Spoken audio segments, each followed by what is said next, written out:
and TB using the CLM model to provide services. I'm pretty sure in the course of the day, you will see some of these findings and how the CLM implementation is going on.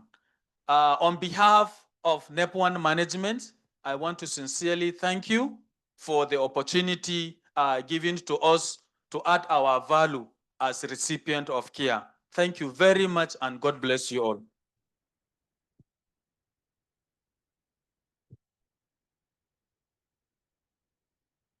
Let's give him another round of applause, please.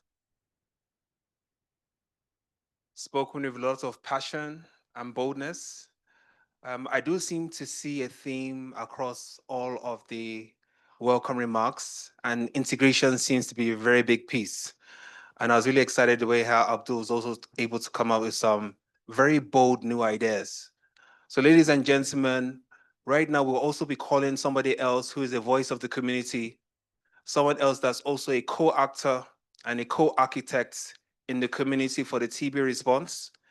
Ladies and gentlemen, put your hands together as I invite the National Coordinator for the TB Network, Ms. Olaide. Are you okay?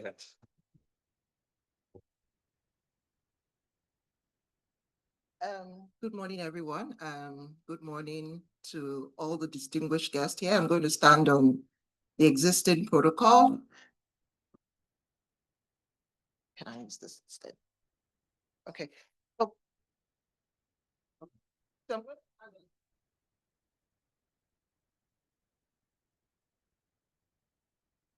on also to IHBN, NTB-LCP, all the national partners here.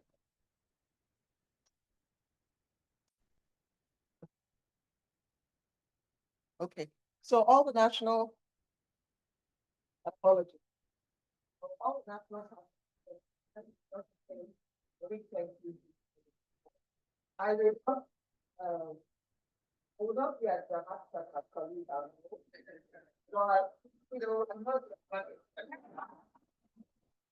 not.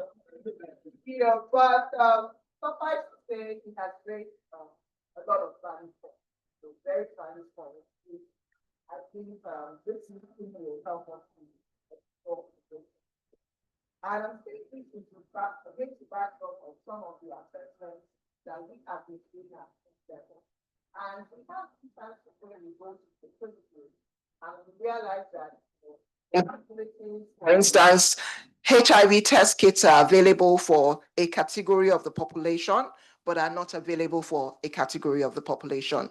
RDTs for malaria are available for some groups of people, but are not available for some groups of people. And this has become like a recurrent trend. So if we're beginning to talk about, if we're talking about integration, we really need to make it work and speak at the PHC level, where many of our clients, our communities go to access services. So I'm hoping that, I'm really happy that today we're also going to be seeing what's happening at state level so that we can showcase what the success stories are, learn what the challenges are, as well as opportunities to strengthen the work. On behalf of the TB constituency, we really want to say a big thank you. We have finally commenced our TB CLM implementation activities. We are like the last kid of the on the block, and the fact that we are able to engage with state programs and the level of interest and the level of engagement that state programs are having with us in terms of CLM is really heartwarming. And we look forward to a really strengthened relationship in that regard. On that note, I just want to say for us as TB network and TB constituencies, we're here to learn. We're also here to engage and also share some of our best stories and success stories from the work that we've done so far. So thank you, everyone, and we look forward to a very important. Thank you very much for that. I hope you're all beginning to see the theme: integration, integration, integration, not just at the service delivery level, but taking it all the way out at the top. So we're looking at programmatic integration and even institutional integration. So thank you very much for your voice. We hear you loud and clear. we elevate your voice, we amplify your voice as well. So ladies and gentlemen, we'll now be going to the final block of people that will be providing the welcome remarks and as well as the official statements. Would like to kindly recognize and acknowledge the donors from the USG in the room, and they send their best wishes and their regards. Let's give them a round of applause, please. Thank you very much for your support, and thank you very much for your presence. Would also like to use this opportunity to recognize the UN team, the UN Joint Team, United Nations. Are they in the room? I think I saw, yes. Thank you very much, sir. So at this point in time, we would like to also get opening remarks and a welcome address from the United Nations. Let's give him a round of applause, please.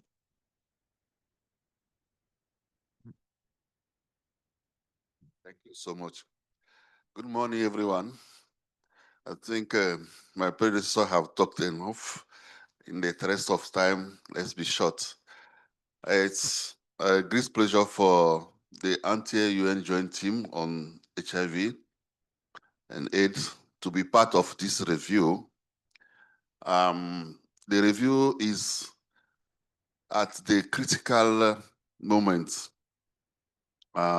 if we consider the global context of HIV funding. Let's scrutinize the lesson learned and then speak to the future of our program. And let's also take the stock of this review to see how we can push our sustainability and the ownership at country level. The anti-UN joint team is standing ready to support, and we are very, very grateful of Nigeria government that's making progress in the response of the three disease. Thank you also the country team, our colleague coming from Geneva, who are working very closely with the country team with the program management in Nigeria. Thank you, and I wish all of us a good deliberation.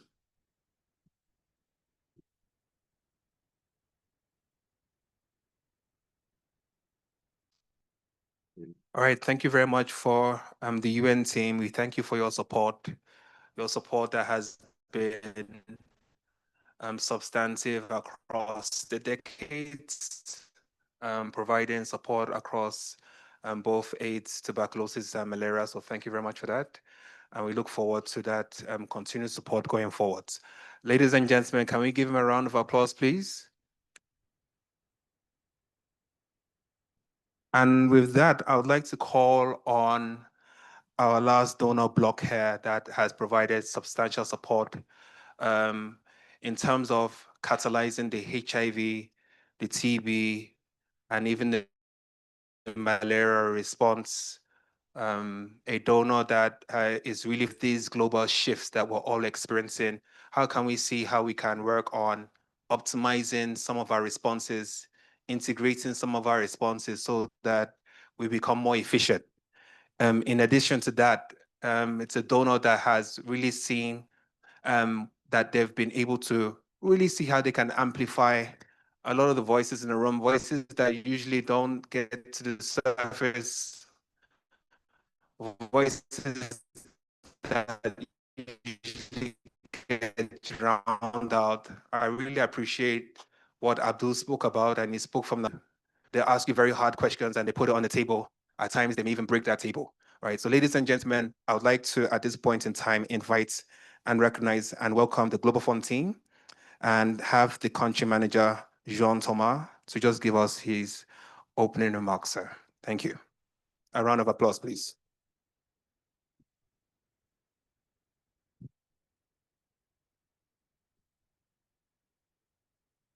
Thank you, and good morning, everyone.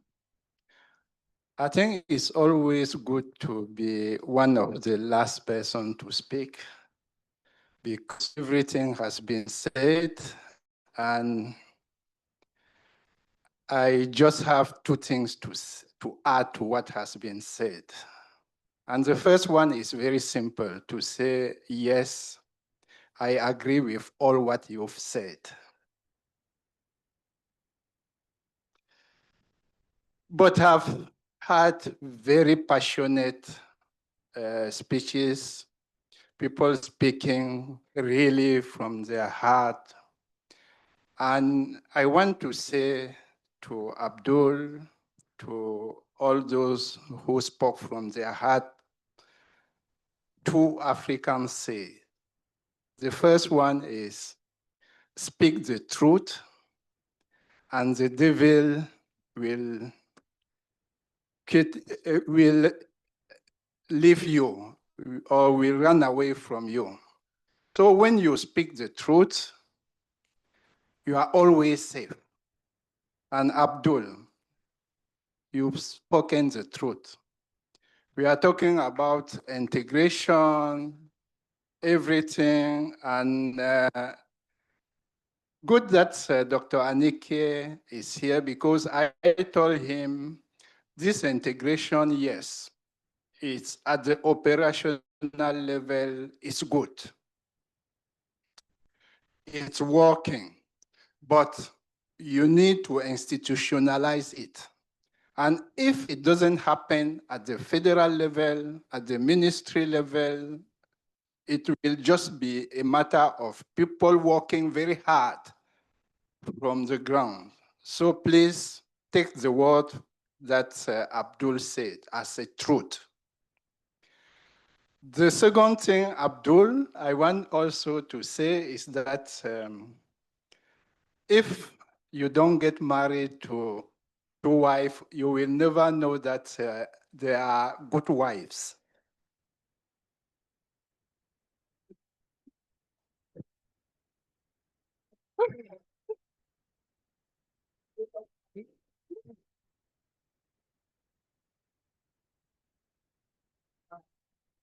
So Abdul,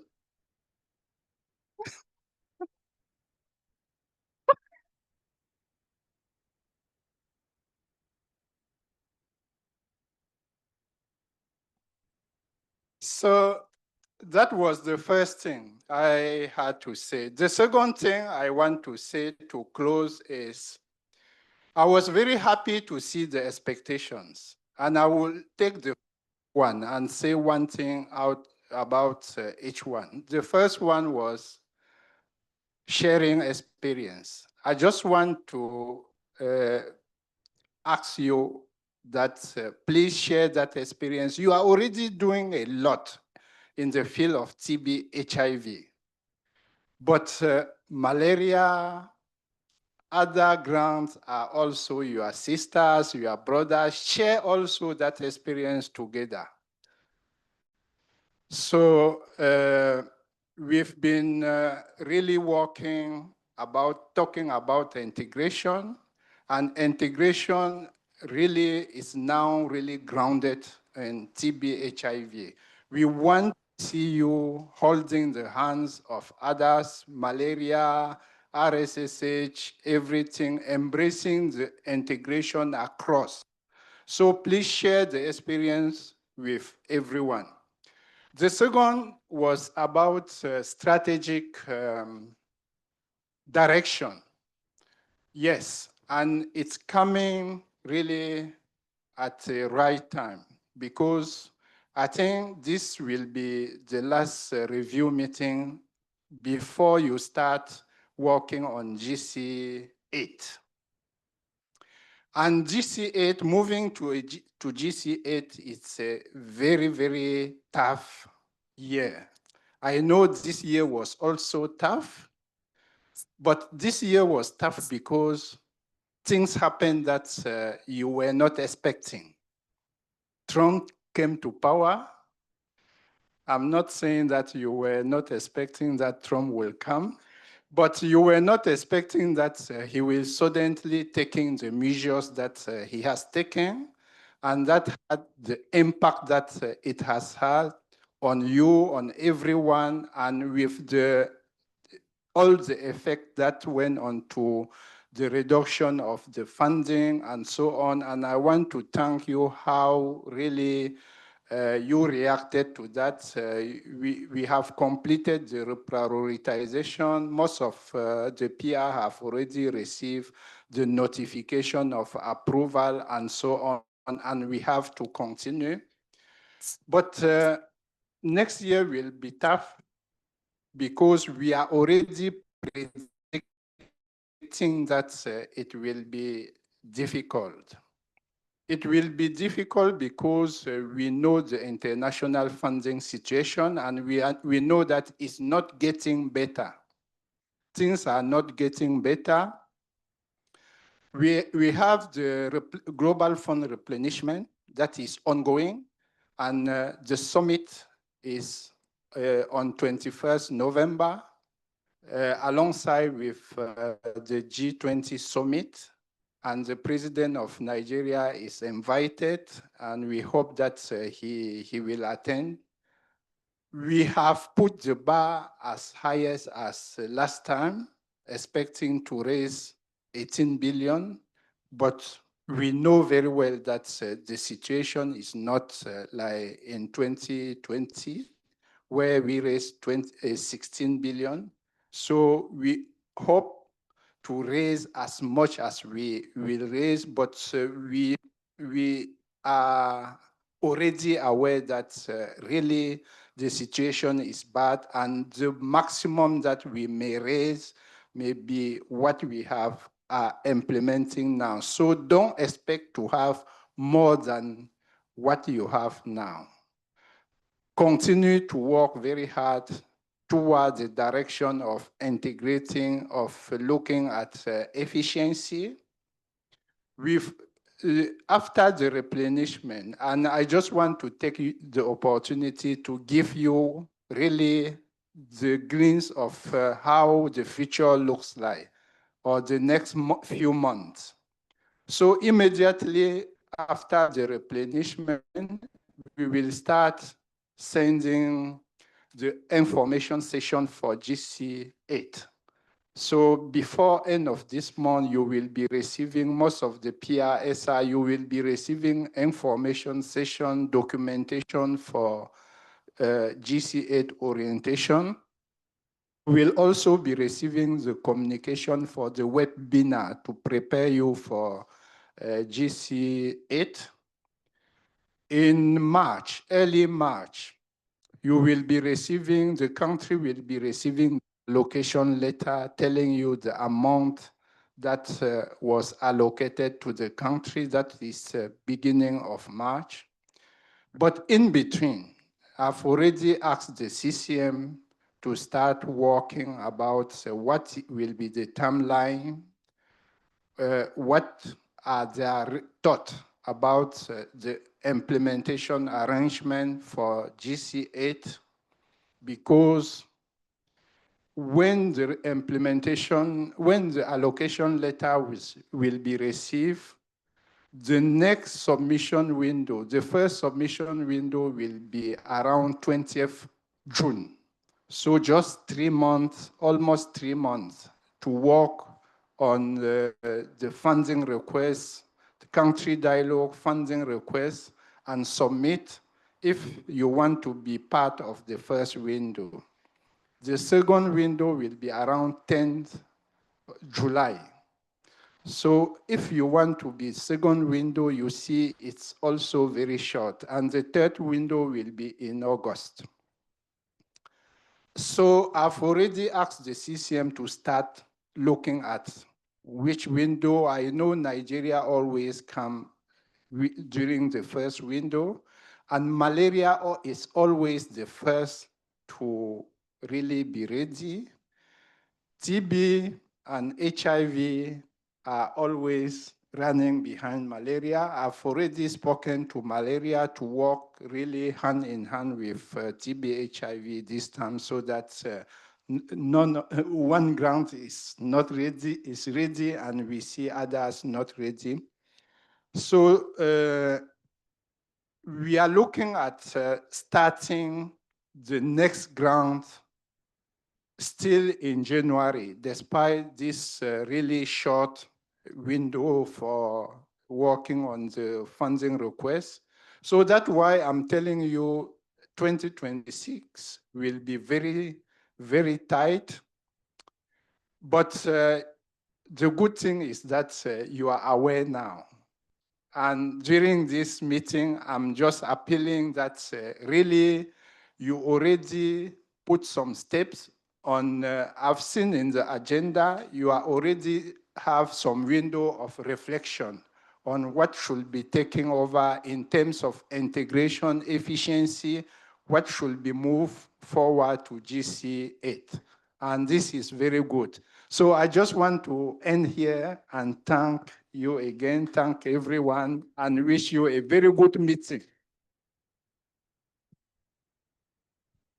Thank you very much, sir. I think that was very strategic in the way how I was able to give us the look ahead. How does the next cycle 8 look like? How do we raise the bar? How do we raise it all the way to the top? And what are some of the hard conversations that we need to have in a room? So I really scribbled down, sir. And some of the learnings I got from you was about country dialogue, raising the bar, speaking the truth. I didn't quite get the part about the second wife, so I was hoping you could help me. If you can go over that again. And I also learned from Abdul, sir, that please don't wear red if you don't want to be spotted. All right, so it's been a really colorful conversation. I do see that there are some themes that seem to be striking out, and one of them is in integration and how integration is really going to help us move to the next journey. And in moving to the next journey, we're going to move to the next set of our conversations that's really looking at the big picture. What does the big picture look like? What is the big picture for HIV? What is the big picture for TB? What are the opportunities that we can learn, that we can harness for efficiency, for impact, for effectiveness, and for the resonating theme that seems to be going over and over and over today, integration. Integration at the institutional level, program level, at the operational level, service level, Abdul, even at the community level too, right? So we're talking about multi-level integration. And with that, we would like to, at this point in time, go into the next sessions where we're going to be looking at data, looking at the big pictures of that data, seeing how they are speaking to us. And we'd like you to also be very much in the know, in the present, because we're going to be using our digital platform to make sure it's very interactive. And so if you do have questions, please kindly note them down. There's going to be an opportunity where we're going to put all those questions out there.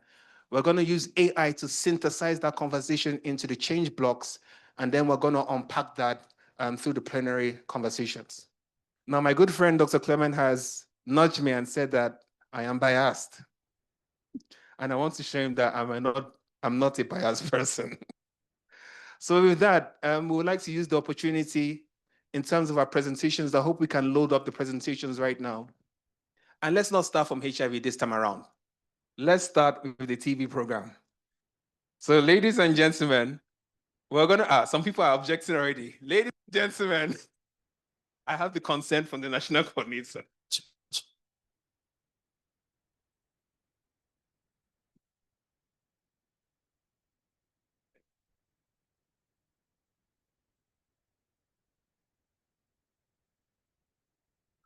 Yeah, great. All right, thank you very much. So yes, so ladies and gentlemen, we have heard you loud and clear. We're hearing that, okay, you want to have a pause, but yes. So we're going to go through the presentations of the TB program, and we're starting first with them so that we can really see what is happening across the landscape, what is happening in terms of the big picture, and what are the lessons to learn. But ladies and gentlemen, right now in this hall and also online, we don't just have representatives from the national program. We also have representatives that are coming in from the states. And so just before we transition into the presentation and look at the big picture for both HIV and TB, I think it would be great for us to, we've heard a lot from the national programs, we've heard a lot from our implementing partners that have gotten an endorsement of success, even from the teams. But it would be great for us also to elevate and amplify the voices from the states. And so, ladies and gentlemen, we're going to call on 2 or 3 people from the states, from the HIV program, SACA, and also from the state program to also give us an opening remark, what is happening out there in the States and any welcome that you'd like to share. So with that, we'd like to transition over to them. So, ladies and gentlemen, let's put our hands together. A round of applause as we call upon the SACA chair to kindly come and tell us what's happening out there in the States, sir. Thank you, sir.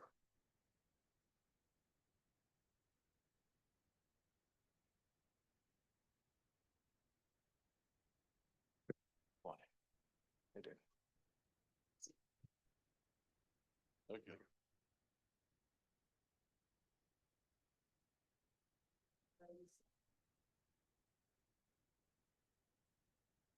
I'm a government official, so we do the normal protocol. Let me start with the DGNACA, ably represented by Dr. James, the National Coordinator for HIV, NASCAP, and other national coordinators, top government functionaries at the federal and state levels, leads, development partners, stakeholders in all the programs, all the 3 programs, gentlemen of the press, ladies and gentlemen. Initially, I just sat down and I was looking, like a normal thing, a national thing. You talk at the national level and forget about the state. You invite us for meetings and become decoration materials, and you plan for us. And at times, sometimes, maybe some of our voices are not heard. So when he called, I was like, okay, it seems it's a review meeting, and you said you expect what you inspect. Is it appreciate NACA and the Global Fund, at least for inviting the state, for implementing HIV program and other programs in the subnational space. This is where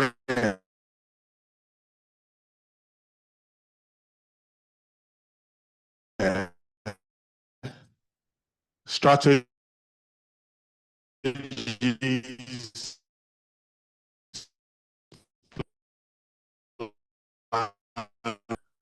this is where you count people.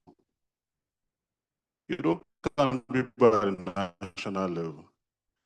You are talking about state sustenance, about subnational level states. So it's important that we begin to look into that and begin to talk about that seriously. Before the start of this program, I had a very simple discussion with a friend of mine from NASCAP. We are talking about integration. And Alhaji Abdul actually it was as if you were a part of that conversation. He said, integration, you're only integrating only malaria. That's the truth. We are going to have honest conversation. There's no integration anywhere. You're an average individual. You don't need to. Everybody can prescribe malaria, isn't it? Anti-malaria drugs. But when it comes to TB and HIV, you need to properly to consult your services at the lower level. It's still a problem. It's a programmatic challenge. And I must say this, I must bring this to whatever we're saying. But instead of giving a lecture, I will just say 1 or 2 things. We've been giving some activities to actually implement, and we appreciate that. And one key one that we're happy about is the gender. Is the gender straightening, and it has actually brought up a lot of improvement, especially on stigma and discrimination. And it is the way to go.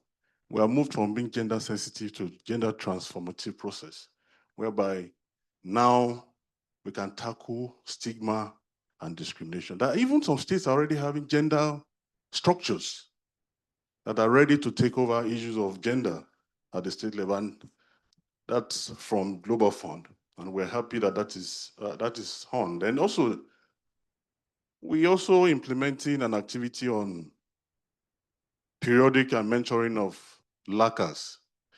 At this point, you see, Global Fund is going down to the communities. Because whether we like it or not, political or electoral wards make up LGA, LGAs make up states. And by the time you start getting to that level, and mentoring and strengthening our lacquers, then we can be talking about the issue of sustainability, which is important. But as we're doing the review, there's one activity I feel that we should change moving forward, the virtual meeting. You cannot be doing virtual meeting with community people. Because there are challenges of, what do you call it now? That you're even experiencing at the national level, which should be a physical meeting. And I feel is a review meeting and it should change. Then also, there's another one that is also key that has actually strengthened us, is receiving funds directly from NACA. You are strengthening our fiduciary structures. So looking forward is something that we should look forward in G8 to get their own money. That's states becoming SR. It's very, very important because over the years now, I think that has actually helped us in doing a lot. And when we are moving, when we now start the program proper, there are things that in all this, there are a lot of programmatic challenges that we're going to, but I've been given an opportunity to just give a good message, and I will stop here. And when we start taking presentations, a lot of things will come up, and we'll be able to say further. Thank you very much.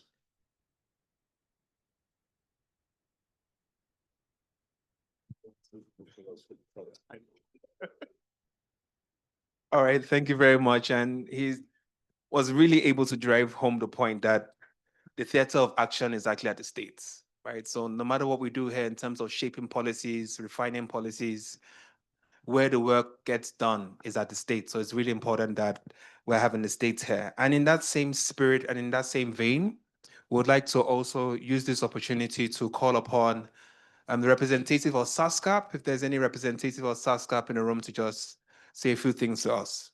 Let's give them a round of applause, please.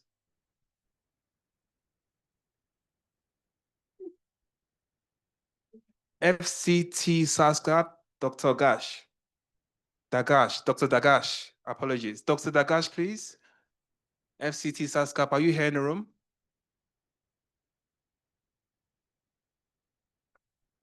Okay, I think, can we bring her in? While we're waiting for her to come, I think we can move on. Likewise, just like we've done for the HIV response, we also want to see and hear from the state teams, the subnational teams for the TB program. And we'd really appreciate if we can have a representative, oh, it's my good friend. We'd like to have a representative from the state TB program to just give us an open remark and some farewell messages, and then after that, we'll have SASCAP.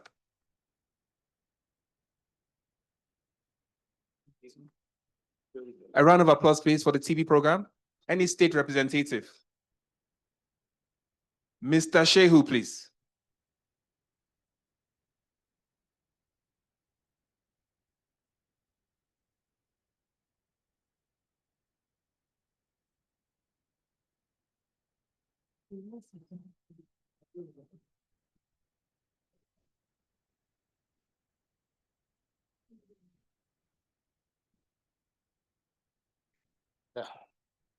So good morning, everyone.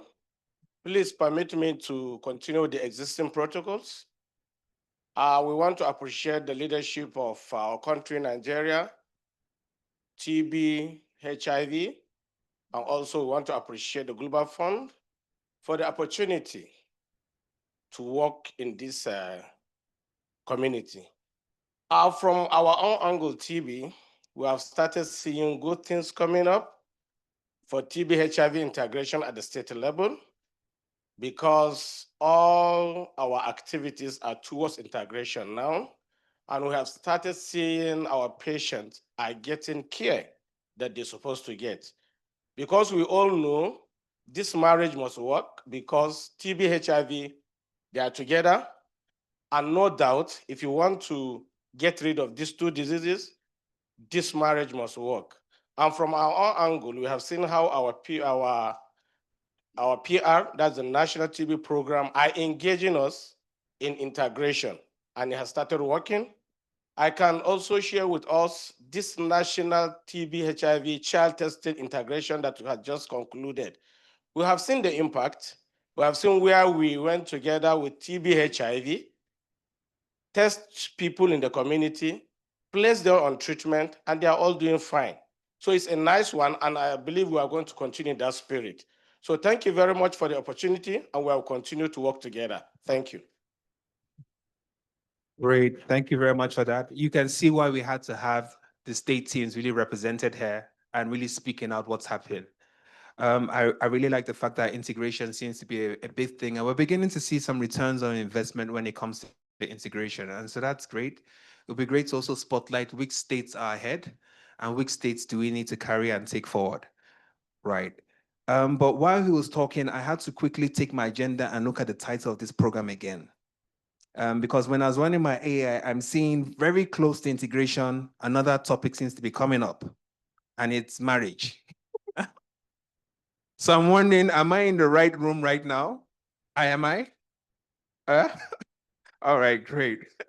I'm being reassured I'm in the right room. So at this point in time, I would like to call upon the final voice and representative from the state, the SAPC for River State, Dr. Udewo, to just give us some opening remarks and a welcome from the state perspective. Thank you very much. Oh. All right. Dr. Udewo, thank you very much.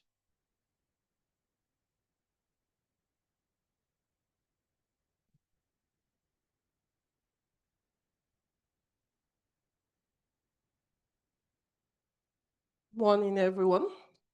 On behalf of my colleagues, program managers from the states, we're always delighted to be part of national meetings because it gives us an opportunity to lend our voice to what is happening at the national. We're most delighted at the ton of programs vis-a-vis integration of programming. And I can tell this house that currently in my state, Rivers, we're moving ahead with integration. As we are here, there's a training in the state on integration for TB, HIV, and malaria going on currently. We're training healthcare workers on the integration of the three programs. It's not an easy journey, but it's something I believe we can achieve, especially at the state level. And we'll continue to strengthen collaboration for us. Most of the programs, TB, HIV, I think we're doing quite well integrating TB and HIV. Where the challenge appears to be is getting malaria on board, but I believe strongly that we'll be able to achieve that in the next few months, especially with the direction of the three programs currently.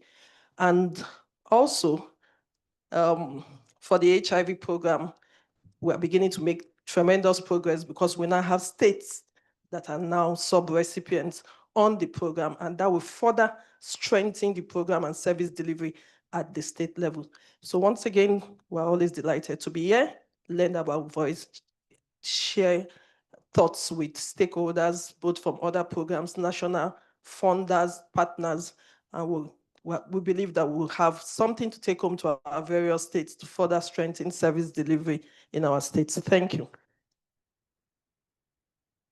Thank you, thank you, thank you, thank you. Ladies and gentlemen, integration is live. And I'm happy to tell you that this conversation that we're having right now is happening across the entire globe. So if you're going to Southern Africa, Eastern Africa, just a few weeks ago in Rwanda, they were talking about integration. They're even talking about using technology as a bridge for that integration. That same conversation as we speak right now is having in South Africa, in Botswana, and Namibia. Everybody is thinking about integration. So ladies and gentlemen, it's great that we're having both ideas. It's great that we're putting our voice in a very audacious way.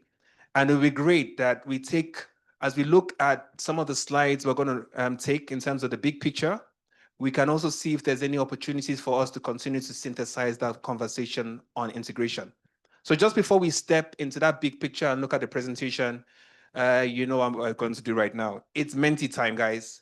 So please, can you bring out your phones, bring out your laptops, bring out your devices, bring out your iPhone 17s, or if it's like mine, iPhone 17 that has been refurbished up, you know what we're talking about. I have the original one that was refurbished, by the way. Okay, and can you just point to this and then asking you what is, can we move to, yeah, subnational, is this the one? Yeah, great. So what is one big thing that caught your attention in the opening remarks? Ladies and gentlemen, can you see that? Can we move this out? What is one big thing that caught your attention in the opening remarks? I'm seeing training. Anybody else? What jumped out? I know integration seems to be a big topic, so I want to see if integration also resonated and came out like that as well.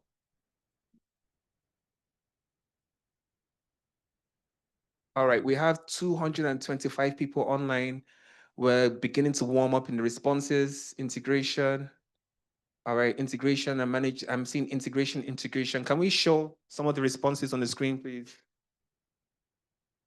All right, yes, it's coming up right now. So integration is a big piece that seems to be integration. Integration is also there too. All shades of integration, ladies and gentlemen. We're carrying all shades of integration on board. All right, great. A multi-level integration. So there's some great ideas coming out. Programmatic integration. All right.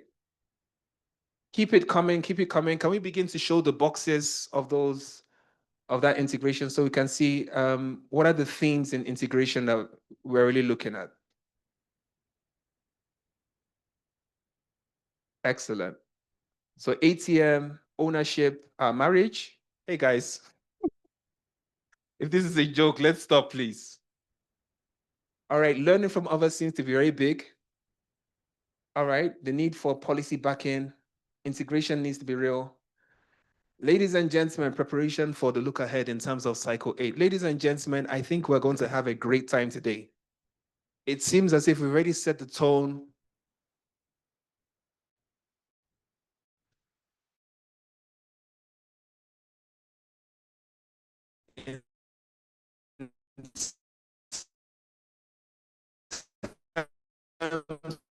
Of even before the presentation starts, even before we learn from the cycles and we learn from the states, we've already set the tone in terms of our trajectory. So thank you very much, and collaboration seems to be the big conversations in the room. So with that, we would like to once more picture of what's happening out there. What's happening out there in terms of the landscape? Ladies, transformation, but we can see the big pieces are integration, sustainability, transformation, and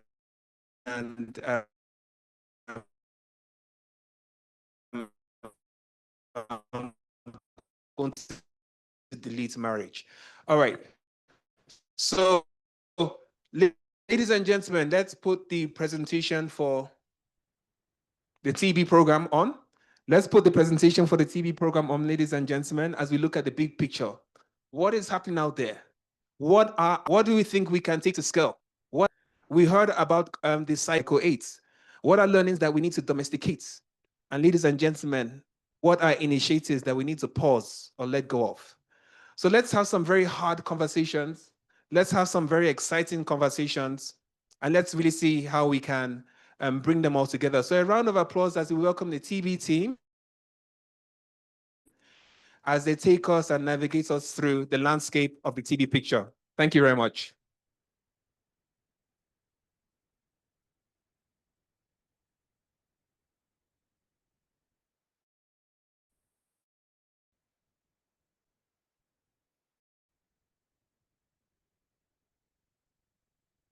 And you can see she's all clad in green, the green of Nigeria. Ownership, guys. This is ownership and sustainability. Thank you, Ma.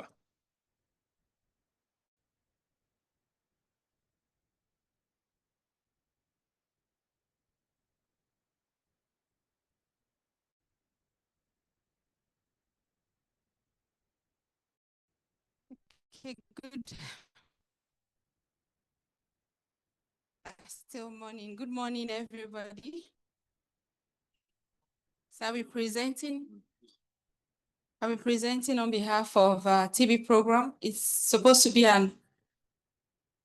an overview because we have other sessions to discuss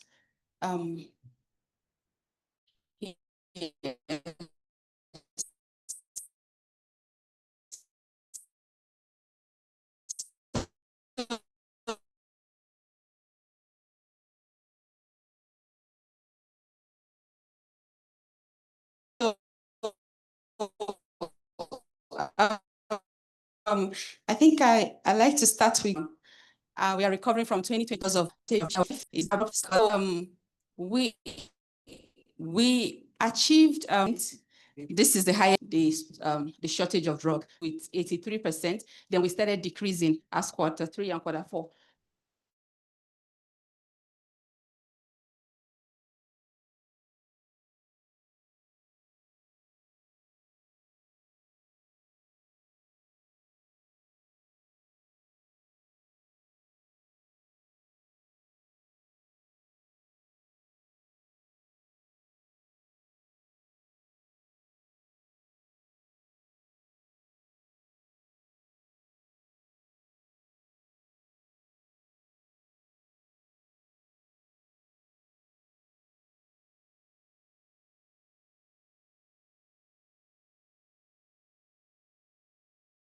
Through NAFTA was coming in, and all together would help us achieve a 78% coverage, treatment diagnostic coverage. That's when you look at local government. It means that 78% of the local government will have at least one molecular diagnostic test. We also had the 400 PDX that came in country, and all our program managers got good new vehicles. So you can imagine moving into a grant with such opportunity. And they were so sure that within this grant that we're going to achieve a whole lot because of how we set up. But little did we know, if you look at the graph, you will see that in GC7 grant, we started rising astronomically. And by the time we got to Q2, at the end of Q2, we started decreasing because of the shortage of drugs. So Q4 was the most hit for us because of Q4. So this is just an overview of what happened in Q4. For the first time, we had more than 50% of our states that decreased in terms of case finding when you compare to the previous year. It affected our TB HIV indicators because we know for ART placement, there's need for TB, anti-TB drug first before that. So we decreased to about 86%. This is what we had like 60 years ago. And it also affected our treatment coverage rate. We started declining from the 83% we had previously down to about 79%. So we ended 2024 with 405,324 cases. And we understood that there were a lot of opportunities that we missed, especially because of that was the red lines there. But because of what happened in 2024, we had a detour. That's the yellow, the black line. So we had a detour.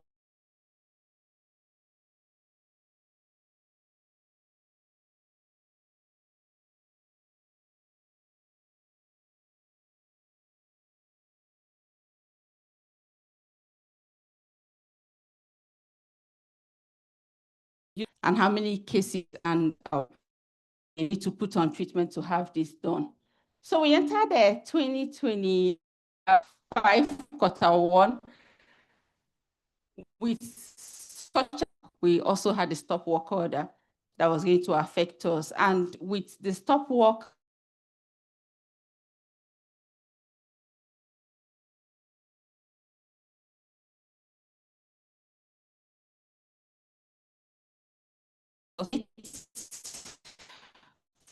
for us, the high highest body in local government was a big deal. And from our funding landscape from Global Fund, you see that we have percentage alluded to different fundings that were coming. So it means that almost 30% of our expected cases would be dropped with such order that came up. And the myriads of innovation that has been introduced into the system from the USG funding. Next, please. It's not changing from here.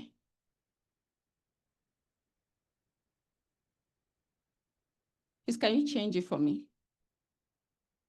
Okay. So in Q1, this is also the picture we had in Q1. The high burden states were decreasing and not decreasing with small numbers, minus 43%, minus 27%. If you take out such percentage proportion from a high burden state, most of the states that were dipped in red were the USG states. And if you see the trend of USG contribution every month to the country's contribution, you will know the country case finding, you know why exactly we were there. And for the first time in more than 6 years, we were having percentage increase over a quarter by a single digit, at 6%. So we knew we were in danger. There was a need for us to up our game. There was need for us to optimize and see how to use whatever we have to bridge this gap. Next slide. It was a terrible period because the person you could call to ask was also looking for someone to call to ask. So we couldn't even get information from the USG or anywhere. Next slide, please. Next slide, please.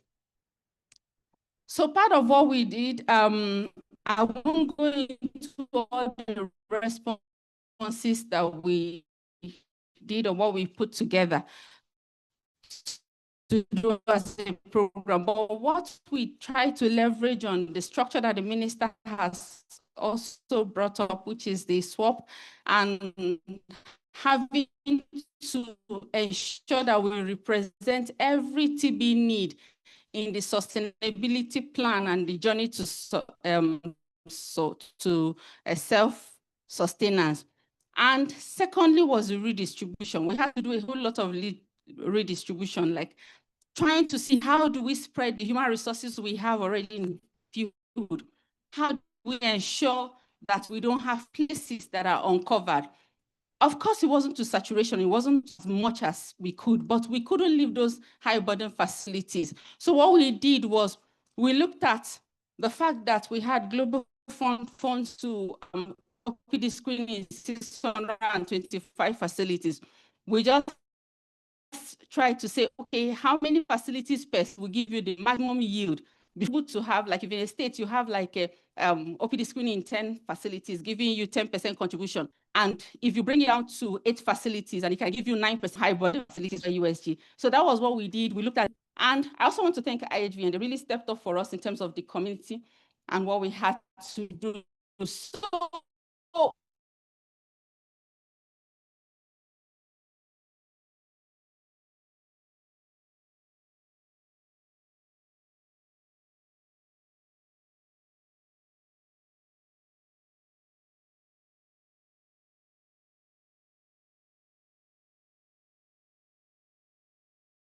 funding, is there something we could do? It took us to the point of trying to identify what is there, what we need to do, so that we can also see how to stretch and redistribute to those places. Next.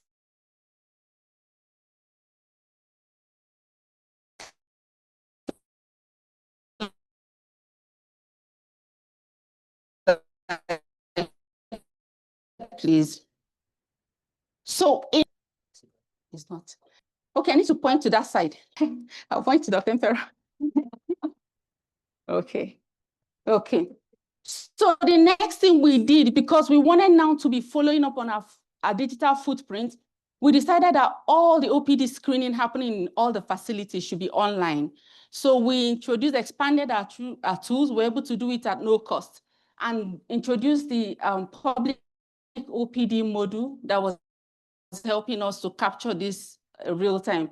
So our digital footprint, we can see both community, we can see both facility, and then when we merge, we see how exactly we have covered the country. So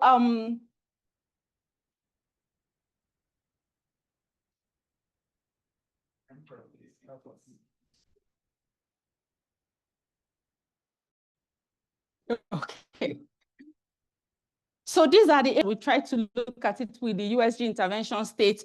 It really didn't fall into those states. So in trying to find out that, there were two things we did. First of all was looking at the aspect of our mapping, because we knew that the community intervention and screening was in accordance to the heat map. So we wanted to first look at the heat map to see the direction it gives the communities. Oh dear, I don't like this. Can someone just be doing that for me? Yeah. Yes. Okay, so when we put it close to the heat map, it showed us a clue that the heat map actually was covering the places where we had a lot of intervention going on. So it shows that definitely these people are using the heat map, which is introducing efficiency, helping us to be targeted, and probably that's why we have that space there. Please, next slide, please. And by the time we compared two of them, you could see that the sparsity wasn't really because we haven't tried to ensure that we cover up for those places. It was actually because we are also using the hotspot to have a directed approach. Next slide, please. Then secondly, to satisfy ourselves in this, because we know they are all machine, we also try to look at vulnerability, because the heat map will feed on vulnerability. As you find more cases, you keep moving. And we find out that the 60% of the places that are highly populated, and also the vulnerability, you can see also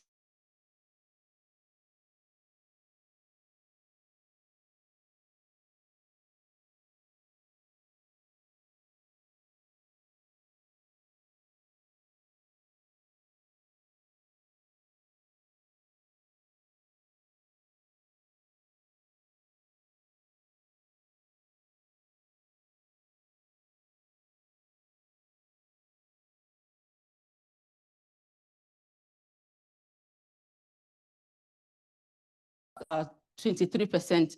And that's why we saw that picture that shows that we are recovering. So for the states, I won't go into each individual state because of time, but one of the things we do for the state, if we find out that the state is decreasing, we start looking into other footprints that will help us to understand why. And these are part of it, like we look at facilities, how are they reporting?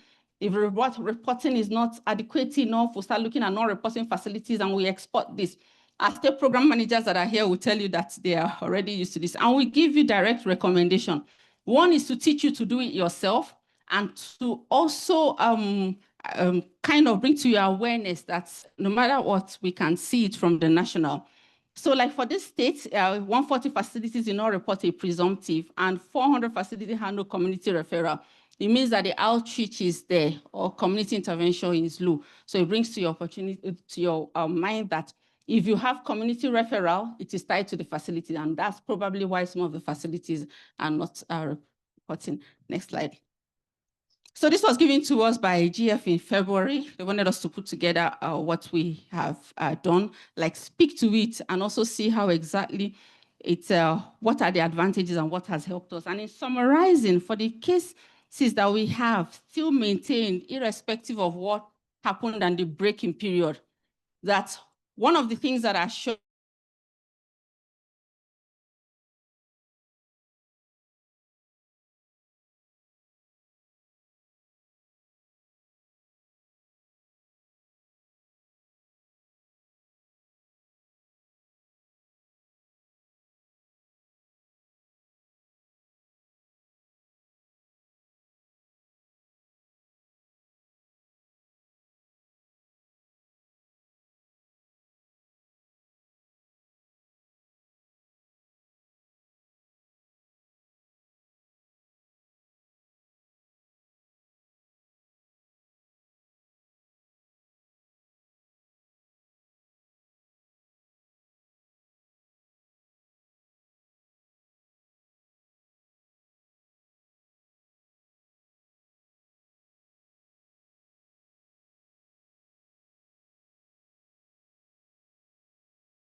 from the community, from the facility, our PLHIV, we've seen that our ART is back to what it used to be. We're now 93%. We have one state that we're working on now, which is Oyo. Our community contribution did not really so decrease. Like I told you, a lot of those efforts helped us to breach that. And within this, we can also see that millions of presumptive were churned from community.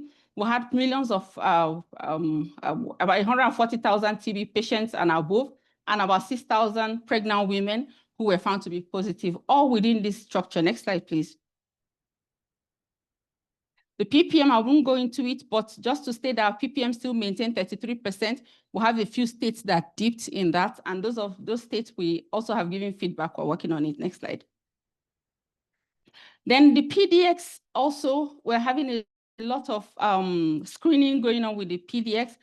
At this point in time, about 19,000 cases have been enrolled coming up from the PDX. But most especially is the integration opportunity we saw from this PDX, where we are seeing a whole lot of other abnormalities, which may not be TB, they might not get to the threshold, but truly we need care. And we had to introduce a tool to ensure that within the facilities, we also monitor other ailments like other comorbidities, especially the non-communicable disease, cardiovascular disease, COPD, mental health, diabetes, but as much as 430-something of our patients, TB patients, are comorbid with CVD as of now. So what we did is that we started looking into facilities to point out where they are so that their treatment outcome by the following year, those facilities will be priority since they are comorbid with this. So with diseases, you see CVD, diabetes, to the point where we start having discussion with the NCD departments to see what to do. So we've agreed to have a dashboard so that they can also have peak, because as we are treating, they're also giving care to the patient. So we are ensured we have optimum treatment outcome. Next slide, please. Next slide, please. Okay, next slide. Just to give you what's happening. In the child testing week, we had to do additional kind of integration. Before we would just screen in the facility, maybe nutritional facilities and some other child care areas. But this time around, we decided to also go into nutritional interventions within the community. So the CMAM project or the intervention was part of it.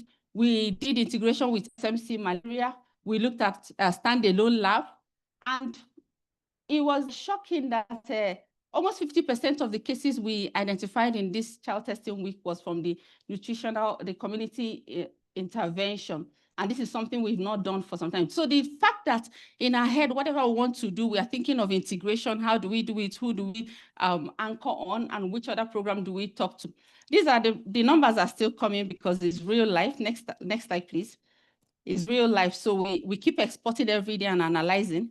So for now, we have about 1,180 children from that 1 week. Next slide, please. So this is the dashboard where we get it from. Next slide, please. Next slide.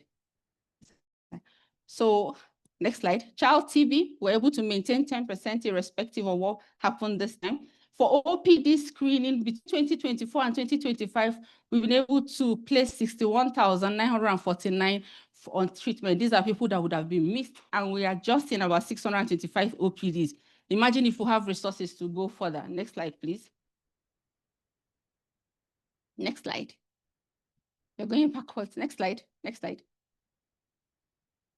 Next slide. For prison and NOMAD and IDP, the same thing. We have about 1% contribution from NOMAD and IDP. So in our cascade visibility from 2024 till now, we have screened over 85 million Nigerians. We have about 7.3 million presumptive, that's counting from 2024.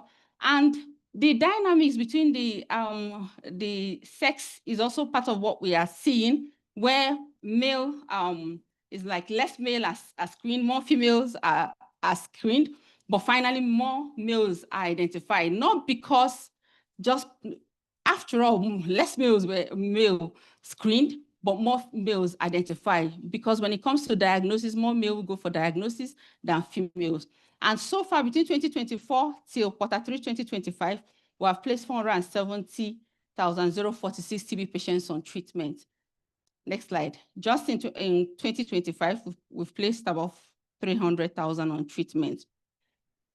So the good thing for us, like I said, is the diagnostic expansion. You can see that the previous time you came, we're telling you that we were monitoring the consumption to ensure that our diagnostic algorithm is being maintained to ensure efficiency. So North Central was the only zone that we were still having issues with, but by now we've normalized. A whole lot of them have come up. North Central is now 24% TB lamp. So TB lamp has grown from 1% contribution before to 48% contribution. And GeneXpert has reduced into 40%, in terms of presumptive clearance. And TrueNat has gone from 1% to 10%. So we'll keep monitoring. Next slide. I think I'm towards the end. Next slide, please. Okay. So for DROTB, just to mention that the enrollment gap is closing. The last time you came, it was 16%, now it's 12.5%. And these are around decentralization and a whole lot of things that we have been implementing, especially from the management action. Next slide. Yes. So like I said, we are recovering, and we also have our eyes on our treatment outcome for our patients to ensure that we still have a lot more of our patients cured. Next slide. Next slide.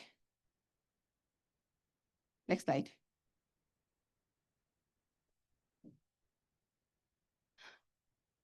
So it went back again. So that's just our indicators from the PF and how we have fared with those indicators. Next slide again. Okay. Next slide. Okay, the last one. No, the challenge, that's the last slide. Go backwards one more. Yes. So achievement, we maintain our activities, and we're also happy that USG has come back, and that the final one, that's the Southwest states, is just commencing. We improved TPT, and presently for TPT, we have done about 600,000 patients placed on treatment from 2024. Just this year, we've done about almost, we've done 722,000 placed on treatment from 2024. This year, we've done about 300,000 placed on treatment as of now. Then the DRS study, we're able to continue to, we got some funds from the minister, and it's still ongoing. Then there's one left within there, but no problem. So I'll just go to a planned intervention. We still plan to have AP analysis and term review, all those that will lead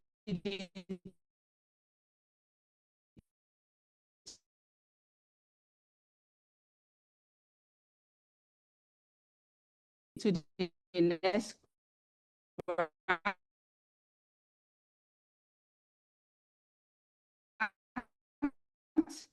We plan to have an annual review where we will have our stakeholders engagement before the GC8. The top 3 challenges we have, first of all, they will deal with it. But for the funding cuts, we've tried in terms of non-fund guide has been signed. So TB is now part of it. We are sure that with time we'll also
Naira, 108%. Thank you very much.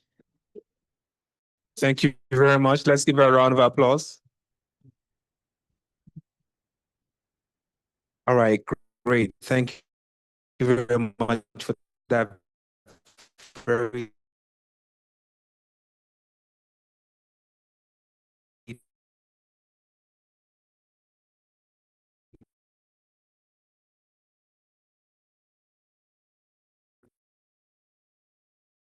detailed presentation and discussion. Can we give her a round of applause? All the shades and all the corners, data at the national, very rich. I like the way how she transfers, really excellent. Another round of applause, please. We win in, am I correct? Emperor, we have you on picture. We have the video of you, Emperor, don't talk. All right, so the energy level is beginning to get a little bit low, and I think this would be a great time for us to pause. Let's digest, let's chew on the data a little bit. There's a lot out there. She showed us how she was able to translate data for action, data for results. And what I found super exciting was even data for impact. So it'd be great for us to continue, chewing on that as we go for a tea break. Let's take 30 minutes to decaffeinate or caffeinate, whichever one you're doing. Let's get some energy and refuel, and then we'll come back and we'll take a deep dive into the HIV program. Are we good with that? Thank you very much, and see you in 30 minutes' time. So a round of applause to ourselves. Thank you.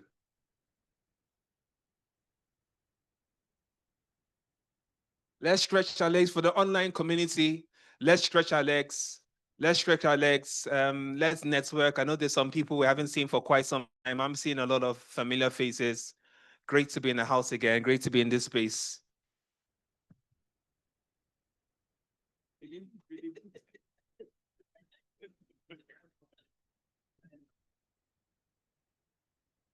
You guys, I would like it faster.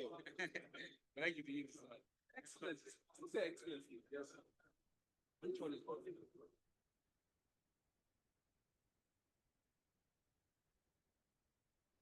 This one. Yeah.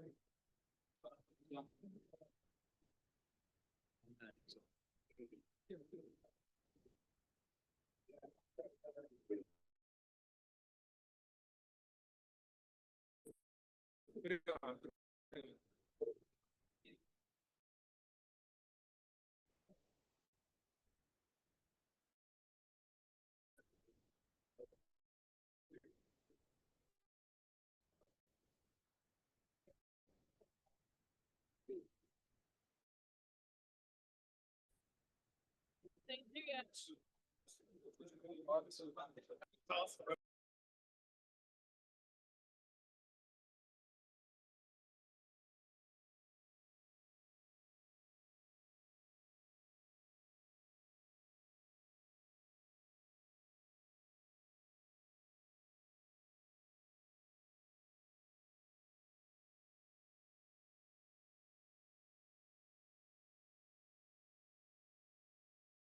And I don't baby.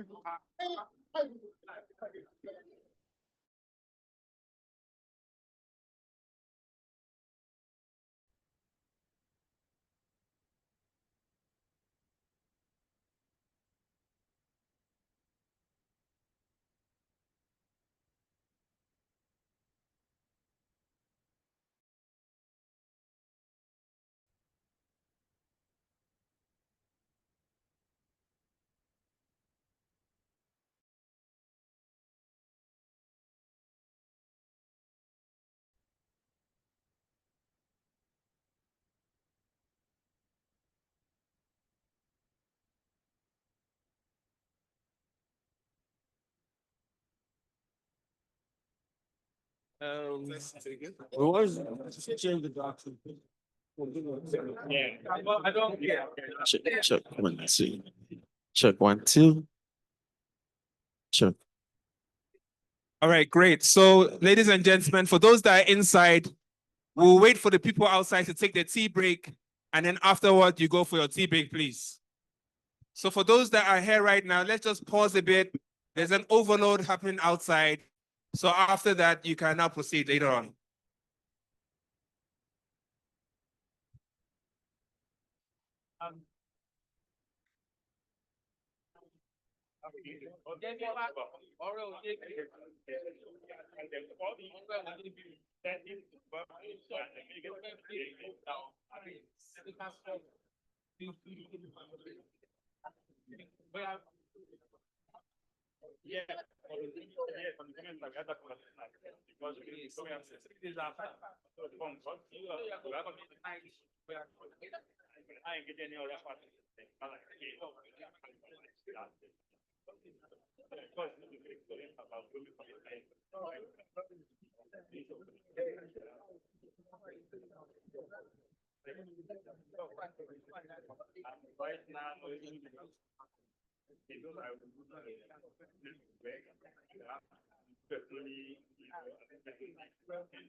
Check 1 2.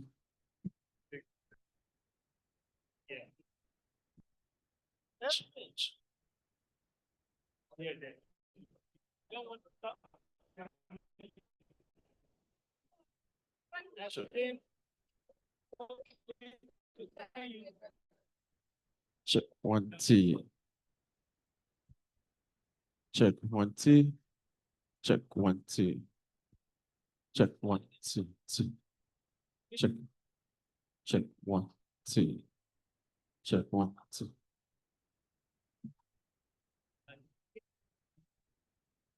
Check 1 2. Check 1 2 2. Check 1 2. Check 1 2.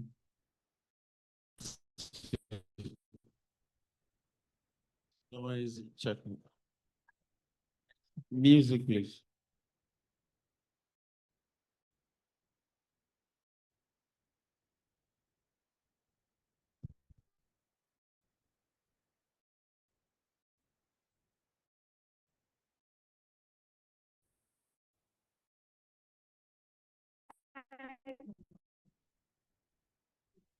Check 1 2. Check 1 2. Check 1 2. Check 1. Too much feedback. 1 2. Check 1 2. Check 1 2. Check 1 2.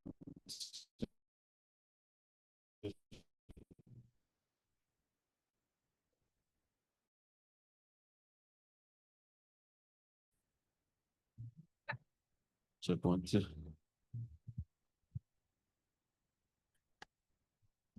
Check 1 2. Check 1 2. 1 2.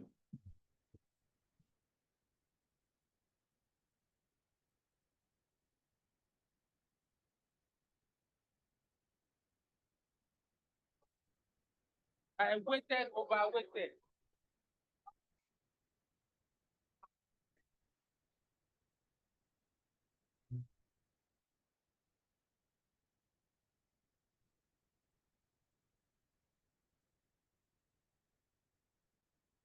Call me before. Why would you? No problem. I waited to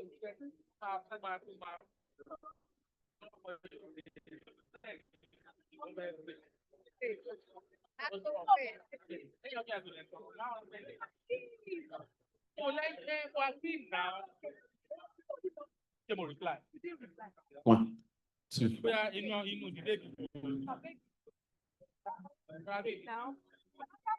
Check one. One, two. But you saw it now that I said you're not. 1, 2, 1, 2.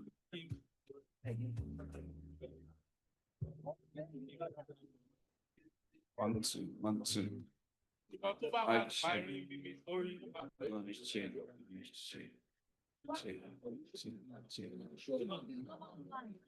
Normal line. Nobody do you.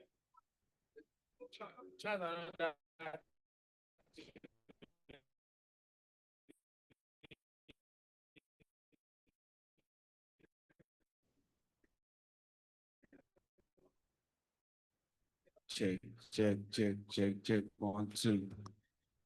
Check, check, check. Check microphone. 1, 2. 1, 2, 1, 2. I waited to them getting our shit. Smart, smart. Yeah, but they can. Is it called? Why are we registered for? When will we have it? 1, 2, 1, 2. 1, 2.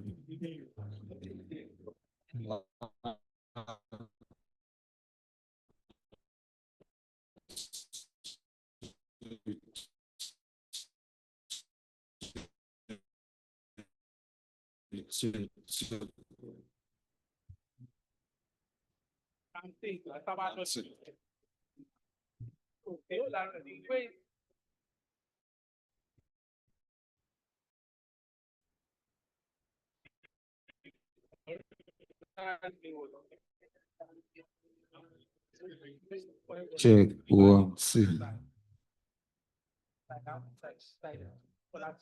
Check. Yes.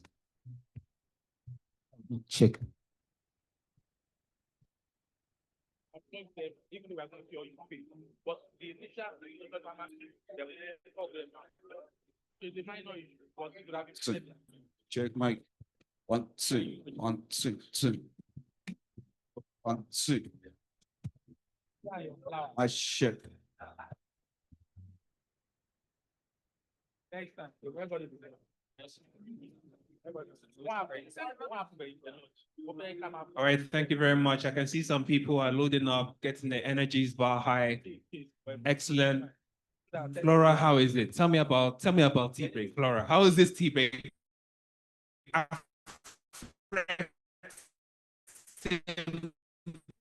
Bang tea break, ladies and gentlemen. Branded signature.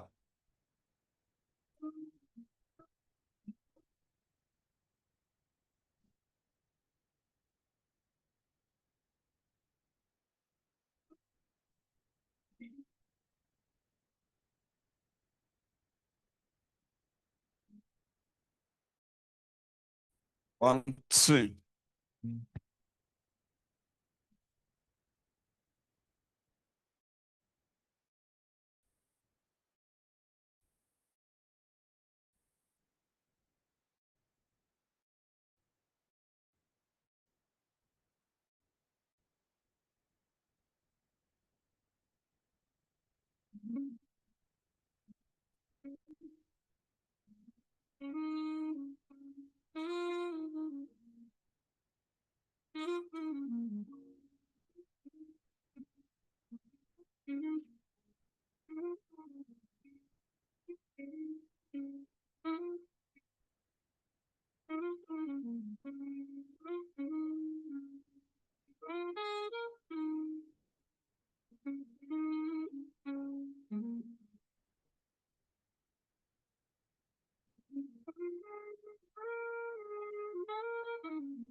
T, T, yeah.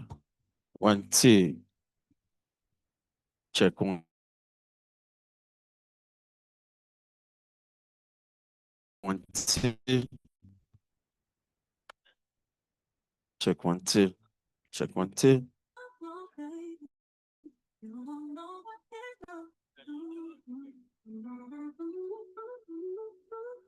Check 1 T. T. Check 1 T. Check 1 T. T. T. Check 1 T.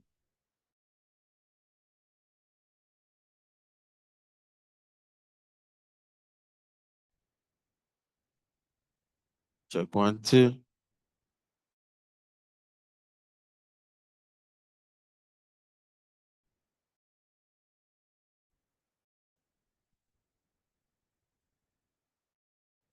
Check 1 T. Check 1 T. Check 1 T. Check 1 T. Check 1 T. Check 1 T. Check 1 T. T. Check 1 T. Check 1 T. Check 1 2. Check 1 2.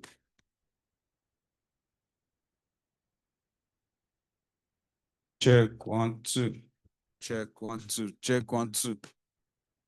Check, check, check, check, check. 1 2 2 2 2 2 2 2 2 2. Check my 2. Check, check 1 2 1 2 1 2 1 2 1 2.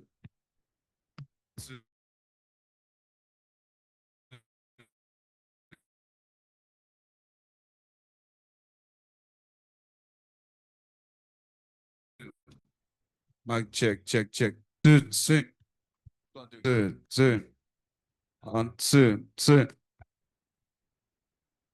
1 2 2.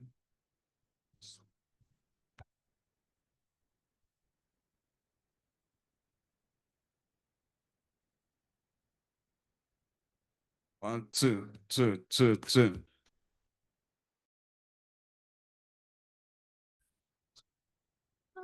1 2 2 2 2.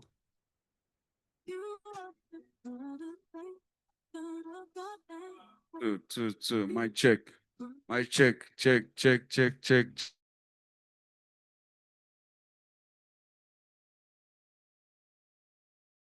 Check, check. 1 2 2.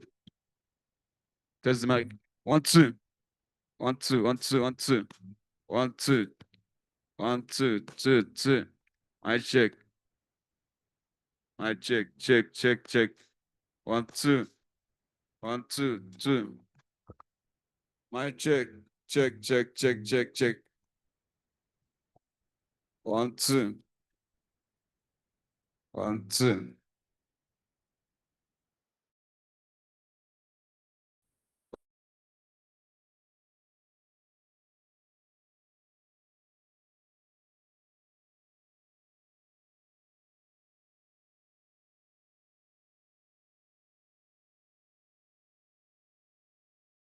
1, 2, 2, 2, 2. This mic. 1, 2. 1, 2. There's mic.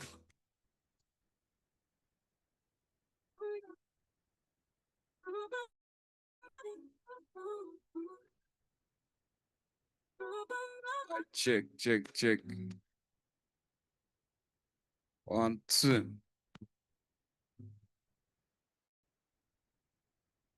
1, 2. 1, 2, 2, 2.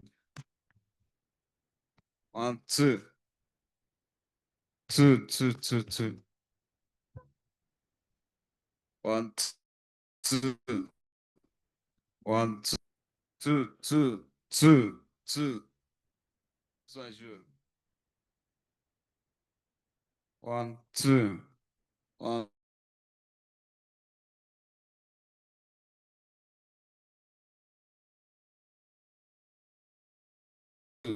1, 2, 2, 2. I check.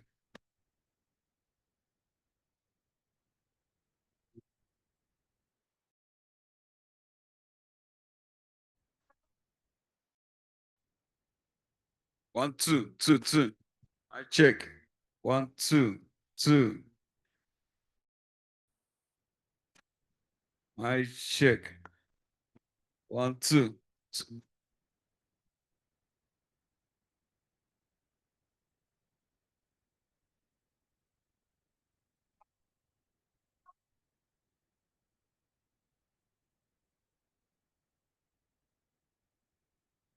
Two, two, two. I check. Testing. From.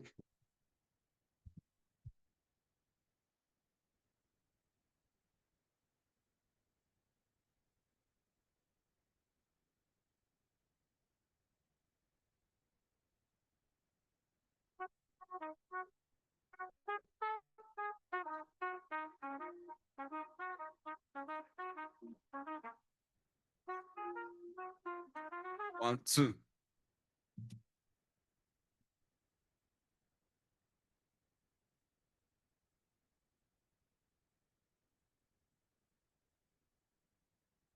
Check, check, 1, 2.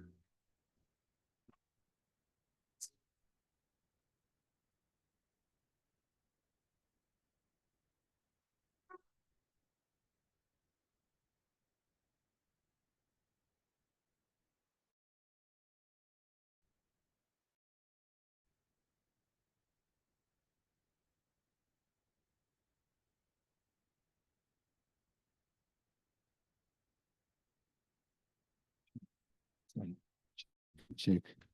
1, 2. 1, 2. 1, 2. 1, 2.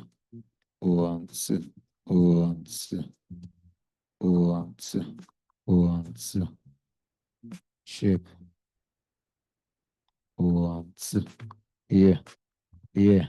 Check. Check. Check. Check. Check. Check. Yeah. Check. Yeah.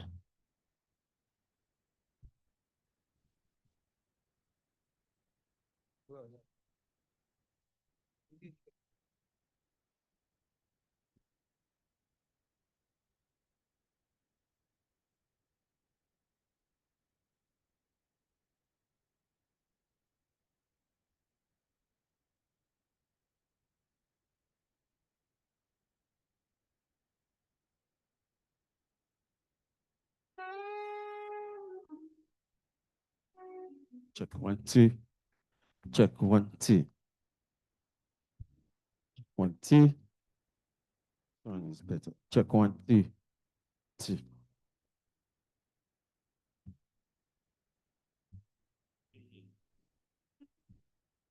Check 1, 2. 2. 2, 2, 2.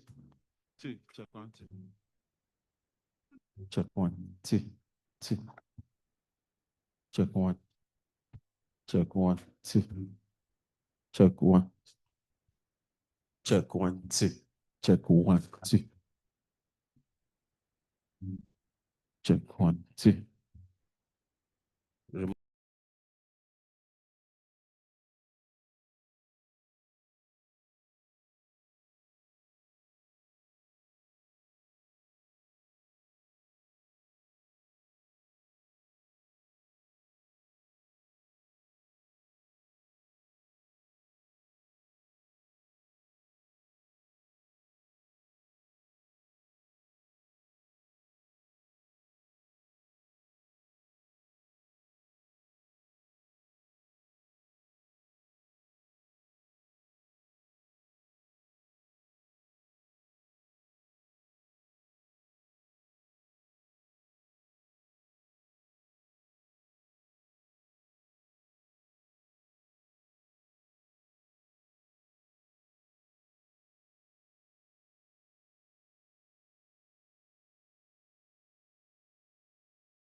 A thumbs up if you enjoyed the tea break. If you didn't, a thumbs down. That was good. Now imagine what lunch is going to be like. Somebody said it's just lunch and tea break. That's his expectation for the 2 days.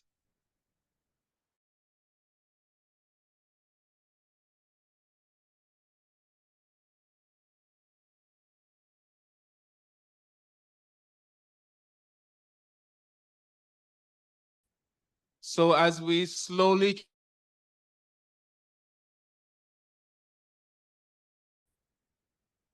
start, can we kindly load up the slides? Okay. Okay. Okay.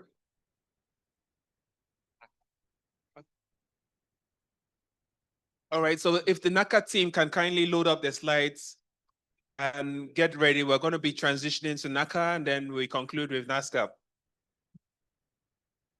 So Ngozi, if you have slides for NACA, let's load it up. Thank you very much. Absolutely amazing. Great stuff.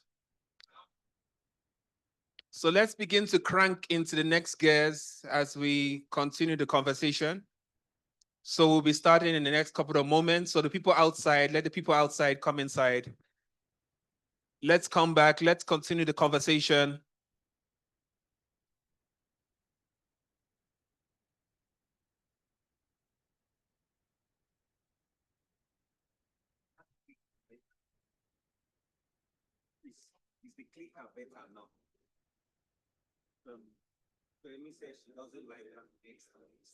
Yeah.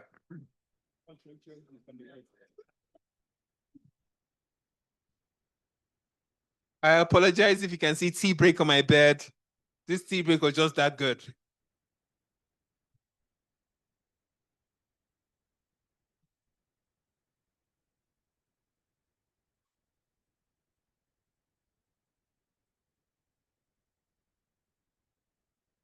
I saw some people going for, I will not mention your names, but I saw some people going for round 2, round 3. And they were stylishly, they're going quietly. Some of them are even looking at me right now. You know yourself. I will not name and shame. Oh, you didn't know? Some people are loading up. I even saw somebody with a small Ghana must go, but I was like, no. Let us keep quiet. This one stays in-house.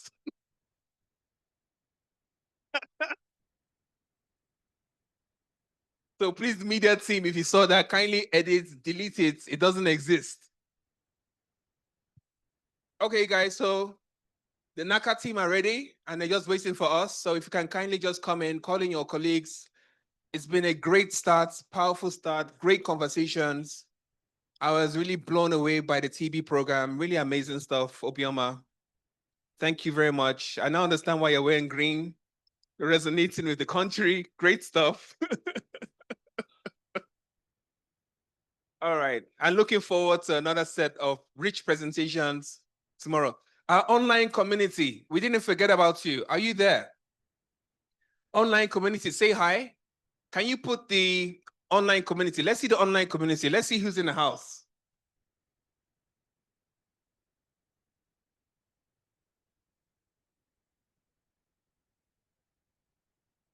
All right, online community, we're saying hi. Guys, can we say hi to the online community? Just wait to the online community. Hi, hi. Hi, guys. Wow. Over 141 participants, ladies and gentlemen. That is amazing. That is inclusiveness as we speak, live and direct. So, online community, can you quickly put your cameras on? We want to just say hi. Just make sure you're in a good place. Put your cameras on. We want to say hi. And Ngozi, please take a picture, panoramic picture. Put your cameras on. We want to say hi. We want to appreciate you. I appreciate you from wherever you're coming from the corners of Nigeria, beyond Africa. Just say hi. All right, thank you. I see people in offices. I see people doing building construction. Wherever you are, thank you very much. You are welcome. We love you. Thank you. Thank you very much. Just keep it on. We're going to take a picture. So we take a panoramic picture of everyone just to say thank you. You guys are amazing. Great job. Let's give them a round of applause, everybody. A round of applause to the online community. We are going to send you your tea break. Just download it. It's all yours. Feel free. Thank you very much. All right, guys. Great stuff. Okay, so I think we're beginning to warm up. And at this point in time, we are going to get ready for the presentation by Naka. I'll just give a few more moments as some people just settle down. So welcome as you all settle down. Great. All right.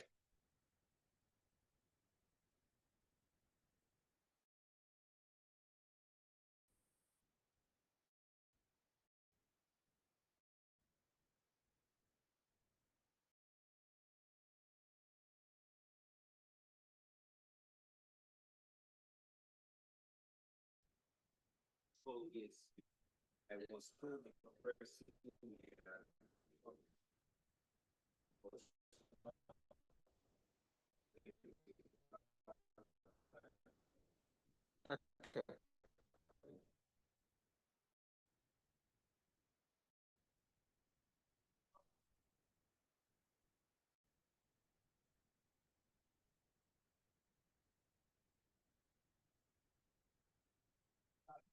Okay, so I'm sure we had a lot of questions for the TV program.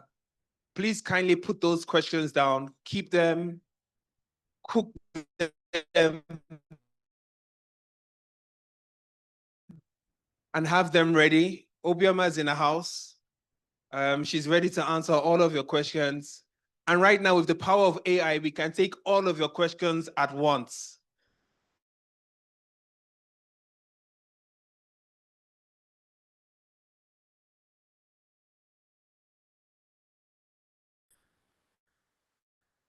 So Obioma, get ready for a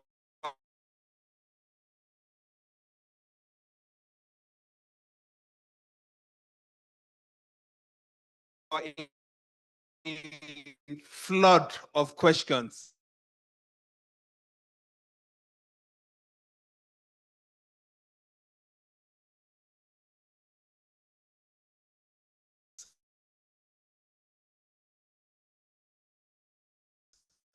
$150 questions on this side, another 150 tea break.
We're about to start. We're starting in the next 60 seconds or less. So let's just check them out.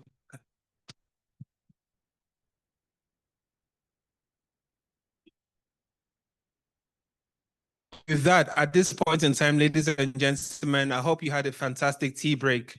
I saw some great pockets of conversation going on, erupting for the team. So thank you very much for that.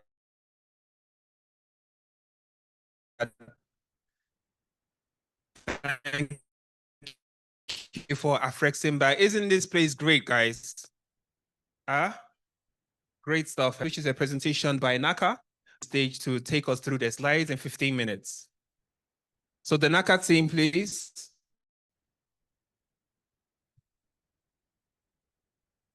Thank you, sir.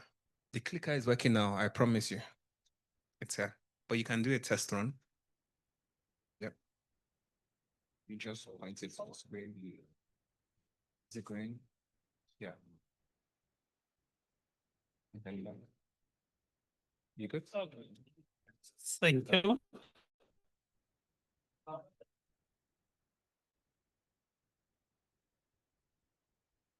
Good afternoon, ladies and gentlemen. Please permit me to align with the existing protocol. For want of time, I would not like to the existing protocol. My name is Lawrence Kwaga, present for NACA. In this very brief but comprehensive presentation, we will be looking at the HIV situation as it affects the country as a whole, and then we'll deep dive into the key population program that NACA oversight, funded by Global Fund. We'll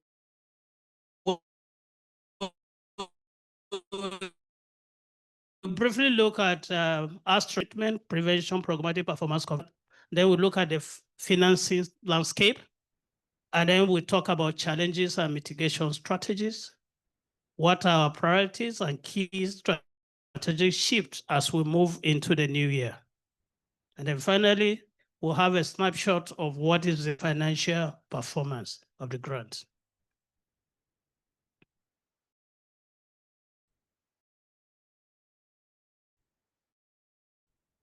Nationally, our strategic plan, or NSF, has that the country focused on. Firstly, we're looking at issues around equitable access. Equitable access is focused on prevention, PMTCT, suppression, pediatric testing. How accessible are our services to the various target populations? We also looked and set up targets that focus mostly on looking at how can we sustain the response and integrate it into the system. Of course, since this morning, the buzzword has been integration, and it is actually a global world that is, if you do an AI count, Dr. Clement, let me borrow from you, you will see that the word integration got mentioned more than any other word every minute.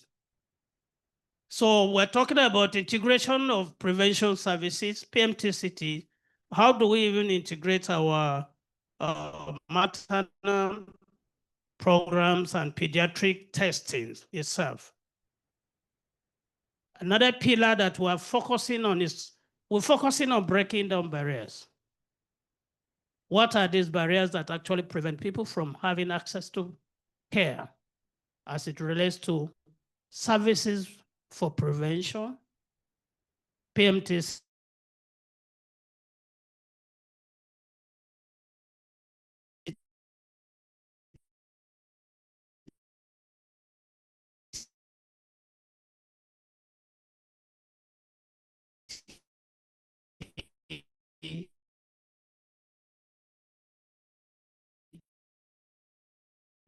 testing, as the case may be.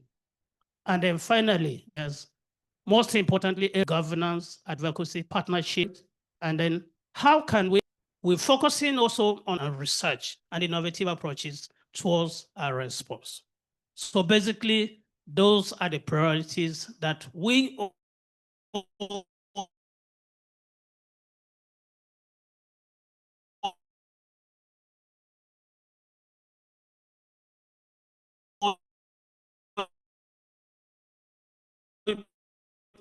collectively agreed on, which was designed to.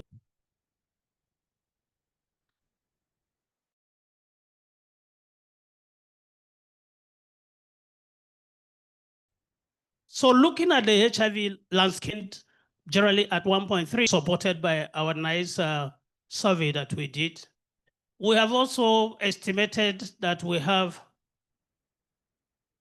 2 million, PLHIVs getting data right actually has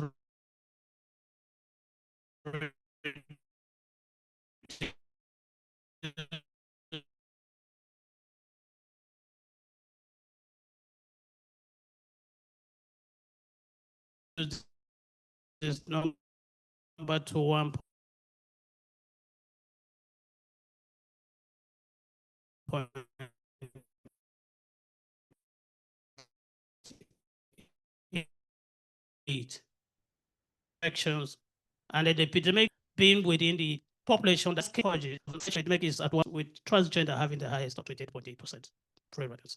What do we learn from here? There are key populations that actually have the highest prevalence, and the prevalence generally is among the never married men and women, female sex workers, and men who have sex with men. This is the general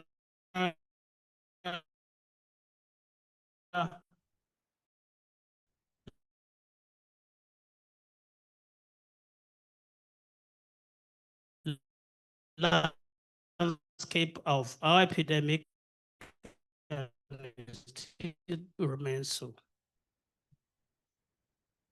So looking at how far a cascade shows that we have 96, 99, 87% among the 395s that we work. This is generally what we have, but amongst the different typologies of the key population, it varies greatly. And then the people who are actually accessing services, mostly among the key population, we have also observed that those who are on ART, MSM have about 90%, which is cascade as the key population. We would like to actually point out that you see people with the transgender group really need to be treated specially so that the uptake of services for this group need to improve for us to meet the 95 targets. So what you can see here is generally the problem is that diagnosis is our biggest problem, the biggest bottleneck.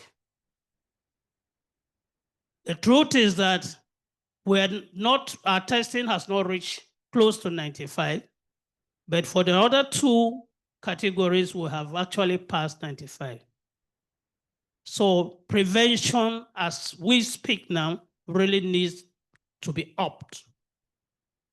Once somebody is diagnosed and put on treatment, the potential for a person to get virus suppressed is there.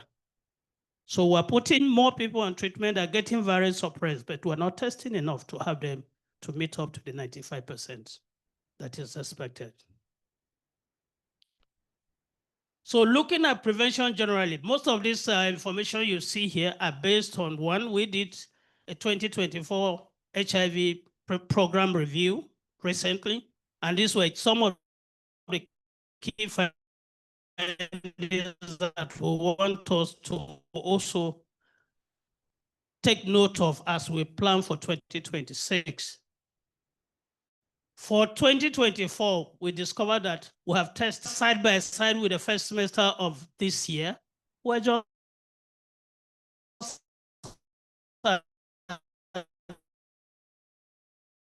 3.4. And this is this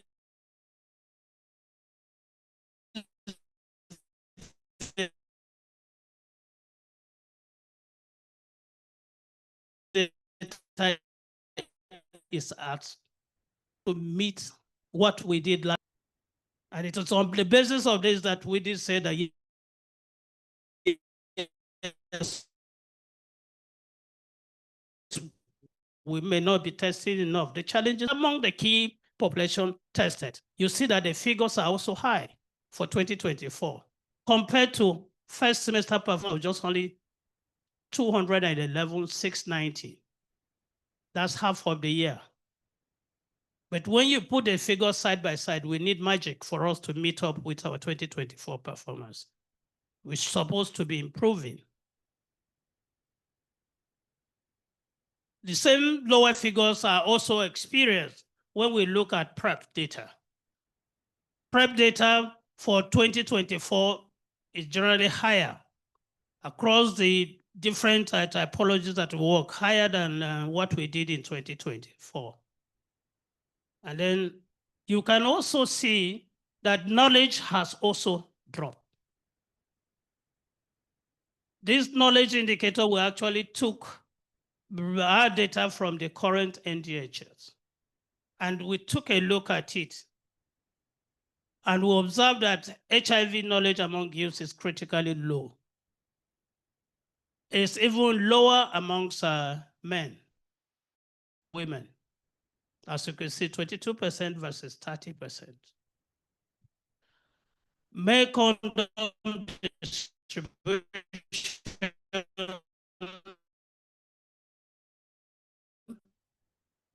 has also not really been up there to reinvigorate our targets for our prevention efforts generally. Taking a deep dive at what we do with the key population. The bars in blue shows our performance for 2024. And if you look at those performances, generally we have exceeded our targets on almost all indicators except adolescent girls and young women, which has been a very hard nut for us to crack. But when you look at the bars we have, the percentage coverages we have for this year, they are very, very low. The challenge here could not just only be because of the programs, but it is also based on the fact that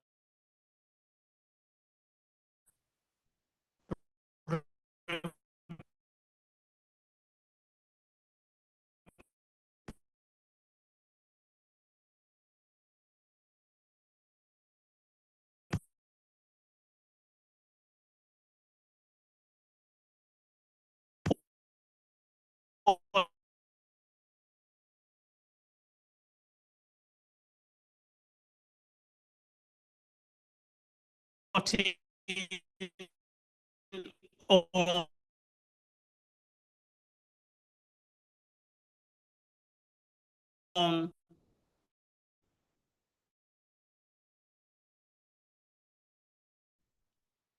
our platform in the landscape, we must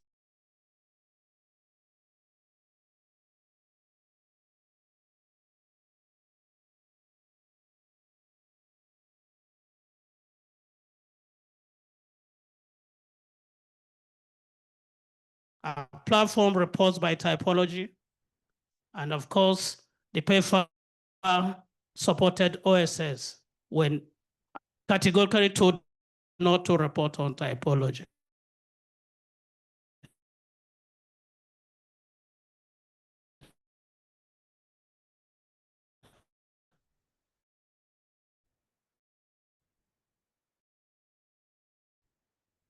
So they stopped reporting.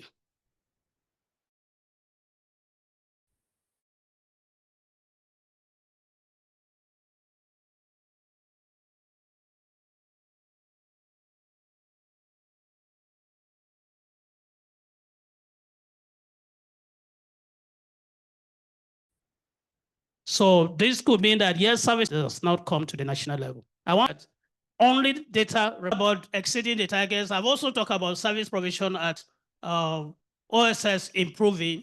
I also talk about scale up or harm reduction as part of the factors that allowed us to overshoot our targets in 2024. But coming to 2025, most of those challenges in red were actually some of the reasons why we're having this poor performance. The same thing is reflective of what you can see in testing. The 2024 performance is far, far better than what we have in 2025. Financing.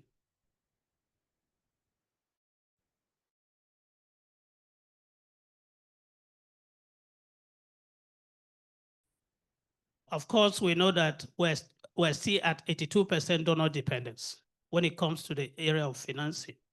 Only 18% comes from government or domestic sources for financing. 200 million. NACA budget release and execution went up to 87%. And then the state level SACAs, we found out that less than 10% of them have their budgets released, despite the fact that most of them have budgets approved. The problem has been releases. What are the achievements across all those 4 key priority areas? The area of access, we achieved 99% in treatment, 96% in virus suppression.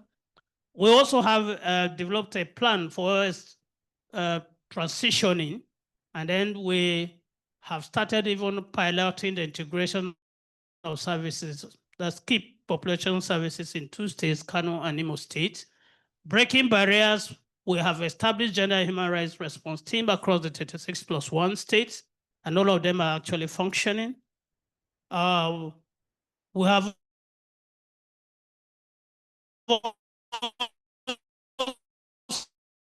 also domesticated anti-stigma law. In some of the states actually are working on it. So it doesn't mean that nothing is happening. It's also successful review and an update of a national plan of action for removal of legal, gender, and human rights barriers.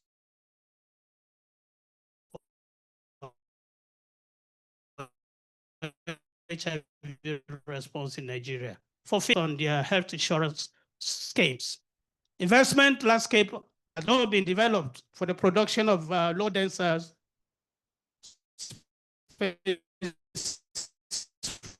syringes and needles, and then it's on contributory pension.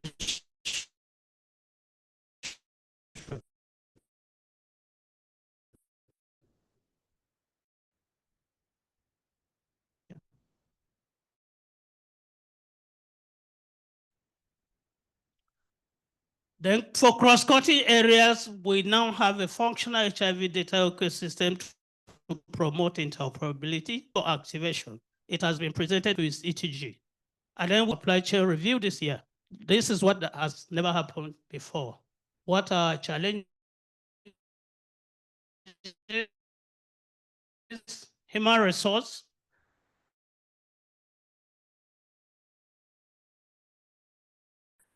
Actually has become a challenge in terms of numbers and quality, staff attrition,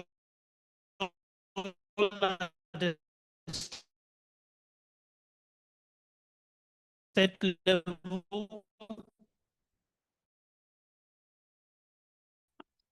especially. So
to be transitioned. It's also a challenge, but it's also a mitigation strategy that on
the next presentation, please keep your thoughts down. I know there's been a lot of content that has been thrown at you from TB. Right now, you're looking at the big picture for the HIV multi-sectoral response. That's excellent. But in addition to that, we want to see how we're going to drill down to the health response for HIV. So at this point in time, keep your questions, because we're going to, about 100 plus here too.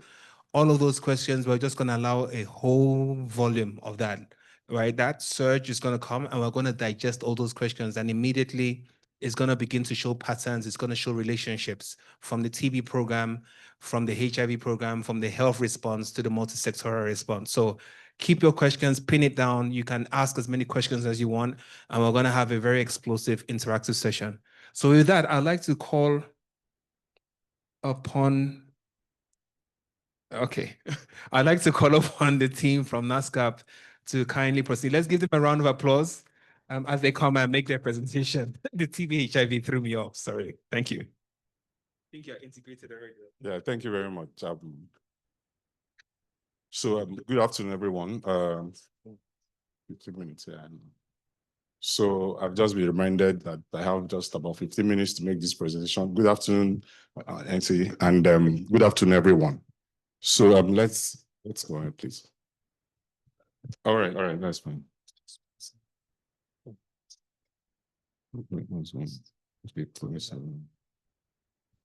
Okay, so I'll get straight into my presentation. So considering that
initiatives. Then the reduction of global fund grant allocations have also necessitated streamlining of activities within, and we are now actually focusing on high impact interventions. So this is to note that this review is going to cover from January 2024 to the first half of 2025. So this is our strategic focus for NASCAP. Coordination and leadership at both national and state levels. We also want to sustain our gains while systematically addressing program gaps. We want to optimize the use of available resources and enhance collaboration with technical partners. We also want to ensure program resilience. So had previously provided us with a country profile, prevalence, and all that. So I'll just go down to what we actually look into, which is a subpopulation of the data NACA shared. So looking at active case finding among general population, you can see in 2024, we were able to test about 7.2 million persons. And out of that, for case finding, we had about 119,000 persons identified to be positive in 2024, which gave us about 1.6% yield. While in 2025, this is looking at the first semester of 2025. We had already done about 4 million persons tested, and we have 75,000 persons positive, which signifies about 1.8% yield, positivity yield. So you can see the positivity yield has increased within this year. So looking at the positivity rates, so that's why we looked at to see how the trend of the positivity rate or yield has happened since 2018. So you can see we had at 2020, between 2020 and 2021, there was steep, upward steep to the positivity yield. So this happened around the, I think around the surge, during the surge period. So we were able to find more persons, but you can see after that, after our saturations, we had a decline. And currently in 2025, this first semester, we already seen an upward upward trend to that positivity rate. So, and for us, we've tried to do a deep dive to find out why and where this is coming from. So this is coming from about 4 states, majorly that has more than 4% positivity rate, with about other 16 states having about less than 3% positivity yield. So so we also try to look at the age group where this yield is coming from.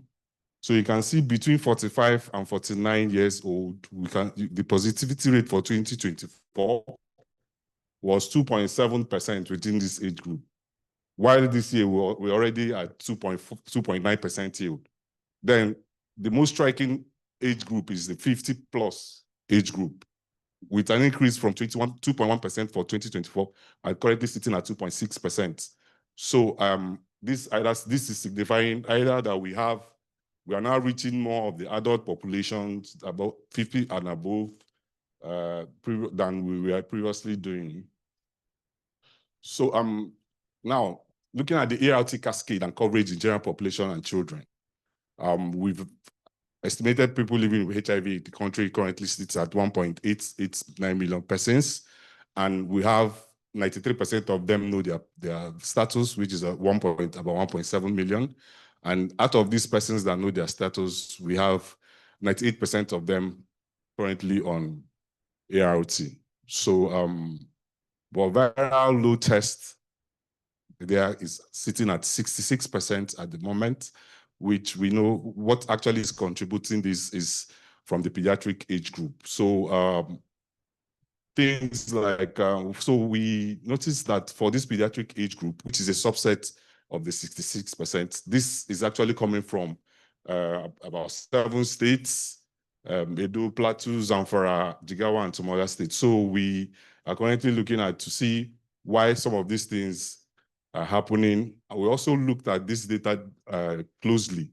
We found out that this started happening between October, between the stop work order. So, which, you know, from our own point of view, drilling down to what was happening in the communities, we found out that the OVC program, which is part of the things that were instituted to help, especially the pediatric age group, the children below 15 years, when it was stopped, a lot of these children in the community were not able to be reached because some of these things, the OVC program used to take some of the testings down to the community, to the people living in the communities. So that's that for that. So for the trend in pediatrics ART coverage, so you can see a sharp upward trend between 2023 and 2024. So this actually is based on the spectrum estimates rebasing. So this is what we had. After rebasing the spectrum estimates, we now had a lower estimated population target to be targeted. So you can see even with that sharp increase, if you look at the number of persons, number of children, the TS current in 2023, which stood about 45,751, and compare it to what we have done so far at this time, which is by this 6 months of 2025, we're already at 50,225. So if you look at the family index testing, also contributed immensely to this number. So about 212,000 children were line listed, and 152,000 of them tested, and we had a yield of 3,970 positives, which this happened between 2023 and 2024. So these numbers contributed to that upward increase in number of TS current for this age group. So these are some of the things that the pediatric units had also done to improve this ART coverage. So targeted testing of children in facilities and communities. We also implemented the Stop AIDS package of care, which had the optimization of treatments, of case findings, especially for AHD in pediatric age group. So also following the Global Alliance Plan to AIDS in children by 2030, and also the CQI programs led by clinical mentors on pediatric case finding. So pediatric case, clinical mentors were going through some of these facilities, providing quality improvement initiatives, and also in case findings to the healthcare workers.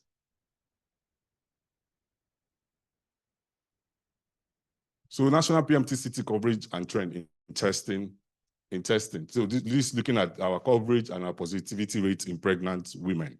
So if you look at what we have, our estimated number of pregnant women for the year, it stands at 7.7 million, while the new ANC clients we were able to reach this year have been in the first quarter of this year is about 5.1 million. So we have tested 4.2 million out of these persons, about 4.2 million out of this number, and 20,786 positives were identified, which seeks about 0.49% testing positivity yield. So out of these 20,000 women, we were able to link and start about 19,731 pregnant women in care, which is at 95% of those tested positive. So if you look at the testing coverage for the trend from quarter 4 2022 to quarter 2 2025, you will see the upward trend in testing coverage, and we are currently sitting at 75% testing coverage at Q2 2025. So these are some of the things that helped us achieve some of these rates. We also provide technical support and coordination platforms at the state level. So we have these monthly meetings, bi-monthly meetings with the state, 12-man state team in every state. We also bring the LGA MIE officers together once in a quarter to look at their data and look at where their gaps are coming from. So we try to fix some of these gaps as we identify them. So we have also tried to integrate AAA elimination into what we are doing, HIV, syphilis, and hepatitis B into the national ANC guideline. We also provide support for monitoring of services across the 777 LGAs across the country. So we also do expanded TWG meetings across the states where we have integrated with TB, MNCH. We also bring DPRS into those TWG meetings to look at what technical inputs they can make to the program. So looking at our state level performance. So this is just to show you the contributions from the different levels of health provisions that we have. So the red bar, part of the bar, looks at the contribution from the ANC contributions from healthcare facilities, while the blue is looking at the contributions from the unconventional health settings. So if you see some states like Jigawa, Taraba, Kebbi, Abia have very little contributions from the unconventional sites. So looking also at the PMTCT testing. So you can see this is the total test that we have provided across the states and the contributions from the conventional, the health facilities, and also on the unconventional health segment ANC coverage, comparing the red states to the yellow states.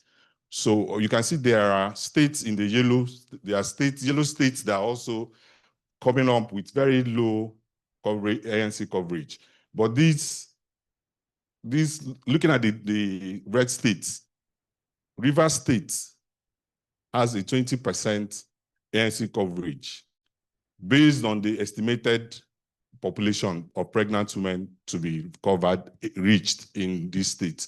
So I think this shows that some states actually have, especially from the unconventional sites, are not contributing so much. And we've reached out to these states to find out why the unconventional sites are not, the TBAs, the difficulty are reaching some of these TBAs and getting to them to give us data is what is contributing to some of these things.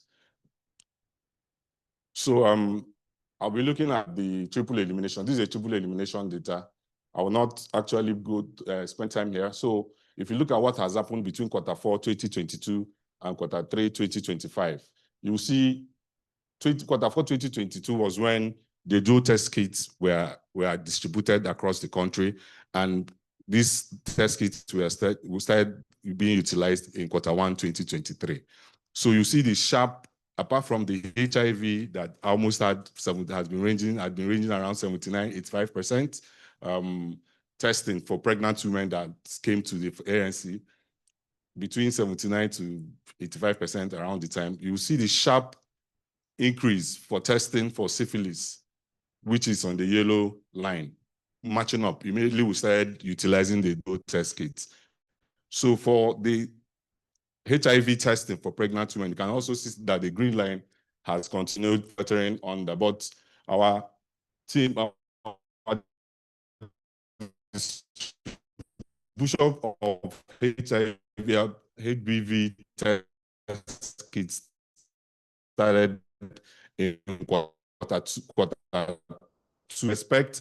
That's why we hate hepatitis testing in ANC. So we hope that by quarter 4, because of the distribution of and inclusion of the hepatitis B test kits, we'll see the trend will be going up to meet up with what we have with HIV and possibly syphilis. So looking at quarterly performance of early infant diagnosis. So this is the EID cascade. We had about 10,000 deliveries in the facility, and we have about 17,000 HAs whose samples we are taking. Looking at that, these samples results were received for about 15,890, and out of these 15,890, 15,649 were negative. And the positives were just about 241, which is 1.5%. So we also want to show you the final outcome for the year so far. So we are still having about 135% out of these 10,000 that came out positive. So this shows the EID coverage trend, actually. So from 2022 to where we are in quarter 2, 2025, you can also see from quarter 4, 2023, the rapid movement upward to 82%, and we are currently hovering around 79% EID coverage. So infant exposure screening. So this is also an activity that NASCAP is actually driving down in the country. You can see we are trying to make sure that infants that were missed at ANC and delivery are also captured at alternate entry points in the facilities. So looking at the first slide there, the attendance, you can see these alternate entry points, we actually do this screening is the immunization, the inpatient clinic, the outpatient, the nutrition unit, TB, family planning. So we had a total of 91,000 persons, about 91,000 persons attending these units or these clinics, and we screened about 37,000 of them. And that's a 41% screening rate for the infants that were met there. So this looks at the positivity rates from our screening. So we had for we had a total of about 1,000. We are looking at children between less than 2 months to 12 months. So they were tested we tested about 1,535 of them, and we had 33 positives at the alternate entry points. So which translates to a 52% positivity rate. So looking at the next chart there, is talking about our positives at AAP, at alternate entry point, and the linkage. Out of those that we identified 33%, 33 positives, and 31 of them were linked, which translates to 94% linkage rate. So I also want to talk about the turnaround time, the EID turnaround time. So if you look closely to this chart, previously we used to have this in days on your y-axis. We used to have results coming back after 60 days when we used to have the PCR testing. But with the point of care testing now, you can see that our turnaround time has gone less than 2 days, which is actually the gold standard, at least less than 2 days. So look at Q2 2024. This was when some of the POC, MPMAS nodes were actually updated, and real-time EID results now get transmitted to the national LIMS. So since then, this has aided the turnaround time of EID results in the country. So that's one of the good things that we've seen around with the POCs and GeneSpart. We also remember that around this time, most of our GeneSparts were integrated with the TB platform to actually do the EID testing for exposed infants. So lastly, this looks at our targets and our achievements and performance. So for 2020, I just wanted to bring out just 2 things here for VT1 and VT2. So if you look at 2024, for the whole of 2024, we had a target of 45% based on the population estimates, and we were able to achieve 45% of that target. So for 2025, our targets are at 75%. By the first semester of 2025, we are already at 54.7% of that VT1 target. And that shows that by the time we get to the end of the year, I'm sure we'll get almost at 100% of the 75% target. The same goes to the percentage of HIV exposed infants that are supposed to receive their EIDs. If you see by the whole of 2024, though the targets were 40%, we had a 27% achievement for the whole of 2024. But in 2025, the targets have upped up to 70%. We're already by first semester of the year, we're already at 40% of this target. So sorry,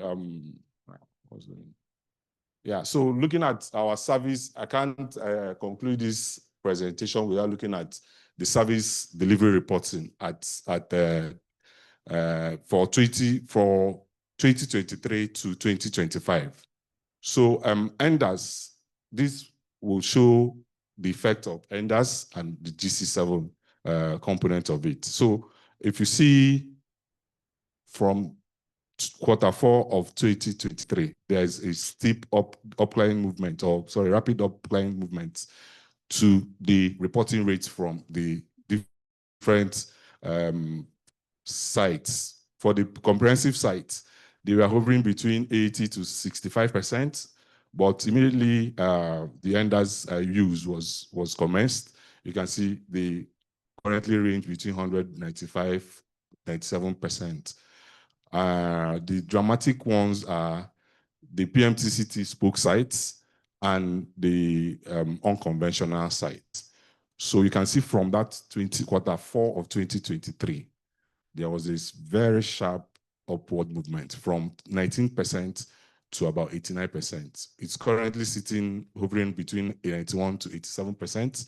I'm talking about the 37,000+ health facilities, spoke health facilities that we have, and then look at the unconventional sites.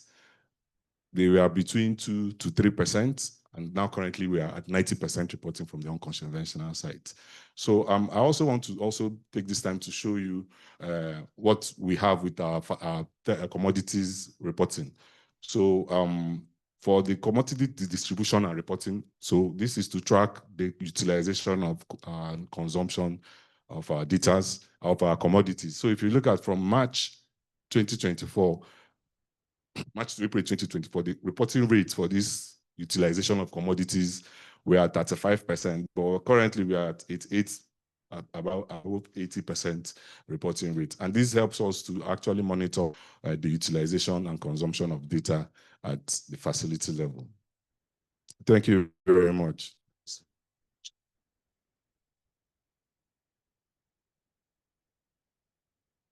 Thank you very much for a very detailed presentation. So we've had 3 back-to-back very detailed presentations that have looked at various aspects, very big on data, but we've done some deep granular data analysis at the national, subnational, and even the population level to really identify which populations are being left behind. And I'm sure we're beginning to see some themes. We're seeing populations in the HIV program that are very similar to populations in the TB program that are being left behind. I'm also seeing some convergence as well. So it's really great to see that even some of the slides had some integration going out. Quick question, there was a change slide that I saw from NACA. Can anybody, and we have some giveaways.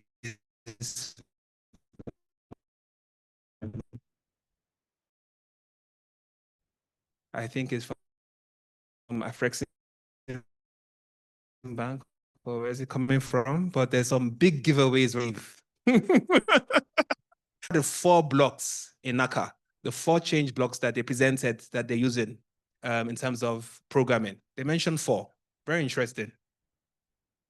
No. This table is exempted. Anybody?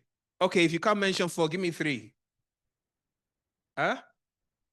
No, if you are sure of yourself, if you're sure you're going to be on live TV, right? We're streaming live right now on YouTube. Sir, are you sure? Should I take him? No. All right. No, they presented the prevention results, also the financing landscape.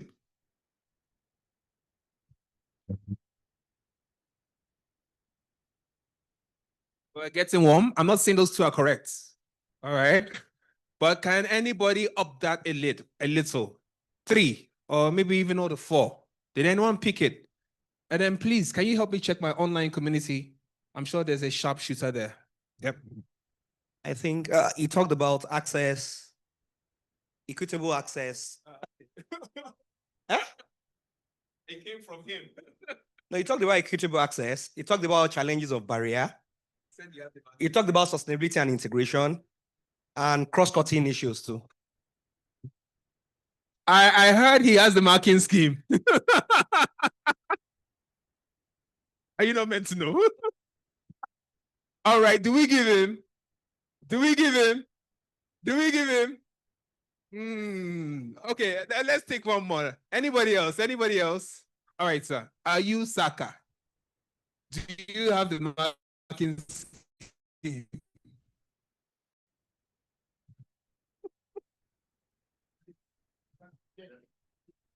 Cross-cutting areas, breaking barriers, equitable assets, then issues on sustainability. Thank you. Thank you very much. He has the marking scheme. Invigilator. Who got it correct? We have 3 answers. Omar, please.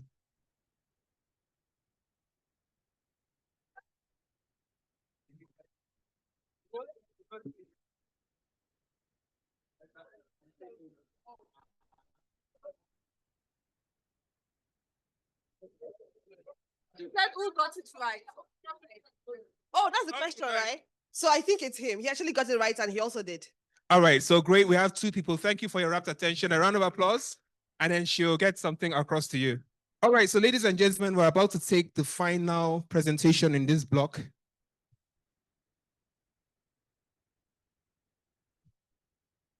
All right, so we're loading the slide right now. So while we're loading that slide, and the next presentation is really going to be at the partner level, where we're going to probably be synthesizing a lot of the conversations across response as well as the multi-sectoral response. And so we're going to be synthesizing that. We're going to really see how at the partner level, how is that complementing, how is that connected to the big picture in terms of NACA, NASCAP, as well as the TB program. So while we're setting up those slides, do we have any immediate, what has jumped out from you from any of these slides? Does anybody want to just take anything? Or do you want us to stir it up with a Mentimeter? Maybe not yet. All right, can we just take what one thing struck you the most in this tripod of presentations that we've taken right now? Anybody? Somebody is saying AI can hallucinate. All right. Anybody? All right, I can see we're all digesting now. We're still wrapping up. I'm wondering the team, do we have a Mentimeter that we can load? Let's see how we can warm it up. I can confidently tell you that we had a session with the Swedish team from Mentimeter, and we're very careful. We asked them a specific question. Will AI hallucinate? And they were very clear that no, it is within the environment of the questions you get that the AI will interact. So there's no hallucination. Thank you. There's no importation from anywhere else. Murphy. So I hope we're good to go. All right, great. Team, can just quickly get things warmed up. All right, great. So ladies and gentlemen, get your devices out. Kindly get your tablets, your iPhone 17s upgraded. I know there's other things. To the online community, we're about to send something to you there. Can you also kindly share the Mentimeter code to the online community, just in case some people just joined newly and they really don't have that? Likewise here, if you know you haven't been plugged into the Mentimeter yet and you would like to, just show your hands and then we'll quickly do that for you. There's somebody in this corner here, the team. There's somebody here that wants to get plugged, the gentleman in the red cap. And then this table in the center, Omar, behind you.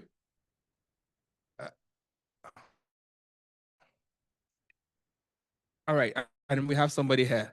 Okay, thank you very much. So maybe the first thing we need to do, can you just quickly show the Mentimeter code again? Just show the QR code and show the digit code so that anybody that has been unable to join can just quickly join up. We'll do that for like a few minutes and then we'll have some fun.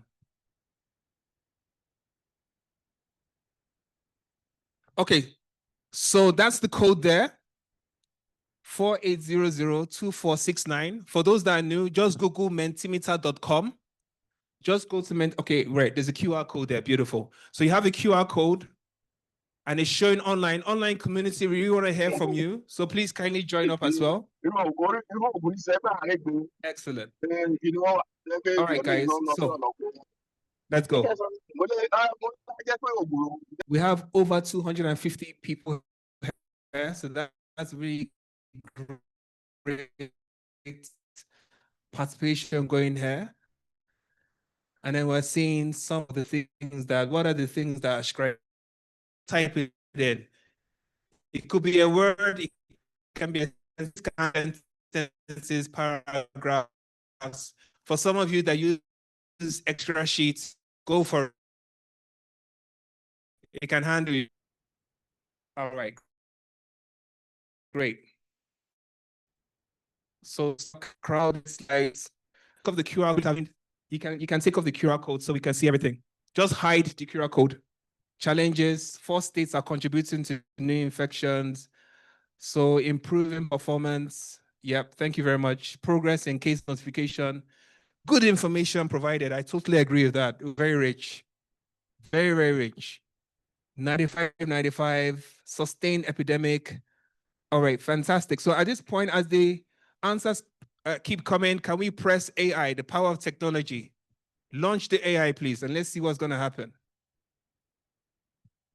So right now, keep your questions coming in because it's going to feed into the AI and it's really going to disaggregate it and put it into the blocks. And then we're going to see exactly what is powering the thoughts across everybody here in this auditorium and as well as the online community. All right, so data discrepancy, mind blown. Who is that person that the mind is blown? Do we have emergency services here? Anybody? Ambulance services. All right, please don't blow your mind. We're here for you. Need for DRM, I totally agree. So you can see program achievements. The blocks we have here are data, presentation quality, integration. So program achievement is number 1 right now. We have data, TB efforts, challenges. All right, so keep it coming. And while we're doing that, we'll just unlock one block so you can taste what's inside that block when we unpack it. Right now we have 67. Okay, great. More responses coming. No, let's go back. Let's go back to the big picture. Let's go back to the big picture. Thank you for opening up program achievements, but let's go back to the big picture. Okay, great. So we have 60 people. We're trying to take it. Let's take it to 100. Let's take it to 150. So let's drop it, drop it, drop it. Like, share. What's the other thing again? All right. Okay, so scroll up, scroll up. So we have 60 right now. We need 30 more. Yeah. So there's more responses here. So you need to launch the AI again so it can digest those responses. And then we go over that. Yeah. All right. So while we're doing that, we can open one of these blocks. So ladies and gentlemen, which block do you want us to unpack? Data. I'm not going to talk about presentation quality. Program achievements, TB efforts. Which one do we unpack right now? Data. Program achievements. All right, so let's go to program achievements and let's open it up. Yep. So you can see here is the landscape of questions that are coming from the program, successful achievements, good progress. The TB program has been able to sustain effort. So basically, it's talking about gains, progress, progress, and progress. Ladies and gentlemen, can we give ourselves a round of applause? So what we're doing right now is we're drilling down, we're doing a deep dive. We're beginning to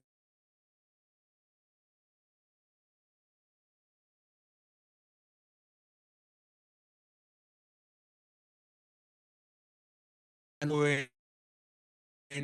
the success across board, and then which other states are in the process of rebuilding. They're not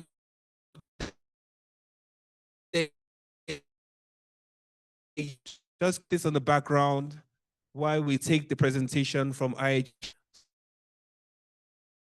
Put up a presentation for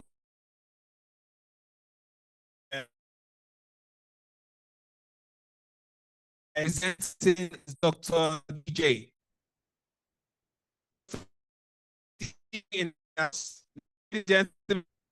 Hope it's not going to wrap.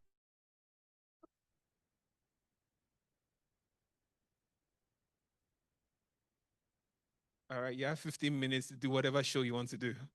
All right, thanks. Looking smart. Thank you very much. Thank you. It's working. It's working, so just try it.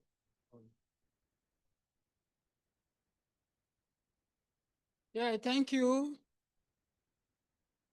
Good afternoon to the NC of NASCAP and just before he starts, who does he look like? Who does this guy remind you of in the music world? Who does this guy remind you of? Tupac?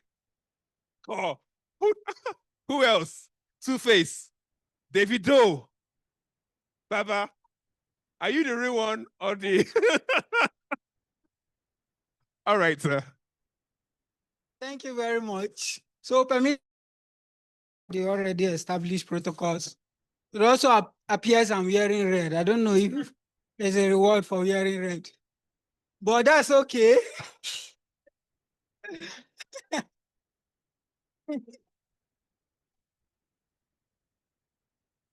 Okay, while we wait for the slides to come up, I want to say IHBN's implementation story is one of those beautiful and very remarkable stories you want to hear, right? Starting from 15 minutes, please. Yeah, so starting from something, we are heading to everything. Presentation on behalf of IHBN to showcase our wonderful performance and also learn from others as we continue to implement going forward. So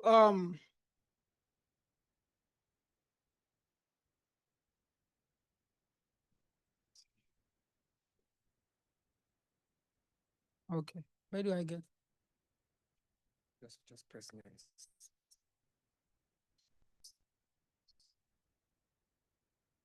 It's not moving.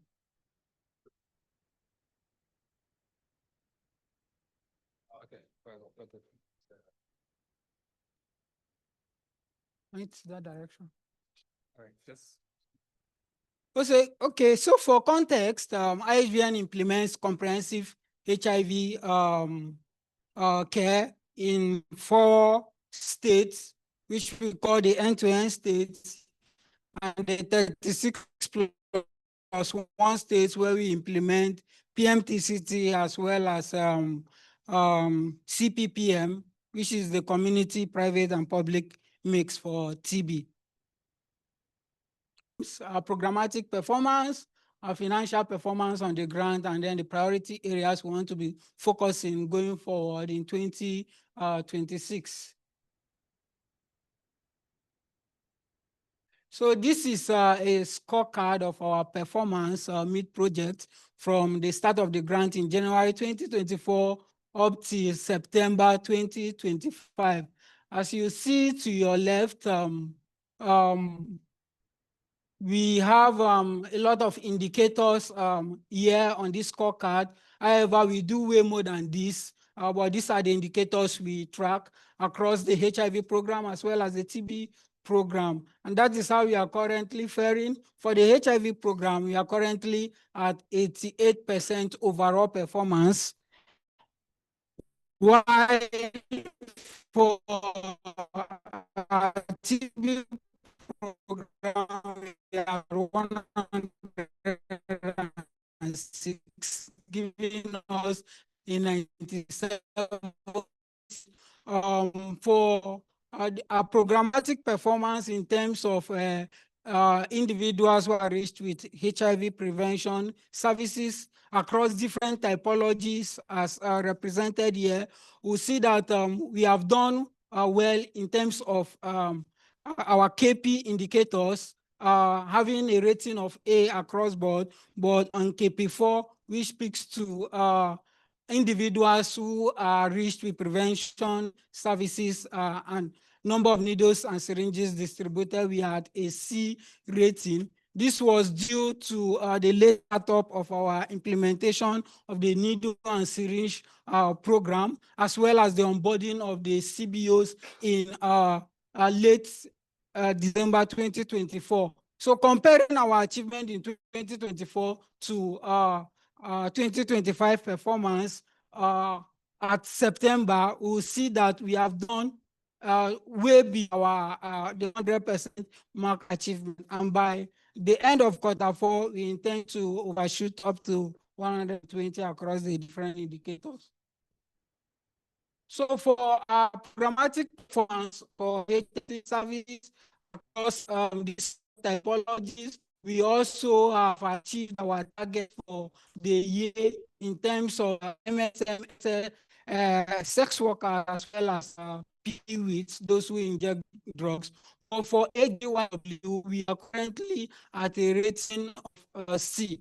As you see, for our 2024 achievement, we were able to do just 34.5% as compared to the 65% we currently have. A lot of factors that contributed to this performance in 2024. And this was due to the late onboarding of CBOs to carry out implementation of the AGYW program. However, by January 2025, we had identified the AGYW as a risk indicator for us. And we, as a program, we came together and realized that we needed to do something to up our game. So we worked in partnership with NASCAP as well as NACA, who has been very supporting. And because of our integration modalities we have put in place to integrate our services across board, We engaged with NACA and NASCAP, got their guidance to implement the AGYW program. Across our 4 end-to-end states, we were able to also engage with the state government in the various states. We came up with a implementation plan for our 4 end-to-end states. On that plan, we highlighted what we needed to do for the year going forward. Then we were able to also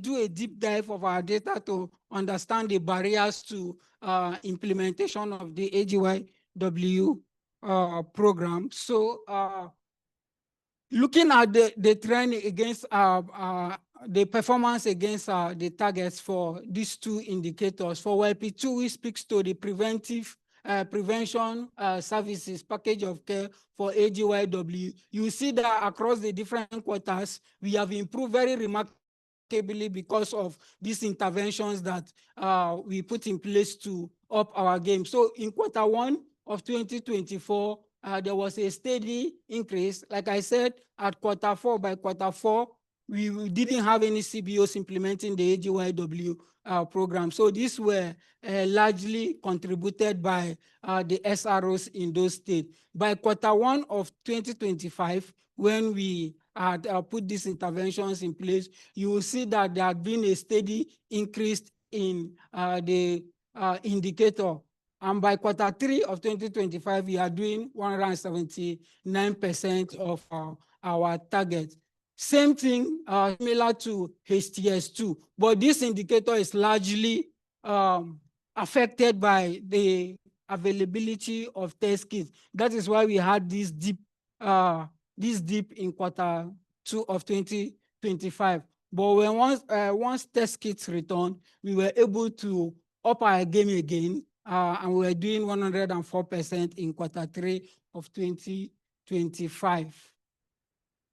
So for our performance on the PrEP across the different typologies, against our achievement in 2025 compared to 2024, we will see that we have also achieved our targets on those indicators for the indicator which speaks to sex workers, provision of PrEP for sex workers. We did a deep dive to understand why we are having this low performance across this typology. We realized that they are very mobile in those states that they are across our various, the 4 end-to-end states. So because of their mobility, most of them usually don't come back to get the PrEP services provided for them. So we noticed that there had been a decline in the services that have been provided for sex workers. So what we did is that we tried to expand our reach, did a deep dive of our data to understand why this is happening across board. But we also understand that in the end-to-end states like Anambra and Ebonyi, when we do our implementation, this is largely also affected by the insecurity in these states, especially Anambra, where there is insecurity in about 75% of the state.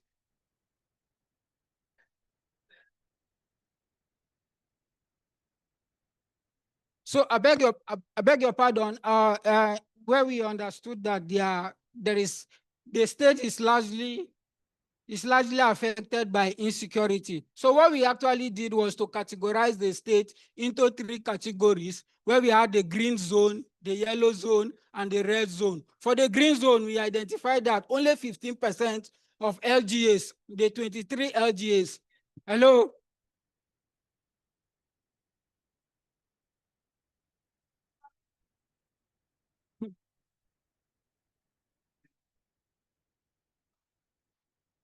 So by Q2 of 2025, we noticed a dip in our data again. And this was largely contributed by the effect of PrEP commodity stockout. But once we got that in Q3, we are improving on our services across the end-to-end states. So this is our performance on our treatment cascade, which speaks to the percentage of people on ART among all people living with HIV, that's TCS1. TCS1C speaks to that for pediatrics, and TCS 8 and 10. For pediatrics, this is where we are actually doing very poorly as compared to the national data and programming for pediatrics, where we notice that we are not really finding pediatrics cases in the community and states of implementation. So we try to do a deep dive to try to also understand why we are not getting this. But in comparison to the national data, you see that we are faced with two barriers. One, finding the pediatrics and enrolling them in care, and the other one is the problem of transitioning to adulthood. So for the ones we are able to get on care, a lot of others are also transitioning out of the pediatrics program. So what ISVN has done, without trying to reinvent the wheel, using family index testing as a strategy for improving our pediatric case finding, we sat down with our project management team and came up with a strategy that we call the JAM strategy, Joint Action for Mother and Child. This strategy speaks to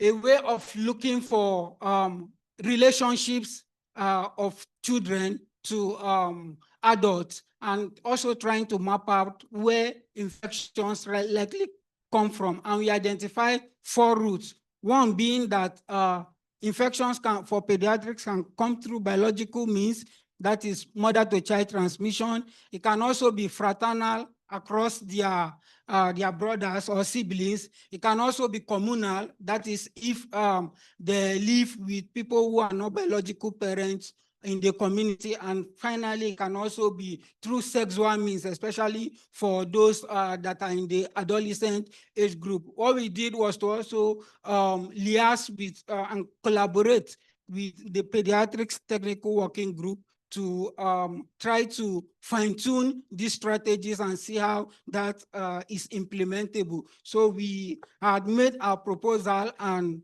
to city, and city gave us approval to do this. We are currently working with the TWG to see how we roll that out. So we have marshaled out an implementation plan, which is workable in collaboration with NASCAP, that has always been providing us with guidance, as well as NACA, to implement that strategy. And we hope to roll it out by January of 2026.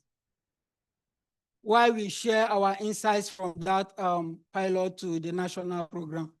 So for our PMTCT cascade, this slide just shows our contribution to the national VT1. As we will see on the far right here, VT1 over the different quarters has remarkably improved in 2024 quarter 1 across 2025 quarter 3, where we are currently doing 30%. This is almost in keeping with a national data from the Nigerian Demographic and Health Survey, which shows that 24% of our pregnant women access care in the unconventional sites, while 9% don't even go to the facilities at all for deliveries. So ISVN's achievement currently is at 30%, without which 30% of these women will not be able to be enrolled into care.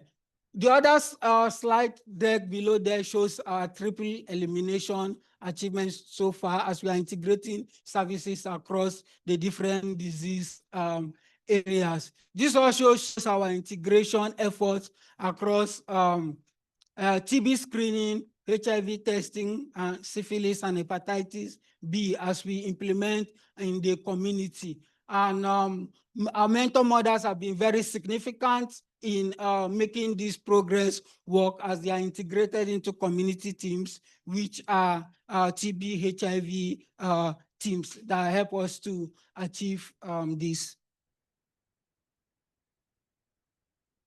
So this also speaks to TB HIV across some of our TB HIV indicators.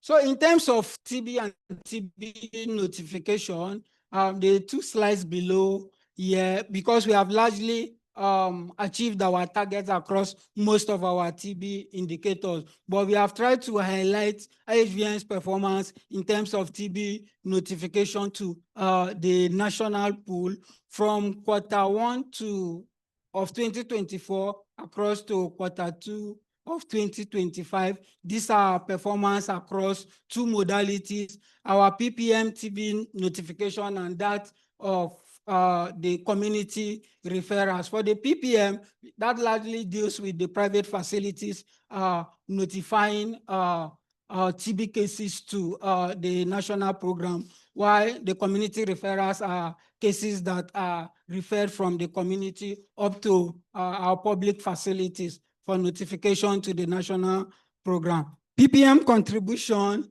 to national TB notification is currently at 34% for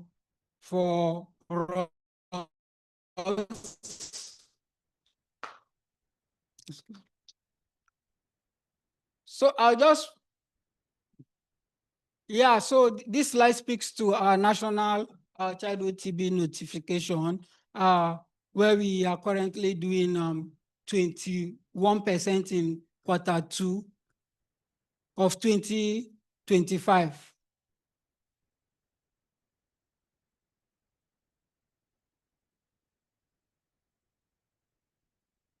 Next slide, please. So while I transition to our financial performance on the ground from year 2024 to 2025, based on the new revised budget, we are currently at 69% of absorption, while with obligations, we are currently at 144% of absorption. This slide speaks to the different cost categories that contribute to that absorption, from human resources to payment for results.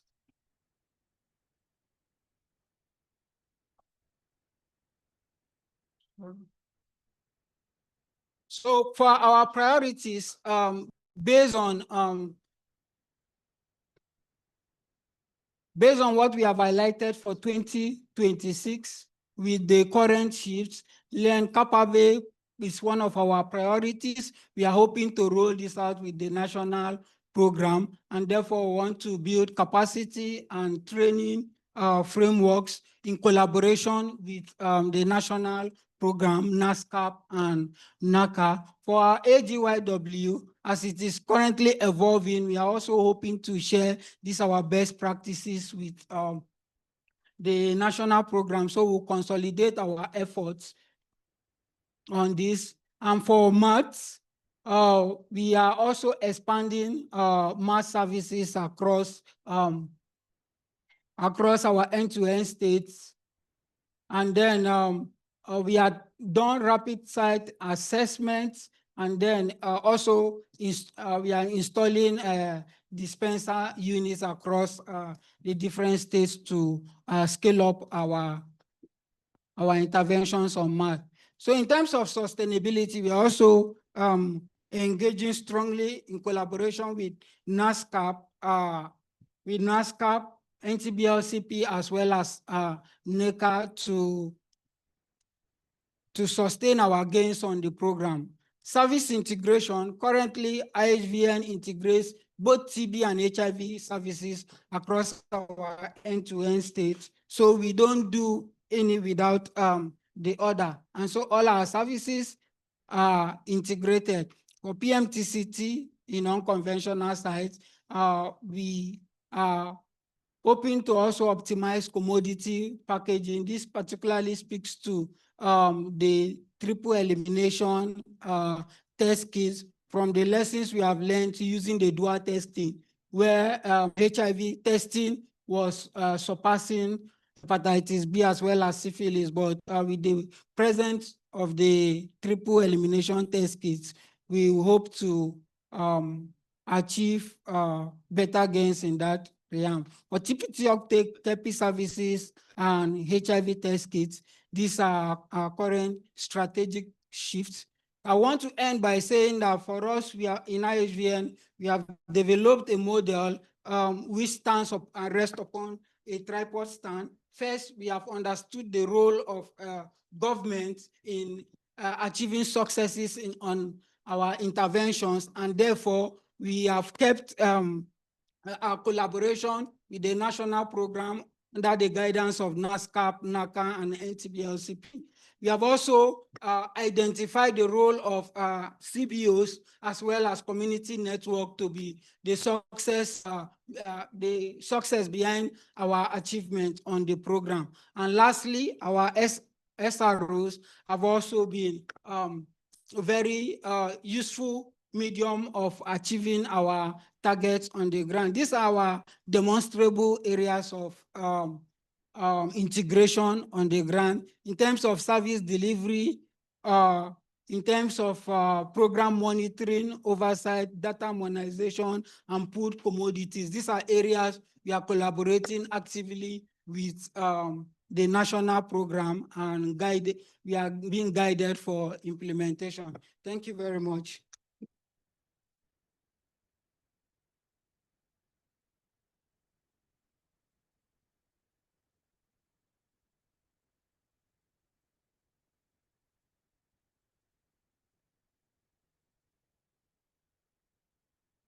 All right, thank you very much. Let's give him another round of applause.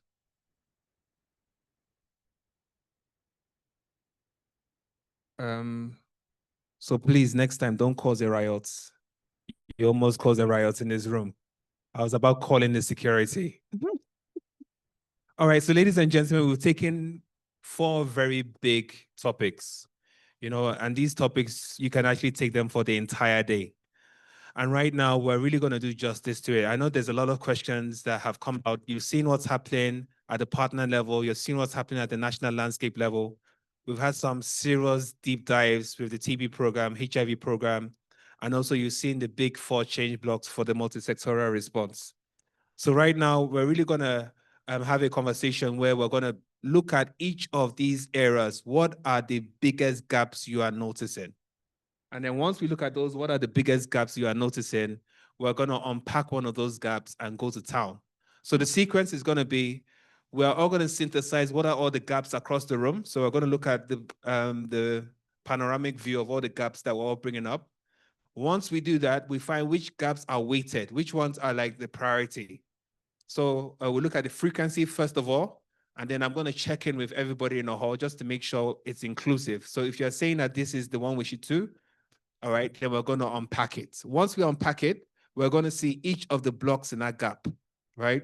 We'll start a conversation, but if we need to dig down deeper, we'll now go into a root cause analysis, all right? And that's the next thing. So we'll do a root cause analysis, again, using technology as a multiplier.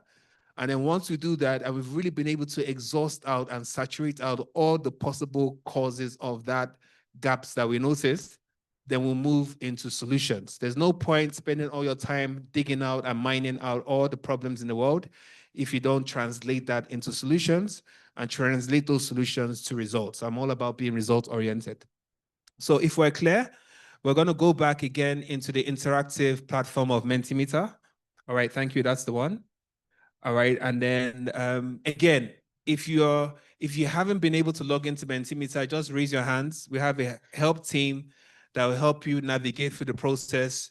It took me a while myself, so I totally understand that. Yeah, so you have the number. Let's pull it on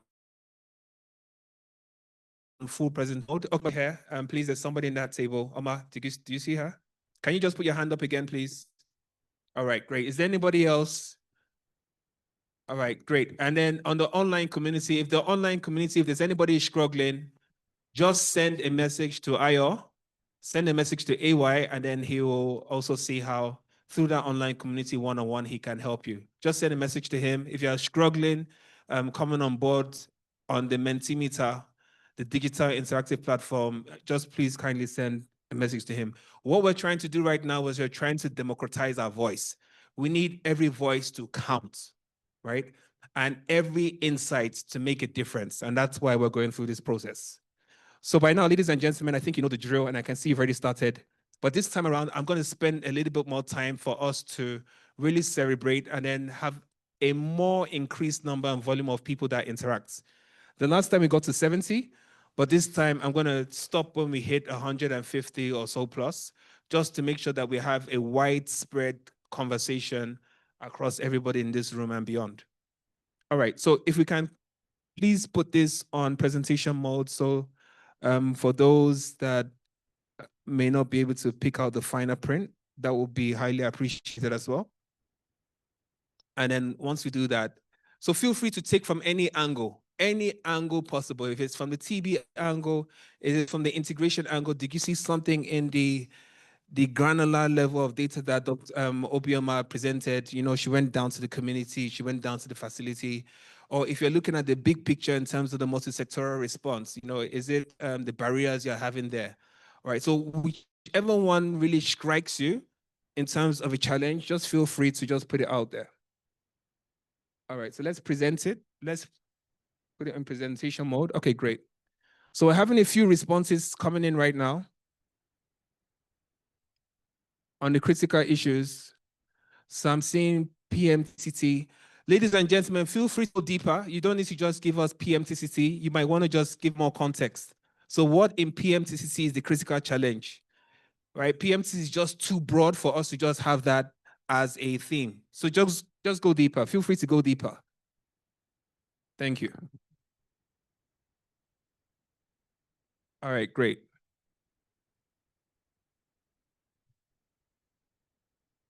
All right, so you probably have the Mentimeter on your devices. So if you can't see the screen here, just use your devices or use your tablet or use your laptop.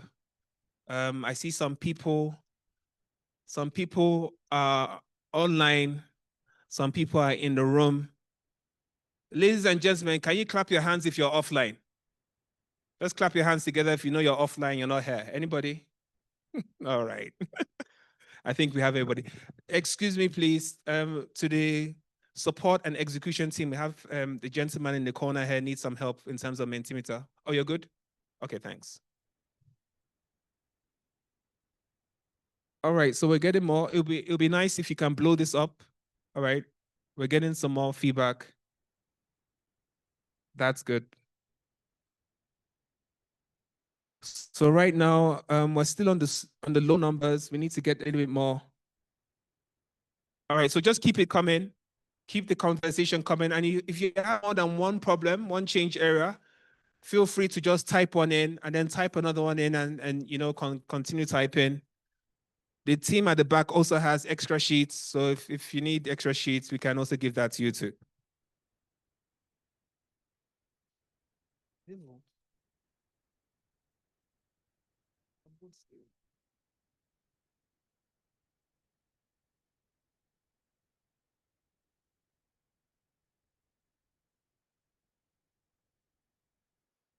Yep.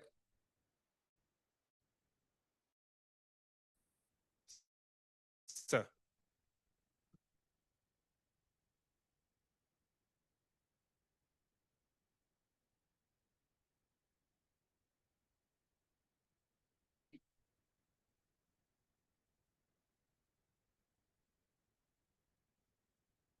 So while we're doing that, we're going to also have a hybrid platform. So if there is a burning question that you also want to raise, as we're also typing it down, we're going to mix it together. It's not going to be all Mentimeter, it's just going to be a mix. So feel free, if you do have a question that you'd like to raise your hand, you know, feel free to do that. We're happy to take that on board too. Do you have something you'd like to raise, sir? Thank you. Good afternoon, everyone. I'm sorry if I just have to make this comment. For people like us that are not AI compliant, so that we don't forget what we have on our minds. So I beg you, if you can allow us so that we'll say this thing we want to say. We are of the old model.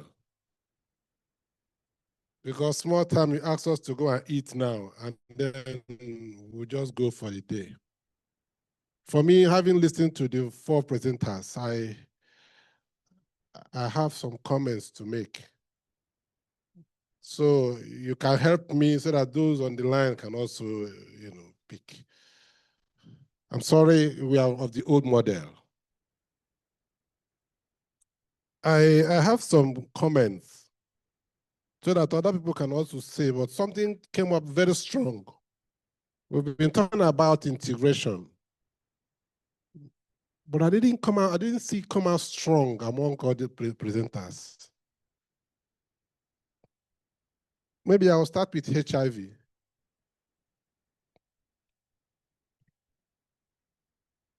In one of the presentations, one of the slides, you mentioned you improved integration for childhood testing and others. And I want to find out, when you tested for the TB angle, did you try to use the chest X-rays with AI? I know Global Fund has spent so much money on those chest X-rays. Did you try to use it? And if you used, I think it's better for you to show it so that we know whether it is workable and it's not workable. We can strike it off in terms of the G6, the G8, which we're looking forward to. Now for the NACA, I'm conversant with children, adolescents, and adults. I don't think I'm comfortable with never married men and never married women. I don't know what that nomenclature, I don't know where it came from. Never married men, never married women, and that stuff. And then for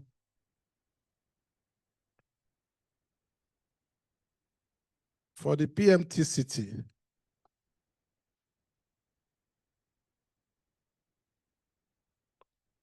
I do know that if we have the proportion of women that tested positive, pregnant women, if we want to assess the level of intervention, we should be able to know the proportion of children that failed intervention. We tested number of women and they were positive, and you place them on ARV, you should be able to have an idea of how many failed interventions so that we know whether the drug is even working or not. If we don't have a picture of that, I mean, it will not even allow us to assess the level of implementation or intervention.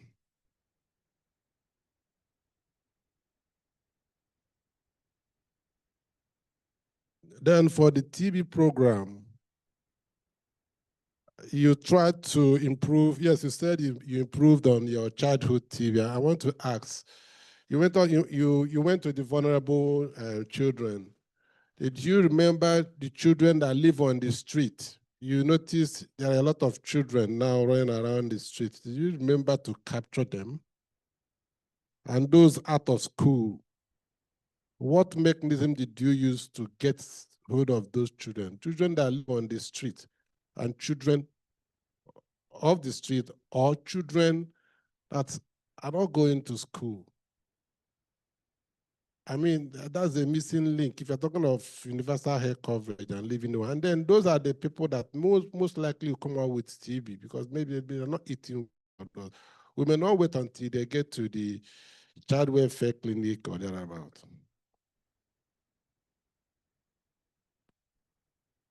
And like I said, I didn't see much integration. You know, the TB program, yes, they tried to mention that they got to the HIV. From the HIV side, I didn't see you reaching out to the TB program. And also, yes, for NACA, you're beginning the slide, you mentioned PMTCT, blah, blah, blah, blah. I was thinking that you give us an overarching report because you overseeing the HIV response. I didn't see it come out. In beginning slides, you mentioned PMTCT, blah, blah, blah. When you went down, it was like, you are giving us 2024 data. I didn't see much of 2025. I'm sorry, I will slow down so that other people can also ask questions. Thank you. Right, great. Thank you very much for that. So I hope the respective people are taking notes of this. He made some very big comments on integration. He didn't really feel the level of integration that he would have loved to see at the various levels. I do know there's a little bit about that in the TB national program landscape, but maybe the others to really see how you can elevate that. And he also spoke about the fact that in terms of the priority populations, can we unpack that priority populations for pediatrics and adolescents? It seems to be leaning in one particular direction. What about the other directions? Likewise for PMTC. So please let's keep these in these three buckets right now. I can see the online community and people in this room are still contributing. So what we're going to do is we're mixing it up right now. This is the hybrid session where we're taking questions here and also from the online community. And then we're going to fuse them together. So on integration, we just open up what's on integration, including some of the comments that came from this room. Aja. Thank you. My own comments will not go online because I think it requires immediate feedback. Yes, regarding NACA presentation, I don't know. They said there is insufficient funds for AYP program, AGYW. They mentioned change in the strategy, and they equally mentioned prevention coverage as a challenge. And I know we've been seeing this thing in the slides anytime NACA make presentation regarding AGYW, and I don't know where are we going to. The last time when we are having oversight meeting at CCM, they made this presentation, but we got to know the person that made the presentation is not in the position to make any decision. And I believe in this room, we have all the personnel that we require to make such decision. We were of the opinion of consolidating the AGYW component of the grant since NACA have not started implementation up till now, up till last quarter program review meeting at the CCM oversight meeting. So we were of the opinion that if they cannot implement that grant, we can move it to IHVN since they are already implementing in 4 states. Meanwhile, NACA are to implement the grant in to cover the whole states. Whereas the IHVN SRR to cover only post-states, we are also looking at that possibility of denying other states access to having those programs. So if at all we cannot implement, it's better we move it to those post-states than to keep saying we have this problem and we are not doing anything to that aspect. Please, NACA, what are we doing and where are we going? Let's solve this issue. We have all the people that are required to solve that problem. We kept seeing it in every presentation NACA made. I don't know. Please. Right. Thank you. As you can see, that's a topic that is very dear to our heart, very passionate, talking about inefficiencies. Is there a possibility for us to increase access? Aja, I think you stirred up everybody here right now, Aja. I hope I can extinguish it.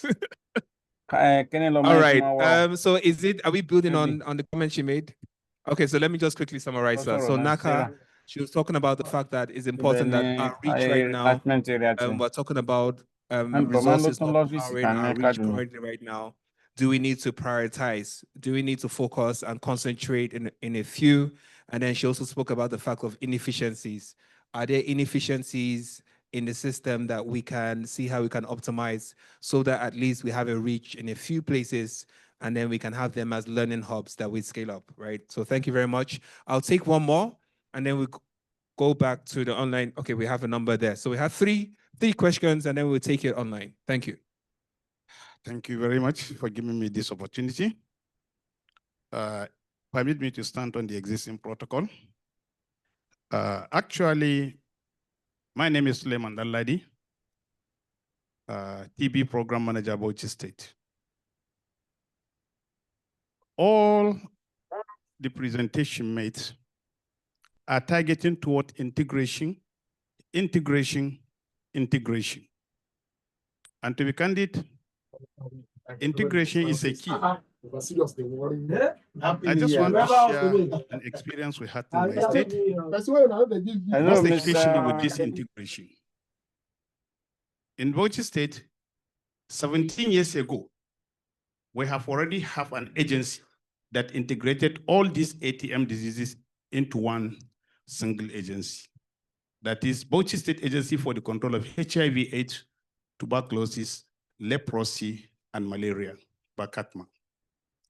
So it helps a lot in integrating the services of these ATMs into one single agency with single coordination, single financing from the state, and single management through one executive chairman. This integration have yielded a lot of things. Just of recent, I was in the agency since the inception of the agency. I was the Deputy Director, Malaria Control. I became the Deputy Director, HIV/AIDS, and I'm now the Program Manager for TB. Out of that experiences, I initiated the integration of TB into seasonal malaria chemo prevention, which in cycle 1, 2, 3, 4, and 5, if you see the outcome of the total number of children that we got that are TB positive, is something to write home about. As well, during childhood TB screening week, in Bauchi State, we do not only do childhood TB screening week, no. We did childhood TB, HIV, and malaria screening week, of which the results have been presented during this zonal review meeting, which improve our childhood TB cases from 7% to 11% this time around. So the major challenges of integration, as said by the Nepoan, integration will not only be done at the national. Integration is something that needs to be done at the grassroots and with full integration. Look, there are challenges that we just address now. If we say SASCAP, NASCAP, integrate, it's a challenge. Why? Because there is no commitment to that integration. So if actually government is committed, our donor partner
more especially where in the presentation there is increase in the virus suppression.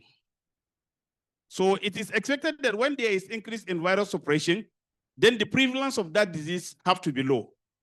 But unfortunately, there is decrease in virus suppression, but there is increase in cases detection again. So actually, there is need for a little bit clarification on that issue. Thank you very much for giving me the opportunity. And if I'm given an opportunity next time, we'll share a lot of things that we have in the state. Thank you very much. Thank you very much for that. That's beautiful insights coming from the beautiful city of Bauchi. I was actually working there for 5 years plus, so I remember seeing some of these things. So ladies and gentlemen, we are beginning to see some states are moving the needle in terms of integration. And he made a statement that integration is not a buzzword. Integration right now should be brought down to the subnational level and not just left at that national level and right down to the grassroots. And then beyond that, the integration should be delivering results. He mentioned results, how in his integration, he's seen an improved yield, and he's also seen an improvement in terms of accessibility. So ladies and gentlemen, we're having a great example of integration from Bauchi. Curious to know if there's any other examples of integrations that we can learn of, and if Bauchi can also share a little bit more about their integration. If there's enough time, maybe tomorrow, maybe we can spotlight Bauchi and ask Bauchi to just give us a deeper bite into integration. How did you do it? How did you resource it? What were the gains? What were the challenges? What were the barriers? So once again, let's give him a round of applause. We have a few questions in this corner, so please, sir. Thank you very much. There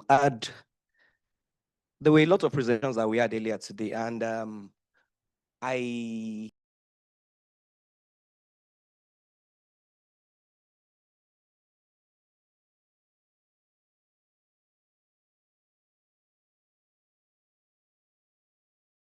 as I think it's important for me to bring up for. There are some strategic areas in our implementation, especially in the HIV space, that is really giving us issues, so to speak. We are talking about interventions as regards AGYW. A lot of people have been mentioning AGYW issues as regards issues with the reprogramming and challenges that we're having with it now. Beyond that, KP is also a key area in the HIV response space, and pregnant positive women, our children and all that. There were very important presentations or issues that was projected earlier on concerning the AGYW. When you're talking about your targets, the targets were significantly below expected. For example, in your AGYW target for 2024, it was as low as 34.5%. In the present first quarter data that you presented, you hovered around 65%, whereas for the other key areas, it's expected to have. So the question we want to ask you is this: what are you doing, or what do you plan specifically to do to up your game? We are midway in implementation at the moment. We have 18 months for us before we round up that they plan to use in being able to bridge that very significant gap that they have in that area. Again, you mentioned engaging CBOs. There is need for you to clarify that area, because I had feelers from people within this hall. There are no CBOs engaged for AGY implementation across the subnational spaces where HVN is working in the country. That taken. Again, you went to the issue of FSW. And in the previous year of 2024, you had achieved significantly in the sense that you covered your target 100%. For 2024, the first quarter of 2024, that reduced significantly. And the only justifiable reason that you're able to give to us was the fact that there were mobility of FSW. The concept of FSW mobility is a normal thing. That should not be a singular factor that will be responsible for that significant difference. Statistically, there is need for you to shed more light to that for us. You also made mention of insecurity issue. In one state should not be able to account for that significant difference in that. Pregnant women, positive pregnant women on ARTs. Are positive pregnant women stand the risk of giving birth to children who are positive, vertical transmission. For 2024, your target was 40%. First quarter, 75%. You yourself asked us a question in this or that. Where are these infections coming from when you were talking about under 15 on ART, also with very low significant coverage? There is need for you to explain that to us. Again, when you are talking about your 2026 priorities, you were talking about, you are very vague. that's the simplicity of it. There is a platform for interaction with the government of Nigeria. NACA is supporting your concepts. You are not specific as regards technical interventions that you want to use or leverage on to be able to achieve more or take us away from these sub-achievements that we're having presently.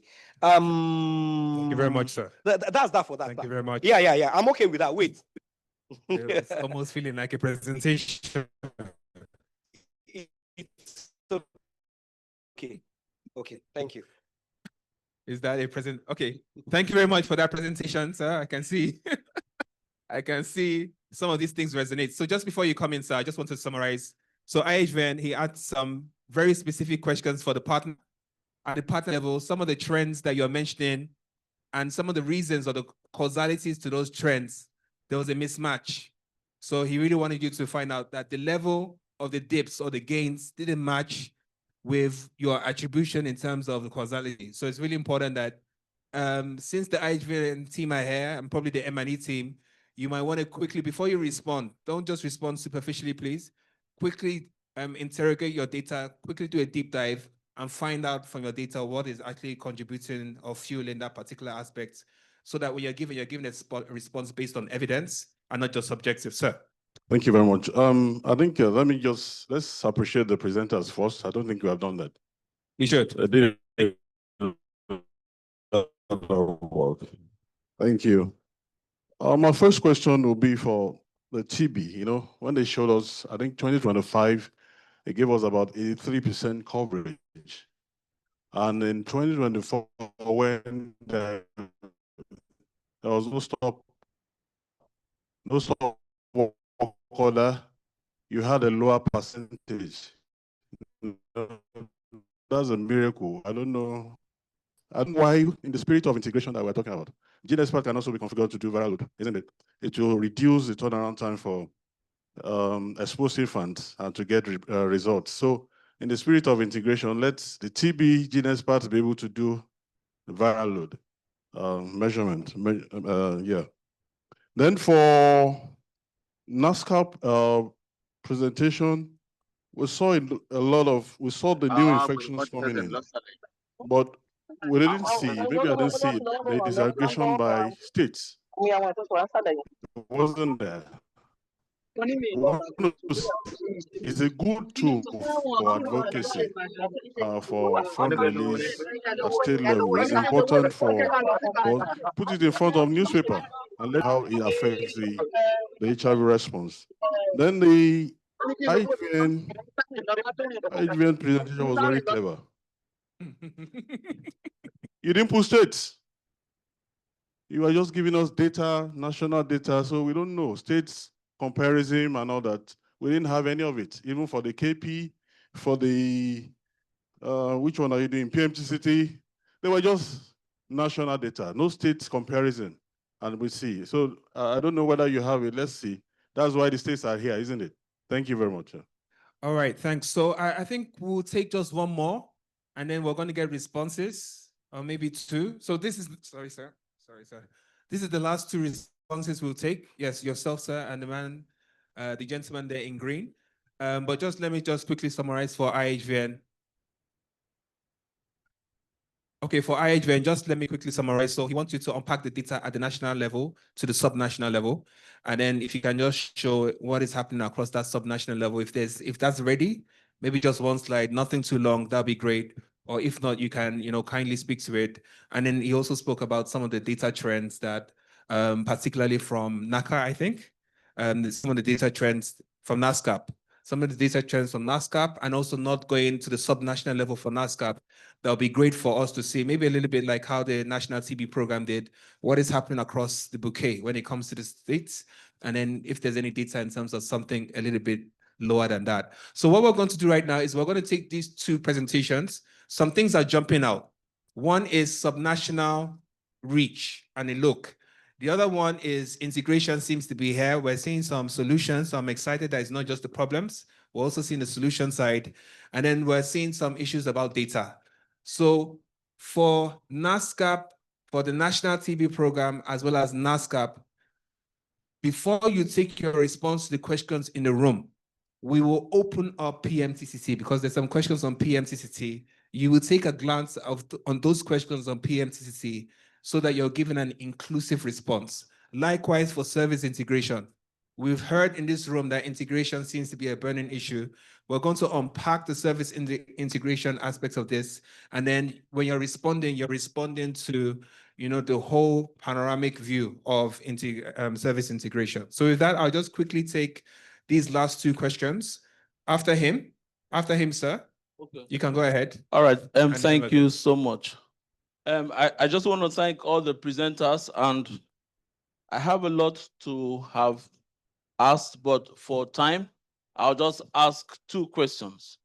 My first question goes to the NACA presenter, the person that presented from NACA. It's about the non-reporting of the KP results in typology, by their typologists, since we had the Donald Trump issue since January. And I know that earlier in that presentation, we were made to see how important the KP program is in achieving epidemic control as a country. And since January till now, we've not had that reporting as per typologists. In fact, in my state, I kept on asking the partner, what's happening? You're not reporting your KP program by the typologists to help us in our program intervention and in our program design. They said that's the instruction that came from their funders. So if we are still having that problem tonight, I want to ask, what have we done to ensure that we can close that gap? That's number one. The second is about an honest question that I wish to ask in this house. And I know that we have enough people to answer that question even now. And that's a question that has bothered some of us over time, and I've seen it play out again here. We are seeing lots of instances that NASCAP and NACA are duplicating almost the same work. We are seeing that both of them, in fact, in the presentation, NASCAP comes out strong on talking about prevention programs, AGYW and MATS, all those things. And we also saw a presentation from NACA that spoke boldly to the same thing. So this has gone for me for too long. And while we would not want NACA and NASCAP not to coexist, we would really appreciate if they can streamline and go back to their original mandate and stick to their mandate, and everybody collaborate and implement the HIV program as a country together. A case in point was when in my state, and I'm sure that was the experience of some other states, when after we had a very robust sustainability meeting on integration of ATM that was pioneered by NACA, and then with the support of a whole lot of stakeholders, the commissioners of health, and all of that, they were in attendance. We had a very robust engagement. Only for a few weeks later, I was also told of another sustainability same meeting by NASCAP. And the same set of people were invited to the same house. And I was wondering, what are we really going to achieve with this cycle of programs? So my appeal is that if we do not achieve any other thing, we should consciously, as a country, ask these two entities to go back to their original mandates and stick to it going forward. Thank you. Thank you very much for that. Some very bold conversations in the room right now. Okay, very bold conversations in the room right now. So just to summarize, he spoke about the fact that we having, all right, and I can see your question is actually stirring up some more conversations. So in agreement, are we next? Just let's have one house, please. One house, please. Ladies and gentlemen, one house. So ladies and gentlemen, this is a circle of trust. This place is a protected space. And because it's a circle of trust and a protected space, I can drop anything on the table. Ladies and gentlemen, if I so wish, I can do what? I can break the table, right? Can I break this table? Break it. All right, so it's a circle of trust. So we're welcoming all feedback, no matter what angle it's coming from or no matter what tangents. Because in that feedback, there's something we can learn or there's something that might resonate with the entire team. So ladies and gentlemen, let's be very accommodative. So thank you very much for that. He spoke about inefficiencies, he spoke about duplications, and he spoke about the fact that in terms of the mandate, are the mandates getting blurred or is the application of that mandate getting blurred? All right, so, sir. Okay, thank you very much for giving me the opportunity to talk. I'm Dr. Chukwulobe Ogochukwu, the TB Program Manager, Anambra State. A lot of integration is actually going on in the state with the HIV, TB, and even malaria because we are having what we call weekly review meetings where we have data file that supports us. But apart from that, my major concern is from the last presenter, saying that Anambra State has 75% insecurity, and which is from IHBN presenter, I think so. And they've been coming to Anambra State every day on daily basis. Let me say that because we have engagement meetings all the time. So I wonder where that is coming from. And even from his presentation, there is no subnational data there, at least to showcase that nothing is happening in Anambra, but that we have insecurity. So I wonder where that is coming from because it's a national aberration. We cannot take it, honestly. And they come into Anambra all the time. We have engagement meetings before we plan to go for our activities. So how can that come up here? We cannot take it, please. Thank you. All right, thank you very much. I think IHVM may have just stepped in it. I'm not going to see what they stepped in, but I will leave you to dig yourself out of it. So basically, we do appreciate the fact that there are pockets of insecurities, but I think he's about the scale of those insecurities, that the scale was brought up. So it's important that while we're mindful of some fragmented insecurities we experience, that we don't amplify that or exaggerate that a bit. Okay, so ladies and gentlemen, just before we step into taking the conversation further, can I have one house? I'm feeling very insecure right now. Who is protecting me? The insecurity in this room is up to 75%.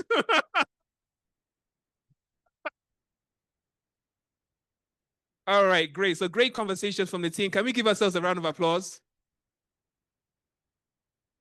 Now, I've been on the other side before, and I know how it feels to be on the online community. You really want to interact, and it's just, at times, it's not the same. Can the team just quickly find out, or you just put on the online,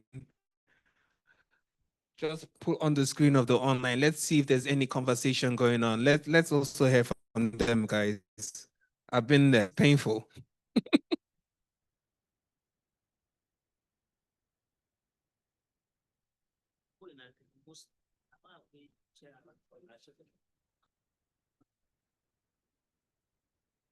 All right. So I know the online community were contributing a lot to the Mentimeter. So great. Over 150 people still plugged in. Let's give them a round of applause, ladies and gentlemen. This is connected programming, all plugged in. So can we just go to the chat? Let's just see the chat. Yeah. Thank you. Thank you very much. Can we click on the chat so we can see the chat, please? Can we see the chat? Is that possible? What does that mean? There's no chats. We want to see that there's no chats. I'm seeing one chat there. We want to see it. Transparency, please. We would like to see. We are here. Oh. Thank you very much, Taiwo. We see you, we hear you loud and clear. All right, great. So to the online community, we're watching you right now live from Afrexim Bank, Abuja. If you have any comments beyond the ones you've put inside the Mentimeter, feel free to just drop it there. So can you put the chat? Let's see the chat. Keep the chat on. Open up the chat so we can see the chat, IT. Good. All right, so I'll just quickly go through. Adepoju should mute his mic. Okay. All right. Tuberculosis, KPs. So we can see tuberculosis and KPs are coming up. Tuberculosis and KPs are coming up, so that's important.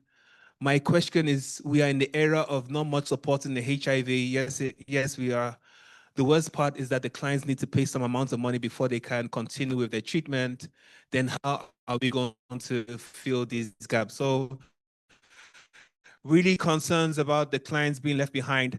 I know Bauchi had some examples, and he also said something that I felt was very bold. He spoke about integrating into the initiative that is being coordinated and driven by the coordinating Minister of Health and Social Welfare, which is primary healthcare. Congratulations. Can you scroll up? Can you kindly just be scrolling up? Let's see what's out there. Make sure Mentimeter. Okay, we should make use of the Mentimeter. Yes, we will. We will make use of the Mentimeter. Thank you. Congratulations to the partners. You're being celebrated, national TV program. Obioma, please take a bow. Being celebrated by the online community. Omar, can we give us something? Just give us something from Afrexim Bank. Go for it.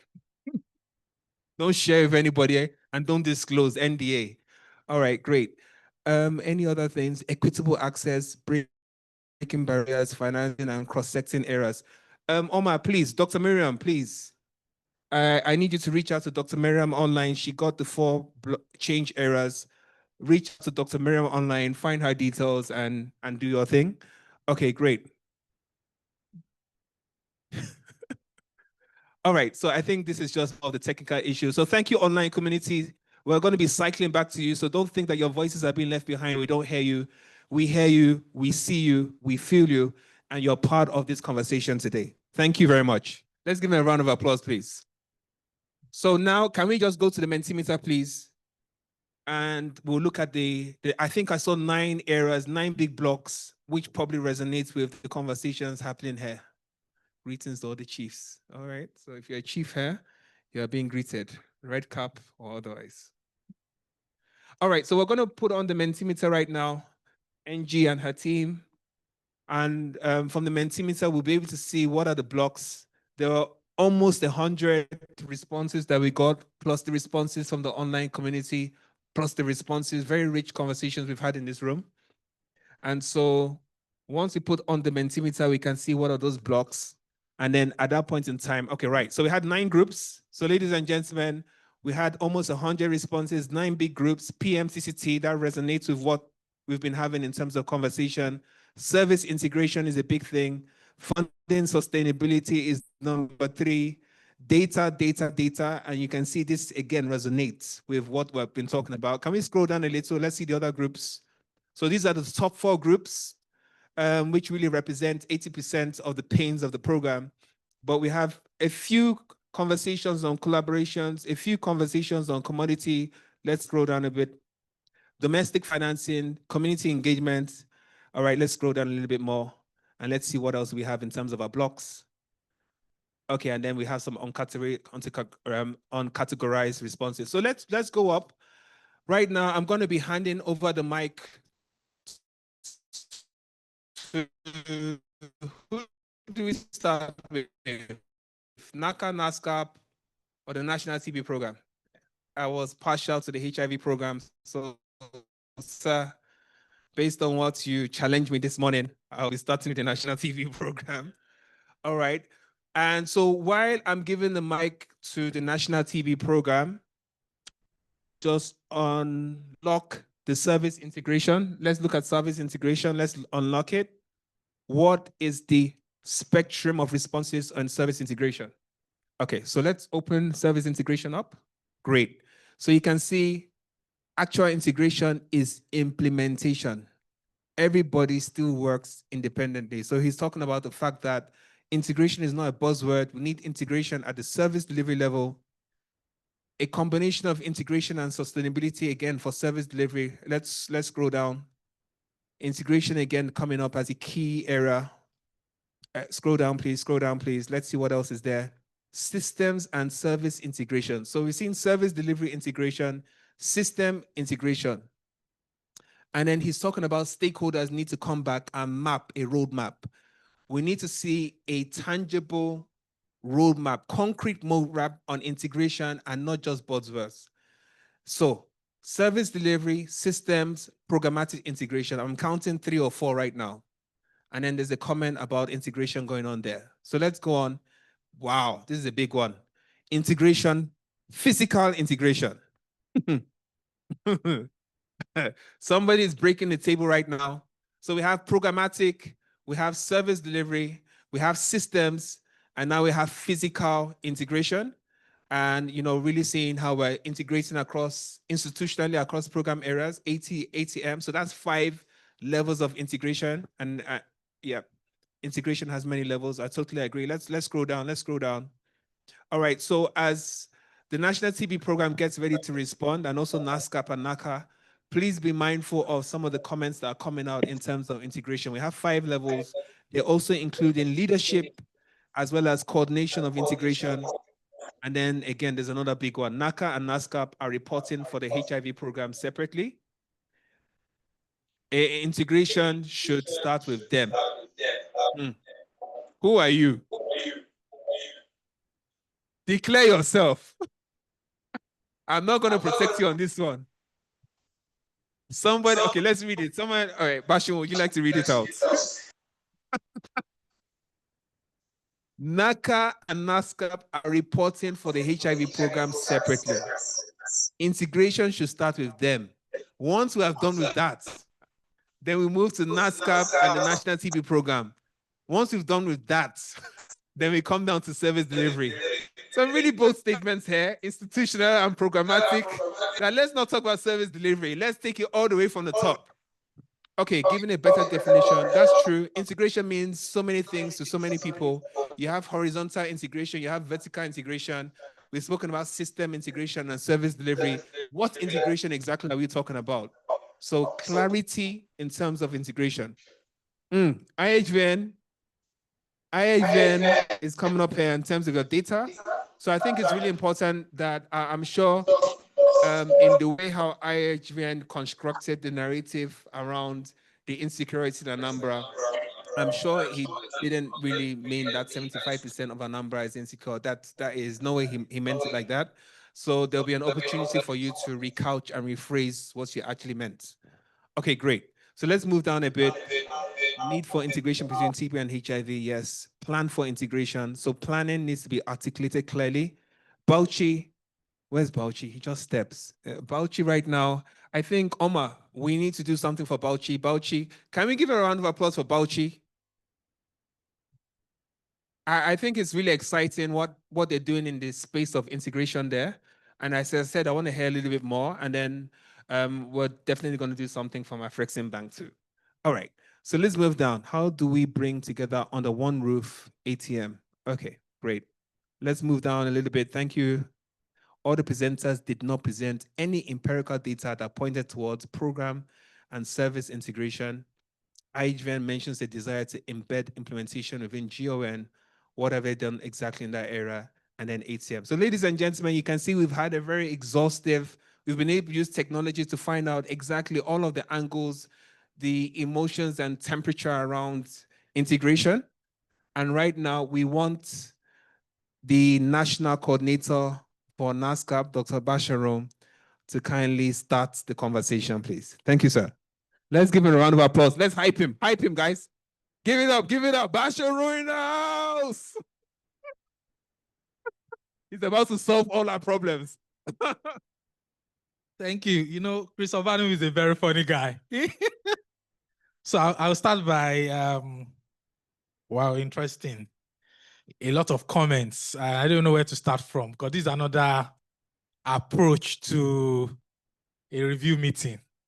You have giving people independent opportunity to express using mentor. It's anonymous. It's unlinked anonymous. You cannot know who's doing it.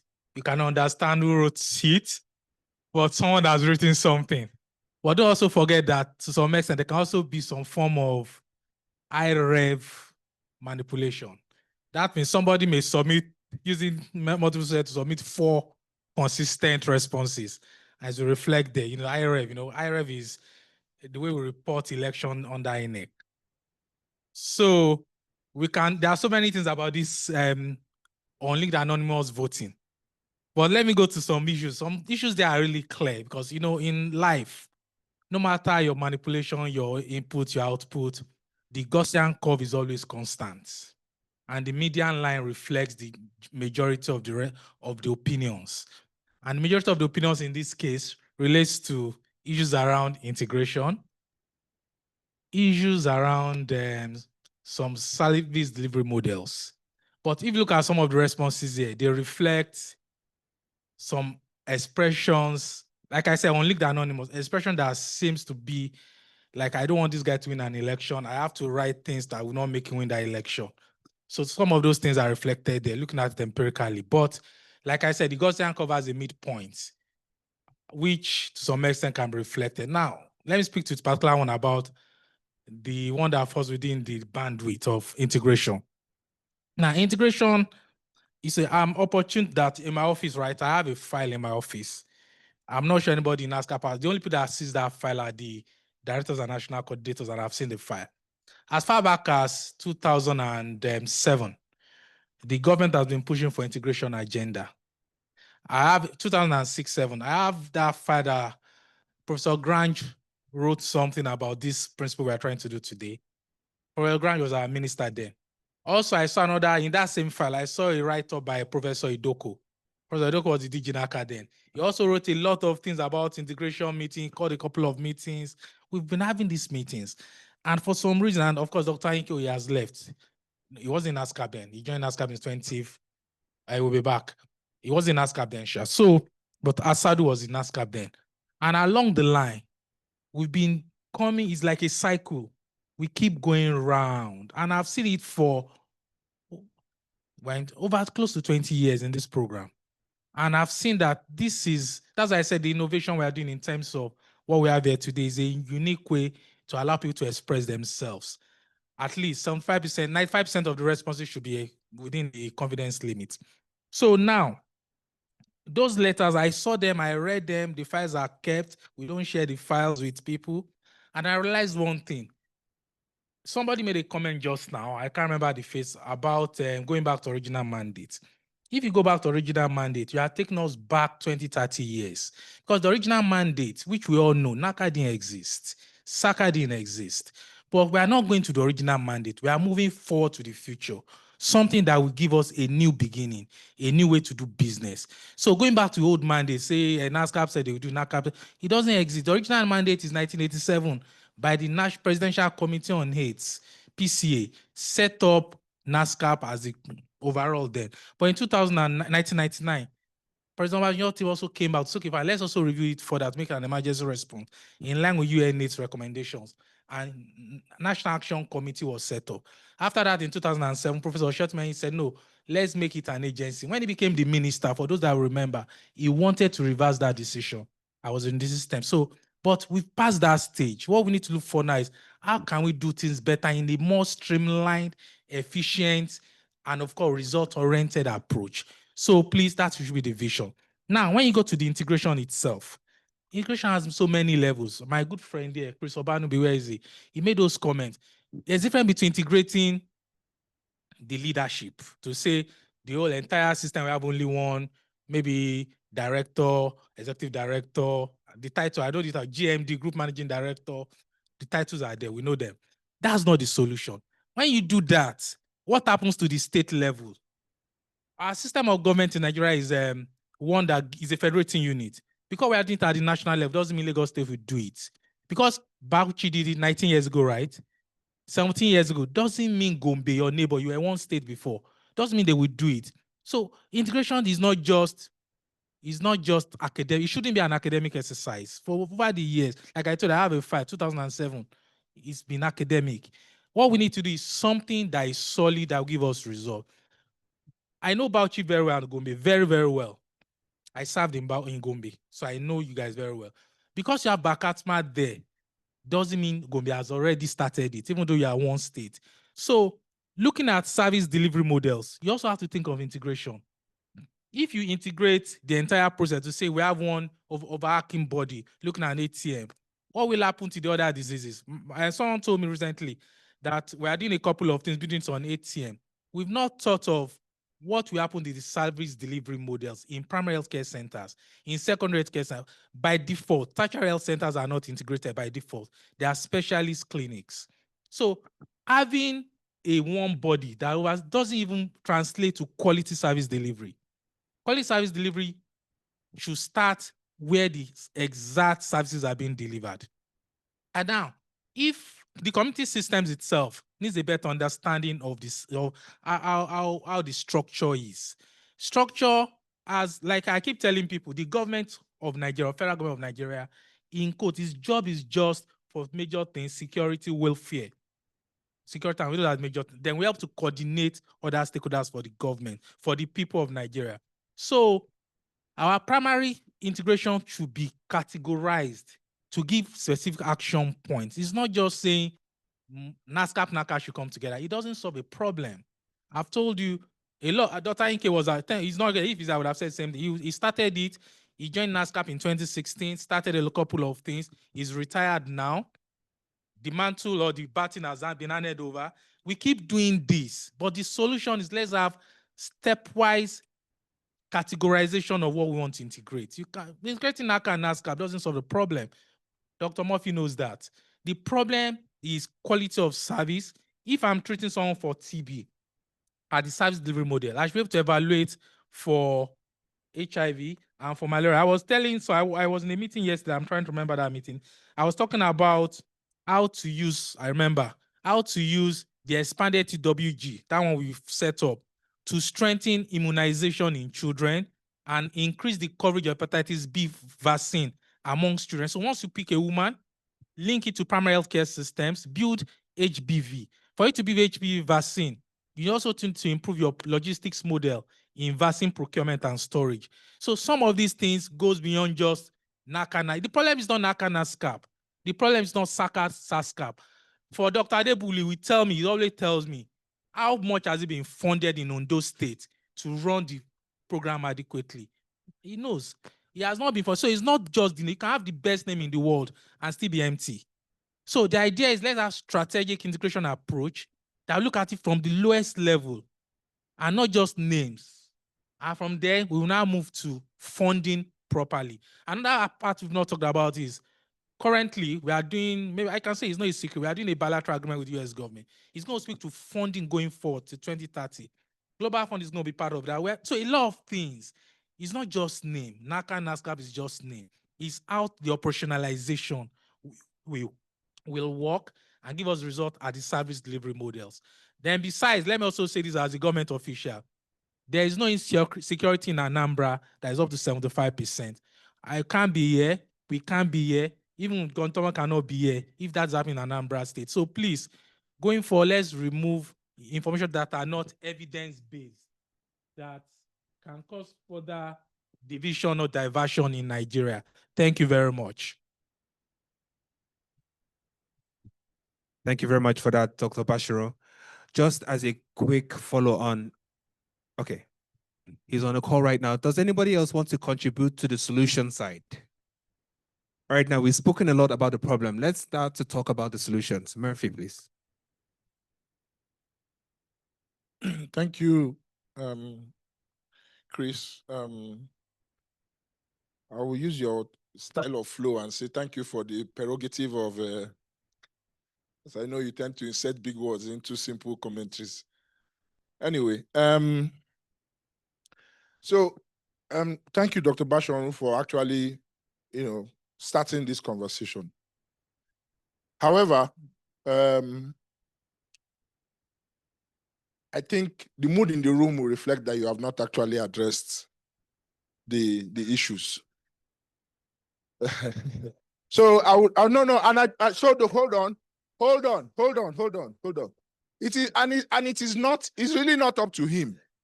No, so hold on. I didn't say that to put him on the spot. It's actually not up to him. It's actually not up to him. I think of all the commentaries that were made here, there's one that speaks to that we must define what integration means. For me, that's the one that is even the most important. Because every other thing is running ahead of the question. We must have a definition as a country for what integration means. We are all looking at the elephants. 10 blind men is only the part that we can touch that we are speaking to. So one thing that must happen, I think, for a coherent conversation, especially when there is vested interest, and we cannot take away the vested interest.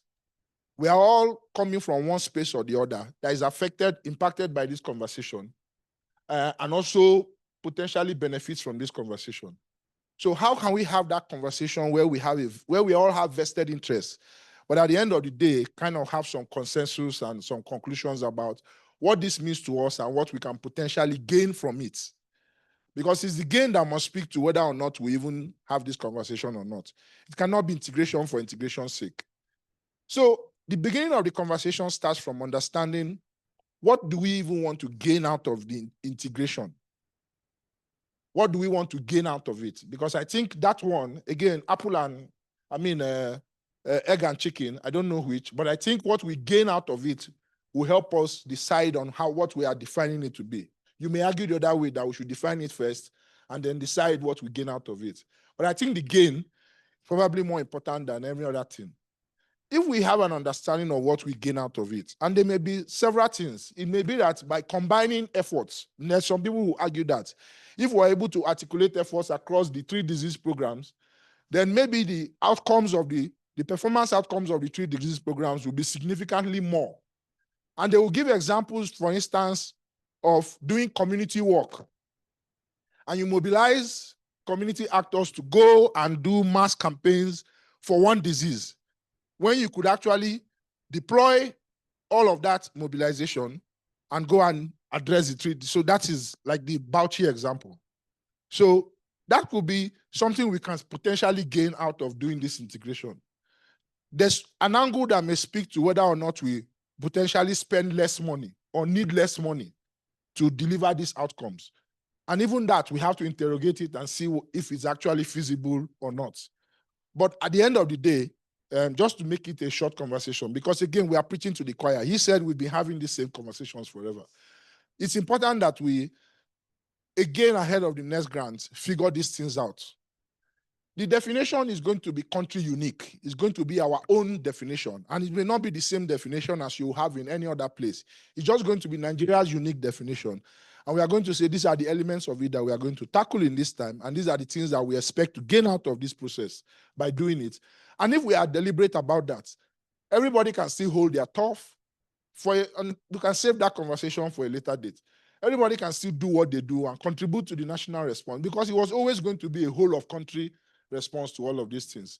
That said, there's a second bit which we have to now begin to think about, because we often have the conversation about integration and we talk about integrating the ATM, integrating them into each other, whatever that means. And now we also have to have the conversation about integrating vertical programs into the public health, formal public, so whatever makes them different, whatever makes them stand out. How do we make it more integrated within whatever other things that is happening without losing the performance advantages we have had by doing it the way we have done it up to date. So eventually, all of what I've said, Basharon will still need to be on that. He will still need to be on that table to have that conversation. So, and I know from his own conclusions on this, we still want to come back to you, just in closing, to say, you are in a position to also help kickstart this understanding. So maybe we should come back and say, as an action point out of all of these conversations, you and others at your level should debate these issues, and let's see whether we can begin to have a framework that is country unique about what this thing means to us. And then we can now begin to tackle it and see whether indeed we can actually gain these benefits out of it. It's a no-brainer in the reality that we may not have as much funding as we have going forward. And we all want to do more for all of the programs going forward. So that's what I would just add to this. Thank you.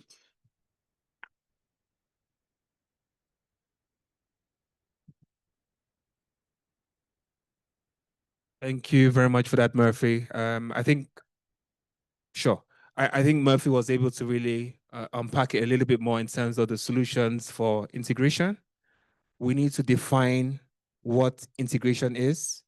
We need to say what are the objectives of integration, what are the gains, what is the returns of investment, why are we integrating in the first place, what are the returns of investment for integration, what are the vulnerabilities, and based on that SWOT analysis, which areas of integration make sense?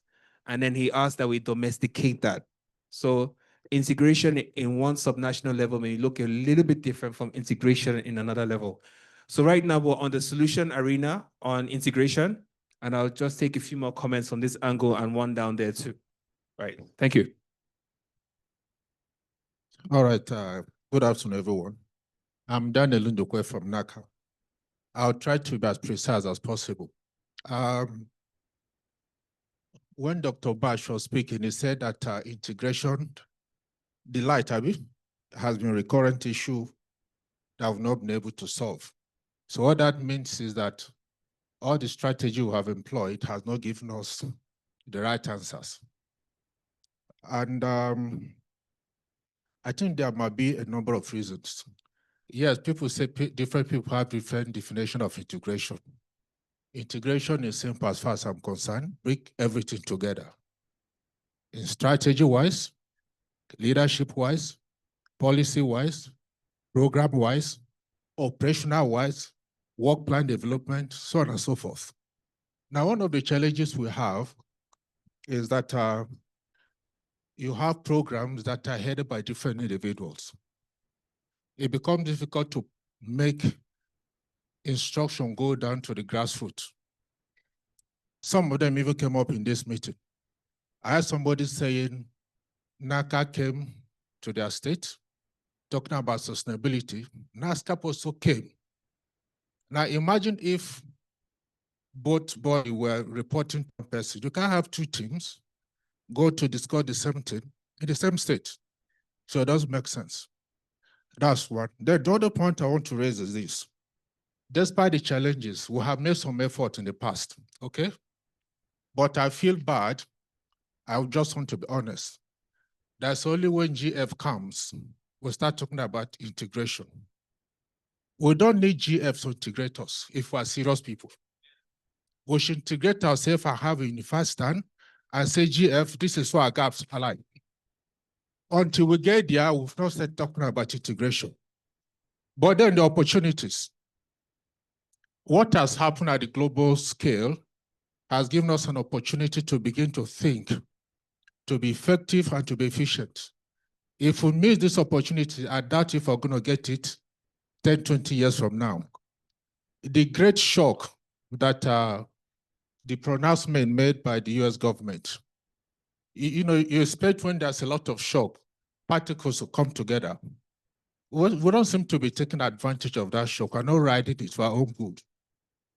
However, the House Committee Chair on ATM is talking about integration. The Minister of Health has also demonstrated his interest in integration. How? He formed an ATM committee, okay, that is made up of ministers, various heads of the program, so on and so forth. And then I think we can ride on those opportunities and really call out what is integration for Nigeria so that I can have one voice. The advantage of integration means if a team is going out for a particular, for the end of the diseases, they plan as one, not get instruction to. From the planning stage, we are going for all these 3 diseases and we're addressing them. It also means you have one policy that is planned together. Not people plan their strategies together, and then you want to begin to put them together. It's already too late at that level. So again, I want to end by repeating what Murphy said. We have a platform, we can come as a country and then discuss it and come to what integration really means and we can implement. And I think one is already exists in the ATM TWG. Thank you. I'm next. Good afternoon, everyone. Good afternoon, everyone. My name is Dr. Osman Bashir, DG Kanosaka. Before you go ahead, it seems as if this topic resonates very deeply with the audience here. So do you mind if we spend a little bit more time on this integration? I know we'll get it over and done with. Is that okay? Is that okay with everybody? All right, thanks. Good afternoon. My name is Dr. Osman Bashir, DG Kanosaka. Like the previous discussed about integration. It's not only about Chicano 2 has already joined the ship 10 years ago, and everything HIV is under SACA. So the SASCAP is in SACA, and we work together. The resources are being mobilized. Anything that comes in either from NACA or NASCAP, we utilize it together. So that improves our coordination. And also our sustainability roadmap was developed together. So we have one sustainability roadmap. We have also developed our guidelines. We have, even before the coming of this stop order, the state has already been engaged. We have a budgetary provision. From last 3 years, we had a budget of almost 2 billion naira, and we're having almost 50% release. We've been buying our test kits. We have been giving our partners the test kits.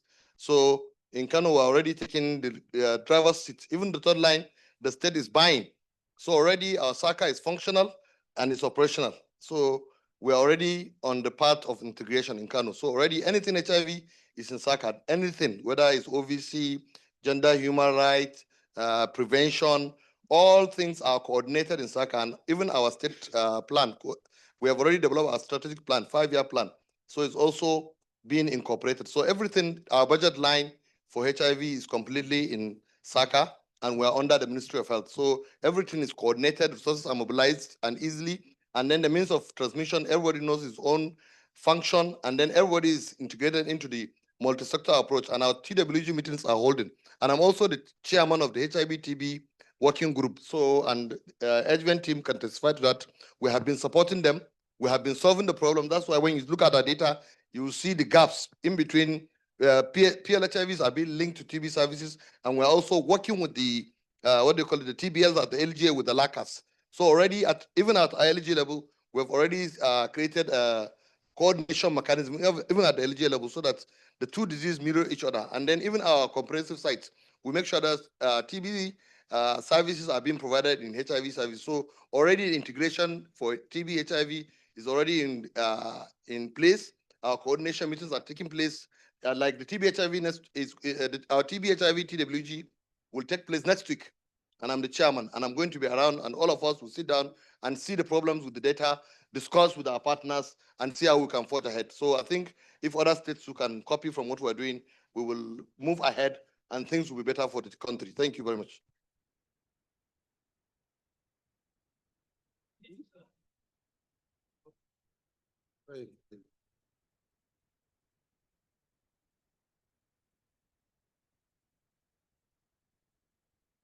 Thank you. Please permit me to stand on the existing protocol. My name is Dr. Smile. I work with Center for Health Economics and Development, and I've listened keenly to all the conversation going on in the room. Wearing 3 caps in this room. I was privileged to be the national TA that supported the coordinating minister on the design of SWAP, sector-wide approach itself, and also currently supporting the DHPLS and the SWAP office on the implementation of sector-wide approach, which is one plan, one budget, one report, and one conversation. And the whole idea of sector-wide approach is all about integration. It's all about integration. And there's no any other better time you can be talking about integration around the ATM or ATM. Okay, I've been corrected to say ATM. Yeah, so there's no better time than now. If we don't get it now, it will be difficult to get it later. Why? Because we have an overarching governance framework, sector-wide approach. We speak to the 4 principles of one plan, one budget. One plan means integrated planning. One budget means integrated financing. One report means integrated monitoring. Yes, one operational plan, yeah. So what are we talking about here? How we break this integration into 3 components. One, institutional integration. 2, system integration. And the 3rd one, service integration. May I say this, that talking about service integration without system integration is just like embarking on a journey where you don't know your destination. So when it comes to institutional integration, I will not say much around that because there are a lot of political economy around that one. And there are a lot of ongoing conversation, whether NACA should be subsumed into NASCAP or some NASCAP coming to NACA, or add NACA plus NASCAP plus TB plus whatever thing. Whatever thing that we want to do, that will take a lot of time. So it will require legislative backing. It's like a medium or long-term plan. But can we take advantage of the current system and the governance framework that is on system integration? For the first time in Nigeria, we have a kind of operational policy tool. We have some policy instrument that can help us enhance this integration that we are talking about. And I think for the first time about last week, thereabout, we have NACA. One of the persons said, how can you put everybody under the same roof? NACA, NASCAP, TB, and MEP were together under the same roof planning for the operational plan 2026. That just happened about 2 weeks ago. And that is where we have to start from, integrated planning. So once we're able to sit down with that one and we get it right at that point, I know there's absence of integration guideline right now, but at least, like somebody said, we know those areas. And those areas were identified during the operational plan, and they were able to, arrange. And right there in the room, the marriage was happening, and they were able to delegate some kind of responsibility to programs, right? So taking it from that integrated planning level to integrated financing, that is where a lot of confusion emerge. Who will fund this activity? Okay, yes. So who will fund this activity? From the integrated financing, then we move to integrated delivery. From integrated delivery, we move to integrated monitoring. So this is how we can really emerge.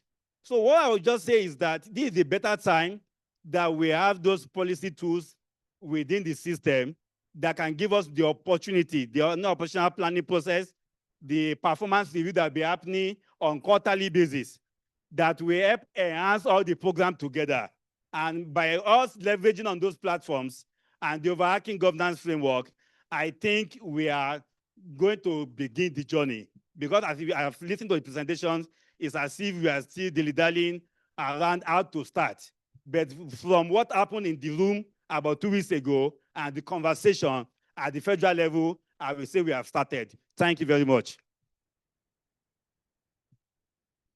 All right, great. Thank you very much. It seems as if we'll just take this last comment, but before we do that, it seems as if we are getting to the point where a lot of the things seem to be repeating themselves in terms of even the solutions, that we do seem to be getting some traction politically, all right, and also in terms of operationally and the service delivery levels.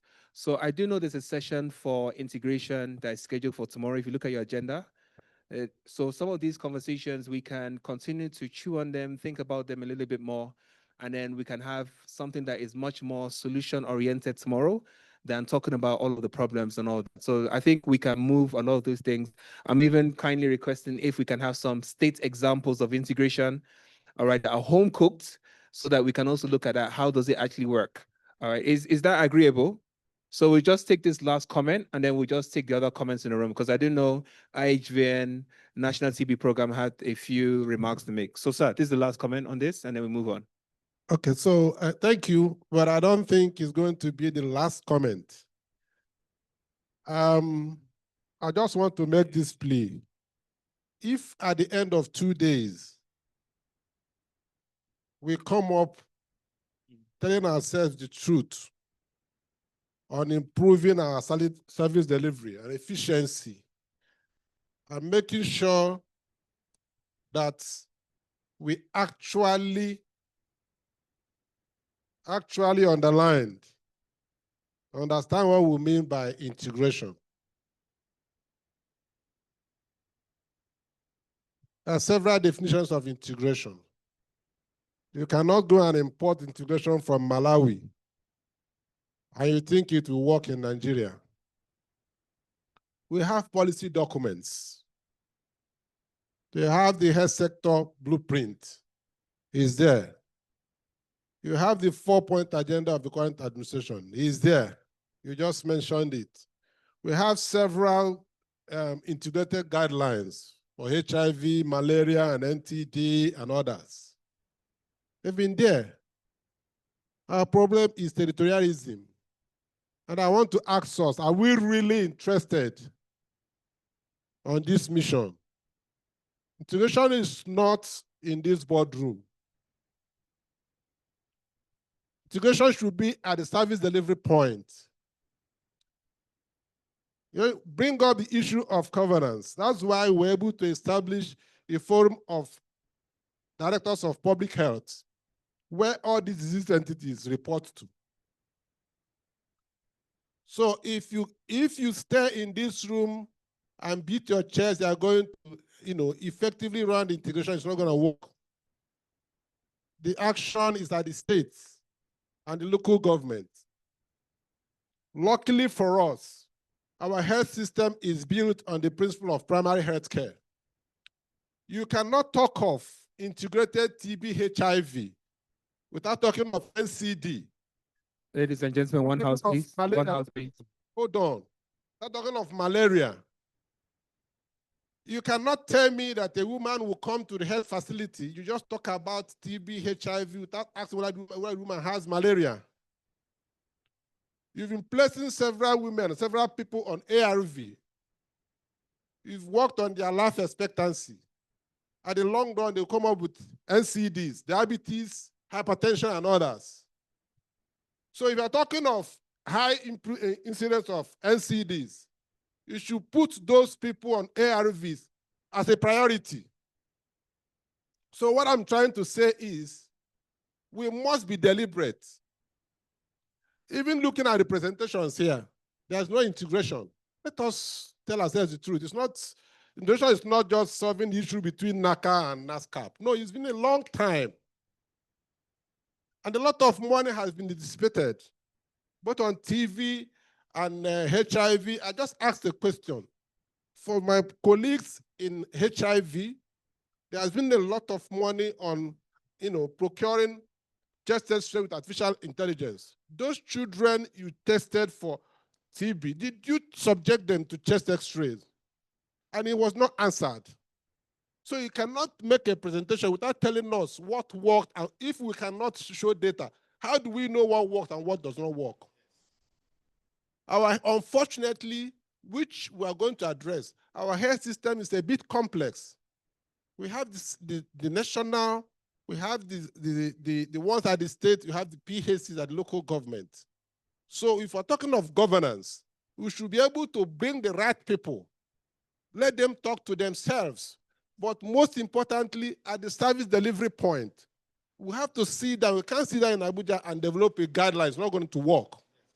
So that any person that comes in terms of logistics, we spend money on procurement and moving the drugs from Oshodi to the service delivery point. Can we do it in such a way that when you are moving the ARVs, you move the mosquito nets, you move the drugs, you tie them together, and it gets to service delivery point? can we now build the capacity of healthcare workers? When we were in the medical school, you don't know the case you are going to meet in the exam. You can come in, they give you malaria. You can come in, they give you HIV. They give you whatever. But if you're able to pass, you're able to do that. So that means that any healthcare worker should be able to take care of all these things, especially when we're having brain drain. So if you are the service delivery point, you should be able to take care of any disease that you see. So we'll talk about all these layers, bring in horizontal and vertical integration, and it will work. Also, it has to do with the funding. We are talking about integration because the funders are thinking of withdrawing and they were thinking about integration. We must be deliberate. Last week, we had our AOP, and you saw what was happening. People from the national end, we are just talking about meeting. When you talk of reducing the burden of HIV, TB, or malaria, talk about primary prevention, secondary prevention, and tertiary prevention. The bulk of the money from Global Fund and the American government is coming from secondary prevention, procurement of rapid test kits, medicines, commodities, and also the logistics, so that we told them to put them in their work plan. I think we can do this, but we must be deliberate in doing it. Thank you. All right. Thank you very much. All right. So I think we've exhausted this topic of integration almost to the point of death. And I can see a lot of people right now are losing the trend of the conversation. So we actually have a section tomorrow for integration. And if there's anything else that you want to talk about, I've heard some interesting examples that people have whispered in my ear. They're telling me there's some great examples of integration that is working and results-oriented. They're mentioning Benue states. I'm hearing Ondo states. I'm hearing Bauchi states. So if you can kindly have a session or during tomorrow's session on integration, let's be more solution-oriented. And then please, let's get some specific context from these states or more, so that we can really amplify that. Now, there are a few questions that were not answered in the room. We have 30 minutes before we break for lunch. Yes, around 30 minutes. I know we're a bit low in energy. We'll see if we can step it up. Let's see if lunch is ready. If lunch is ready, let me know. But let's quickly take the topics from National TB program was unable to respond to some aspects. So maybe the National TB program can quickly make a response, and then we'll finalize with NACA just responding. And then I'm sure IHVN will just quickly make a response. Don't make it too long, please. Make it snappy. Kindly read the room so you don't drown everything. Thanks. Okay, thank you very much. I think my question started from Dr. Anike. I also know I was given the least time to present.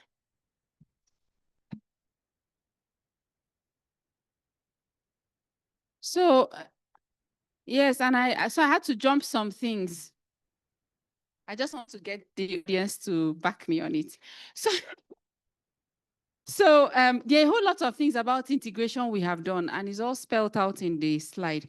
For the children, I just want to give the statistics in accordance to what Dr. Anike. So we even in hospitals, we had to go further into inpatients. It wasn't just outpatient screening. It wasn't just nutritional screening in the facility. So for inpatient ward, it gave us 0.4% contribution to it.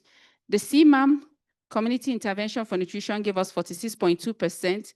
For hard to reach community screening, because we had to go into some places that ordinarily, because of the expense to go on boat ride to those places, we couldn't.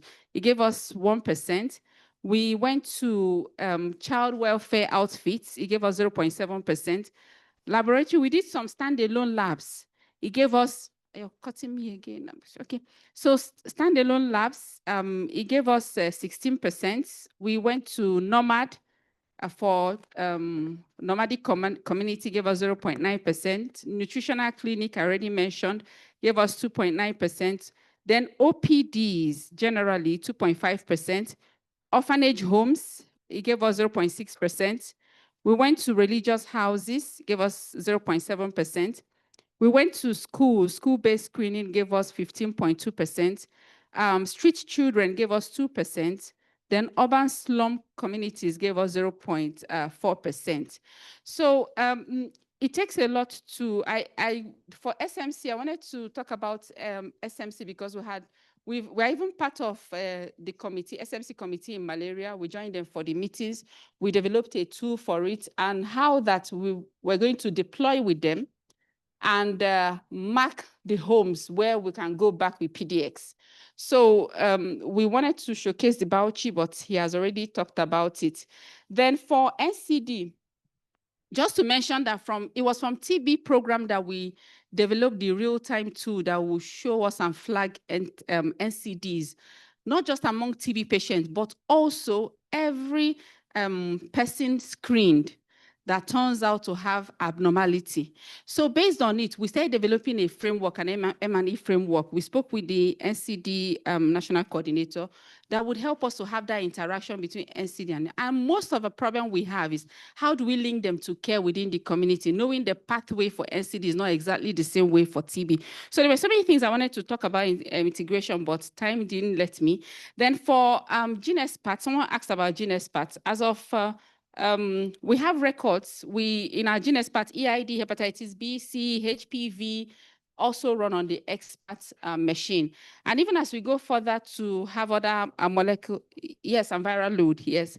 So our integration with HIV is a lot further, but what we're trying to do to ensure that every aspect of the program, we leverage on some things. TB program, we're open to integration because we have the least money. If we integrate, we get more money for implementation. So I think we are at the front when it has to do with integration.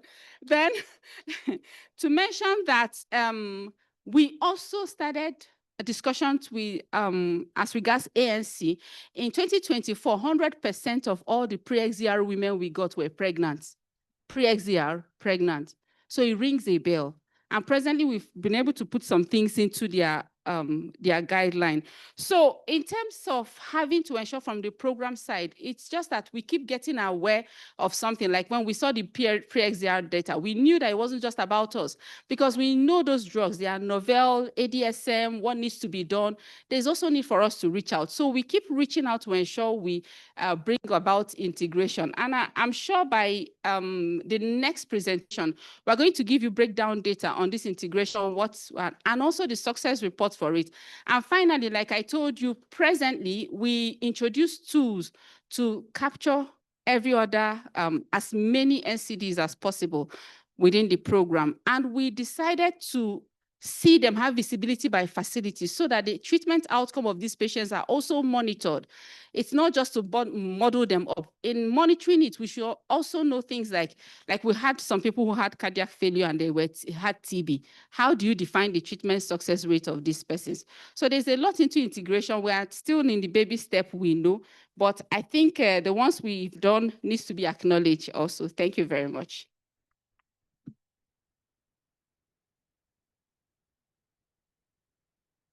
Thank you very much for that. I think we can take the response from Adrian. Please be mindful of time. Okay. Thank you very much. And thank you for those who have asked questions to IHVN. Okay, I'll start with the very first question, which was on, thank you, DG Saka, Kwara State. I don't think he's in the room. But I want to respond to his question on AGYW. He said no CBOs for AGYW implementing in the country. I think in Kwara State, we have AGY CBOs, 2 AGY CBOs implementing in Kwara and Ebonyi State. So they are implementing for Nepoan. So we have CBOs in Kwara and Ebonyi State. So for the question on why we had a dip for prep commodities for AGYW typology, I did mention on the slide, you will see that at that point in time in Q2, we had stock out of prep commodity. That was very obvious. However, one of the reasons we have seen for our low performance on the FSW is because of their mobility, which I mentioned. And again, in comparison to the other typologies, you see that the target for the AGYW was higher, significantly higher than the rest. That's why, despite our efforts, our improvement over the quarters, we have still not gotten there, but we hope to already achieve by the end of quarter 4. So the last one of the questions was on no state data for some of our indicators. Yeah, so I did mention that we implement in 4 states, 4 end-to-end states. And because of the short time we had to make our presentations, most of our slides were cumulative achievements across the various states. So as you see across the different indicators for each thematic area. So maybe subsequently we'll be able to disaggregate that, but we have data across all those indicators. So for the last question, which was on the value I quoted for Anambra, my apologies. Yes, my apologies, please. My apologies on that. Yeah, so I want to specifically go deeper than that to mention that one of the reasons why we have really seen the insecurity to be a significant problem was because in the end, it helped us to re-strategize our interventions for communities that are inaccessible to our ad hoc staffs in Anambra. We were able to instead use the strategy of having ad hoc staff that are residents of each communities, where they don't need to travel across the state to do any testing. So thank you. That was, please, that value is not representative of my organization, but me. Thank you very much. All right. Thank you very much. Apology accepted. Approved and accepted. You are welcome to Anambra. All right. We'd also like to take the final comments. I think we have just enough time for one presentation from our community partners. So I think that would be really great. So, sir, when we get your comments, we'll have one of our community partners that will really amplify the voices from the community, and then we'll have lunch. Thanks. Okay, thank you very much. I'm going to be very brief. Why do we focus on never married? Mode of transmission study actually identified that group as a group of interest. It was also collaborated by NICE survey. Nothing on PMTCT. NACA doesn't implement. So we can't be talking about PMTCT. That's the exclusive purview of NASCAP to do that. Why I mentioned PMTCT was that the first slides were trying to establish policy trusts. The policy trust that the country is focusing, which cut across, and that is the role of NACA. And I did mention that it is as specified in the NSP 2023 to 2027. No data for 2025. I actually explained in my presentation that our platform collects data, which is basically KP-based data, and is provided mostly by OSS. So since that order came, he who pays the piper detects the tune. What are we doing about it? We have started the process of engaging with PEFA and all relevant partners to make sure that we come to a compromise. The reason being that our national requirements for reporting have not changed. We still report GAM by typology. So as a country, we must have to come to a point of agreement, or else GAM next year will be a mirage. And then finally, my team will talk about the adolescent girls and young women funding. Okay, thank you. Good afternoon, everyone. Ezine Okeuchendo Naka. I'll quickly respond to the Hajia's comments on AGYW. Yes, for NACA, we have only one activity on AGYW, and it's currently ongoing. That activity is on developing a training package for community service providers implementing programs at the community level. The consultant has been engaged. He has sent in his inception report. He has also sent in a draft of the training package he has developed. So I don't know if it's another activity you're referring to, but if it's for that particular activity, it's already ongoing, so there is no need to actually reprogram. Thank you. All right, great. Thank you very much. Can we give everybody a round of applause? I know some people are losing their energy, but we just have one more presentation that we're going to take. So ladies and gentlemen, what we did right now is what is known as A/B testing. We did A/B testing.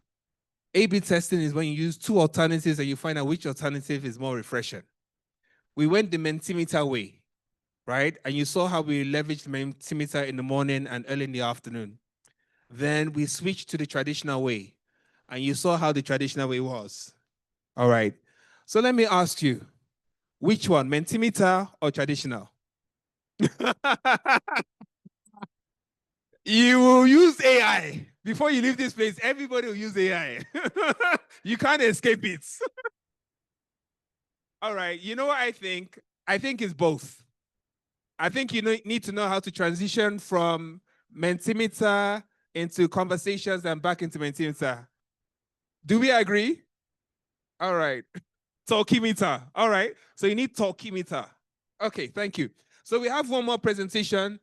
And this final presentation is a presentation that I'm really excited to hear. It's from someone that speaks from the heart and speaks very passionately. He is not just in the community, he's a voice of the community, he's a vanguard of the community, and is a co-architect of the community. So I'm really excited to have on board Abdul to really just talk about what's happening in terms of the space of community-led monitoring. Ladies and gentlemen, kindly note that Abdul is standing between you and lunch. So over to you.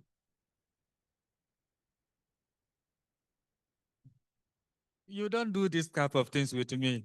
You know, I'm a gangster. Thank you so much. And good afternoon, all. I'll try to pick this up in 15 minutes. And behind every data point we present today, we should know that it's not just data, but voice of communities seeking for improvement and quality of care. So, yeah. So for Nepoan, we're implementing the community-led monitoring intervention in 13 states, as you can see. And this implementation is in alignment with the integrated CLM framework jointly developed in country, where we have integration and monitoring of AIDS, TB, and malaria across board. And for us, the intervention focused critically on global fight against HIV and AIDS, TB, and malaria with the national integrated framework. And quickly looking at our approach to CLM, and you're going to see here we have recipient of care that speaks to the PLHIV, the key population, TB, and malaria, while you still have the community at the center of the response, making sure that they get feedback because they are closer to the recipient of care and they give feedback to decision makers. And we'll talk about decision makers both at the national, state, and local level. And for us, we have a monitoring design and sampling, which we use across the 13 states, which is majorly the quantitative and qualitative method of gathering data and getting insights from community members across these 13 states. And for our quantitative survey, we use a mix of snowballing approach to make sure we randomly get community members who are receiving treatment or care at various facilities. And also, thank you so much. In the random sampling, respondents are carefully selected, majorly taking into consideration key population, people with disability, and other typologies. And what do we monitor? And you're going to see this just like a cascade that speaks to what we monitor using the community-led monitoring. And you will see for talking about the disease specific and what we do, because we know that there are critical indicators and critical things that are related to each of these diseases, but we take it into consideration. For HIV, we look at ARV stockouts, viral load testing, stigma and discrimination, PrEP and PEP. And we also, for tuberculosis, we look at early diagnosis, availability of gene expert testing, TB drug adherence, and also stock out. And malaria also, we look at consistent supply of rapid test kits, availability of acts. And for the integrated healthcare approach, now we look at how do we also monitor HIV and sexual reproductive health, linking HIV prevention to contraceptive services and STI. We also look at HIV and TB co-infection services, and we looking at health system strengthening. How do we improve the quality of care community members receive? And generally, we've integrated gender and human rights and GBV into the community-led monitoring. And this talks about the availability, accessibility, and acceptability, looking at different quality of care and how they are approached, but I will skip this. And for us, where is monitoring taking place? We highlighted the 13 states. And for us, according to the agreement for the GC7 implementation, we have Nepoan in 13 states, ACOMIN in 13 states, TB Network in 11 states implementing the community-led monitoring. But here, our facility for us, we have CLM mechanism across different facilities. We have public facilities looking at the tertiary, secondary, and primary care facilities. We have the primary care PACs clinic. We have the TB sites. We have maternal health services. And for private facility also, because we have community members receiving treatment in private facilities and also taking into consideration community service delivery points. And here are key population and vulnerable groups that we really look out for. We have people living with HIV, TB patients, pregnant women and children, key population, persons with disability across board. And we monitor the 3 diseases across these various typology. And these are our data is collected for us. We have 2 for the quantitative. We have the self-reporting model where community members can report issues by themselves without waiting for help. And we also have the assisted model where we have data collectors and case managers getting information and making sure they drive advocacy at community points, which later fits into the system where we have the first responders as the community-based organization with data collectors working under them to harmonize these data. And in turn, all those data are now visualized on our community monitor dashboard that helps us channel and see which of those pillars and what we have regarding the AAQ model for CLM. And we'll go quickly to the data now. Looking at facilities where we're able to reach recipient of care across these 13 states, we're able to reach about 5,171 adolescents and young people during the period. We're also able to reach about 9,668 key population members. We reached out to 4,344 people who actually acknowledge that they are malaria community members. Other general population, 11,889.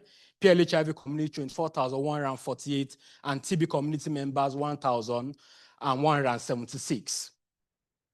And this just showing us the disaggregation by each of these communities and different facilities where we're able to reach out to these community members. And here's our facility coverage. We have CLM mechanism in 126 primary facility.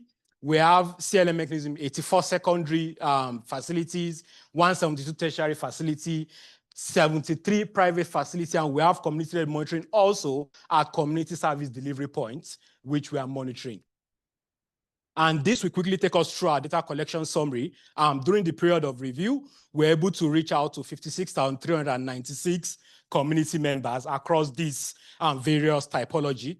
We're able to conduct 91 focus group discussion with a total of 546 FGD respondents across these 13 states that we are seeing. So we've been able to summarize our quantitative findings. And here we look at what we have regarding access to mental health, viral load, and legal services. And what our top issue and complaint raised from the communities here is about limited access to mental health services across these 13 states. And for this, you see that we receive about 39,203 reports of lack of access to mental health services. However, there's a significant improvement here because in our semester one analysis and presentation, we are at 47.9%.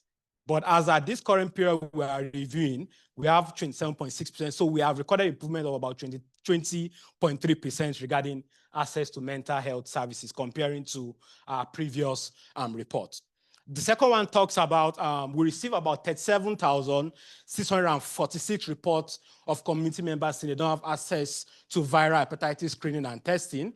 And for this, we have a dip for this, a decline, and we are 16.1% in semester one, but now we are 26.5%. So we have a decline of about 10.4% currently for access to viral hepatitis screening and testing. And also for legal services, trust me, the legal services and mental service cross-cutting for the ATM. And for this, we have 26.3%, speaking to 37,247 reports of lack of access to legal services. We actually recorded improvement of 2% because as at semester one, we are at 44.8% for that. And for our viral load, we are 13.5% looking at that says that we have report of late turnaround time for viral load test result because community member says the turnaround time for their report for viral load to get their test results is actually takes time for it to return. We have a decline of 5.8% for this. As a semester one, we are at 7.7% for this. Why now? We are looking at about 19,207 reports of late turnaround time for viral load test results. Looking at stock out of condom, lubricant, PrEP, TB, and malaria drugs across these 13 states, and we receive a total report of 4,328 report of condom and lubricant stock out. For this is at 3.1% if we measure it across the total number of respondents we have. And for this, we also recorded an improvement of 2.2% because at our semester one, we are at 5.1%, and currently we are 3.1% for this particular one. PrEP stock out also, we are currently at 1.7% with a total report of 2,401 report of PrEP stock out. And for this, we have improvement of 2%. Initially, as at semester one, we are at 3.7%. Now we are at 1.7%. TB drug stock out 0.6%, a total report of 885 report of TB drug stock out when community member requested for TB drug and it wasn't available. We have an improvement of 4.4% here. Initially at semester one, we are at 5% and now we are 0.6%. Malaria drug stock out, 409 report of malaria drug stock out, 0.3%. And for this, we are featuring this the first time in our report because in the last report, it was not among the top issues that were raised by community members. And wrapping this up for the quantitative, we also look at the harm reduction program across in selected states, in the 13 states, because of the integrated approach. And we look at stock out of needle and syringe for harm reduction. And for this, we received 285 reports of needle and syringe stock out. And we have an improvement of 0.7%. We are at 0.9% here at semester one, now 0.2%. ARV stock out, 0.1%. We received 112 reports of ARV drug stock out, improvement of 0.9%. As at semester one, we're at 1% regarding stock out in previous dissemination. And finally, report of discrimination by healthcare workers. For this, we received 98 reports of discrimination at the facility. And for this, 0.1%, we have an improvement of 1.8%. So that summarizes our quantitative finding. We have our qualitative finding that speaks to direct quotes from our community members, and you're going to see some of them. Condom and lubricant stock out, direct quote from our community members, PrEP, ARV stock out, speaking to them, and selected numbers. Viral load also, you see the long waiting time, and look at Abia here, that say there should be a viral testing machine in Abia or even Imo State so that our sample will not continue to be missing in transit. So community members says most time they take their samples, and by the time they come back, they ask them to retest to get those samples. So I'll quickly move to our major recommendations. And we have 3 pillars for our recommendation regarding drug and commodity stockout. We are saying there's need for us to set up a state and national level CLM steering committee that can frequently get feedback from community members, taking into consideration that we have community-based organization, making sure that they're able to resolve these issues near real time as they are getting those feedback at the community and states level. We need to collaborate also with the state logistic management unit also to ensure regular and timely sample pickup and return of results. We need to introduce community monitoring of sample movement to identify bottleneck and see how community members can also support to address this bottleneck. Regarding to access to services, I think it's important for us to train healthcare and frontline workers to provide the first aid treatment regarding mental health services, to provide basic mental first aid and psychosocial support skills, and also for us to integrate mental health services and psychosocial support across the ATM framework to improve that. And finally, for our key achievements, for us, we have CLM in 507 healthcare facilities. We're able to actually resolve about 132,601 multiple complaints. Remember, each community members can actually report about 5 or different issues they are facing at the community. And for us, for sustainability purposes, we've been able to actually integrate the self-reporting model into our community and monitor, where community members don't actually need a data collector to raise an issue. And for us also to address the gender and human rights gap, we've been able to map 2,786 gender and human rights service provider who can support us in addressing some of these justice issues for us. And for our challenges, for us, Nepoan currently, we need also to, and we are raising this to the partners here as ongoing work we have. And we said the recently harmonized CLM activity majority did not capture any of Nepoan established CLM implementation approach. However, we've gotten a nod from CCM also to have a CSO meeting with other networks to see how this harmonization can actually capture proper CLM activities properly without actually neglecting key activities that are peculiar to the network.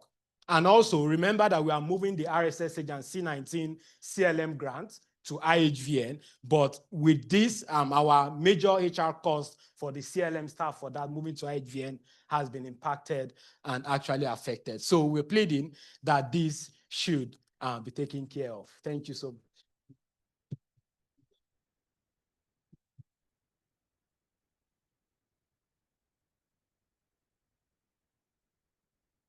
All right, great. Thank you very much. Not only did you keep the time, you gave us a very rich presentation. I like the way how you mixed the qualitative as well as the quantitative, and you brought everything to life. So that's really appreciated. So ladies and gentlemen, I know you may have a few comments. Just pencil those comments down. We'll take them, immediately we are back from lunch. So I do think right now, judging from the mood of the room, people want to refuel up, and get some of the Afrexim special lunch. So at this point in time, I'll hand over to the team, execution team that are supporting the logistics for the lunch. So Omar, please. All right, thank you, Dr. Chris. You will all agree with me that we've had a colorful, eventful, interactive session today, right? I'm sure if we should ask some of us, we'll be ready to stay here till 8 p.m.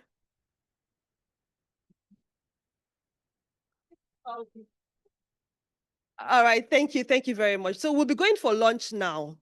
However, we'll be having a few instructions or maybe one. I'll start by saying, I think I understand that some persons actually have their lunch ticket. Some persons dropped theirs, some still have that. Please, if you still have your lunch ticket, let me know.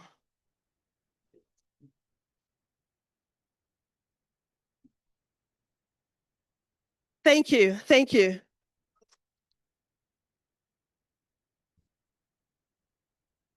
Thank you. Thank you. So, I mean, that means that they read it and they know that it's for lunch and they didn't drop it. So thank you for that. Now, we'll be going out, second instruction, we'll be going out in batches. So 3 tables at a time, right? And when you go out there, we just line up oddly. And the lady out there would give us tickets. For those who don't have, please, you'll get tickets. And then there'll be someone else who will direct you to the restaurant. Number 3, We'd like us to come back in 45 minutes. So please eat, please interact. And let's do 45 minutes because we have one more presentation, and then we'll all go home. Just so we can leave here on time. Thank you very much. Yes. All right. So we'll just start from the front. Sorry, sir.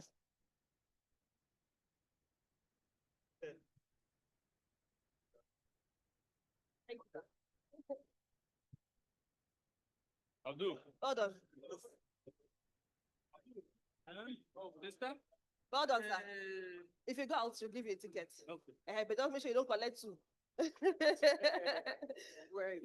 Yes, so don't sign up here. And then the people who's going to be taking the presentation, are you here? Are you coming? All right, thank you. Can we give a round of applause? All right, great. It's our final presentation so that everybody. Emperor is saying that he can take on your behalf, or that you can use AI if you want to. We will. All right, Ma.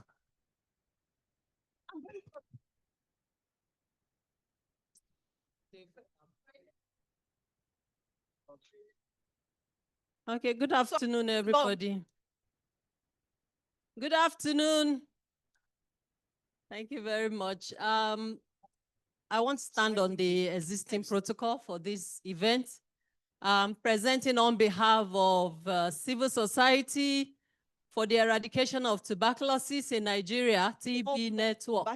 So this is a report for the community-led monitoring activities we've conducted for our commencement period. Next slide, please. I have the. Okay. Okay, thank you. Thank you. Okay, so this is our startup activities that we started. So this is about the TB network.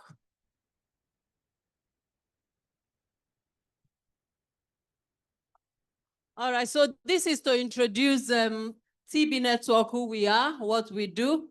So we are a civil society organization coordinating activities of CSOs, implementing TB activities across the nation. We have over 600 partners that we work with who are members of the network. So the community-led monitoring for tuberculosis is funded by the Global Fund, as you know, and IHVN is our PR supporting us on these grants. So we are a technical service organization under this grant, and we're implementing in 11 states. So this project aims to empower TB-affected populations with essential information on their rights and access to TB care, while systematically monitoring and analyzing barriers to service delivery, including availability, accessibility, acceptability, affordability, and quality, just like Nepoan presented earlier. And this is done at the facility level.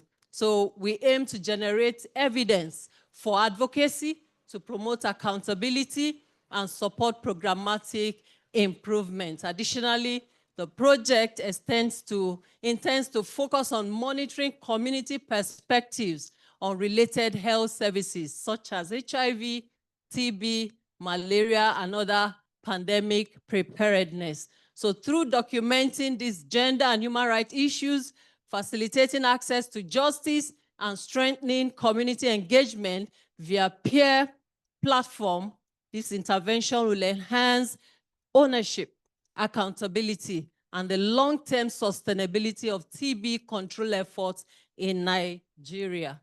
So that's our coverage. We cover 11 states, as you can see on the map.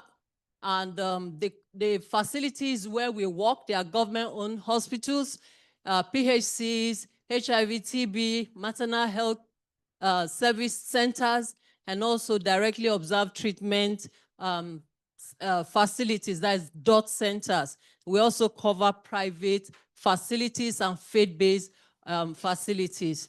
So the scope of this project covers 3 local governments per state. So for the 11 states, we have 3 local governments per this state. And then we have the team that is set up to implement this, the CLM. So we have the TB network as a representative on the team. And then we have 9 CBOs implementing this activity per state.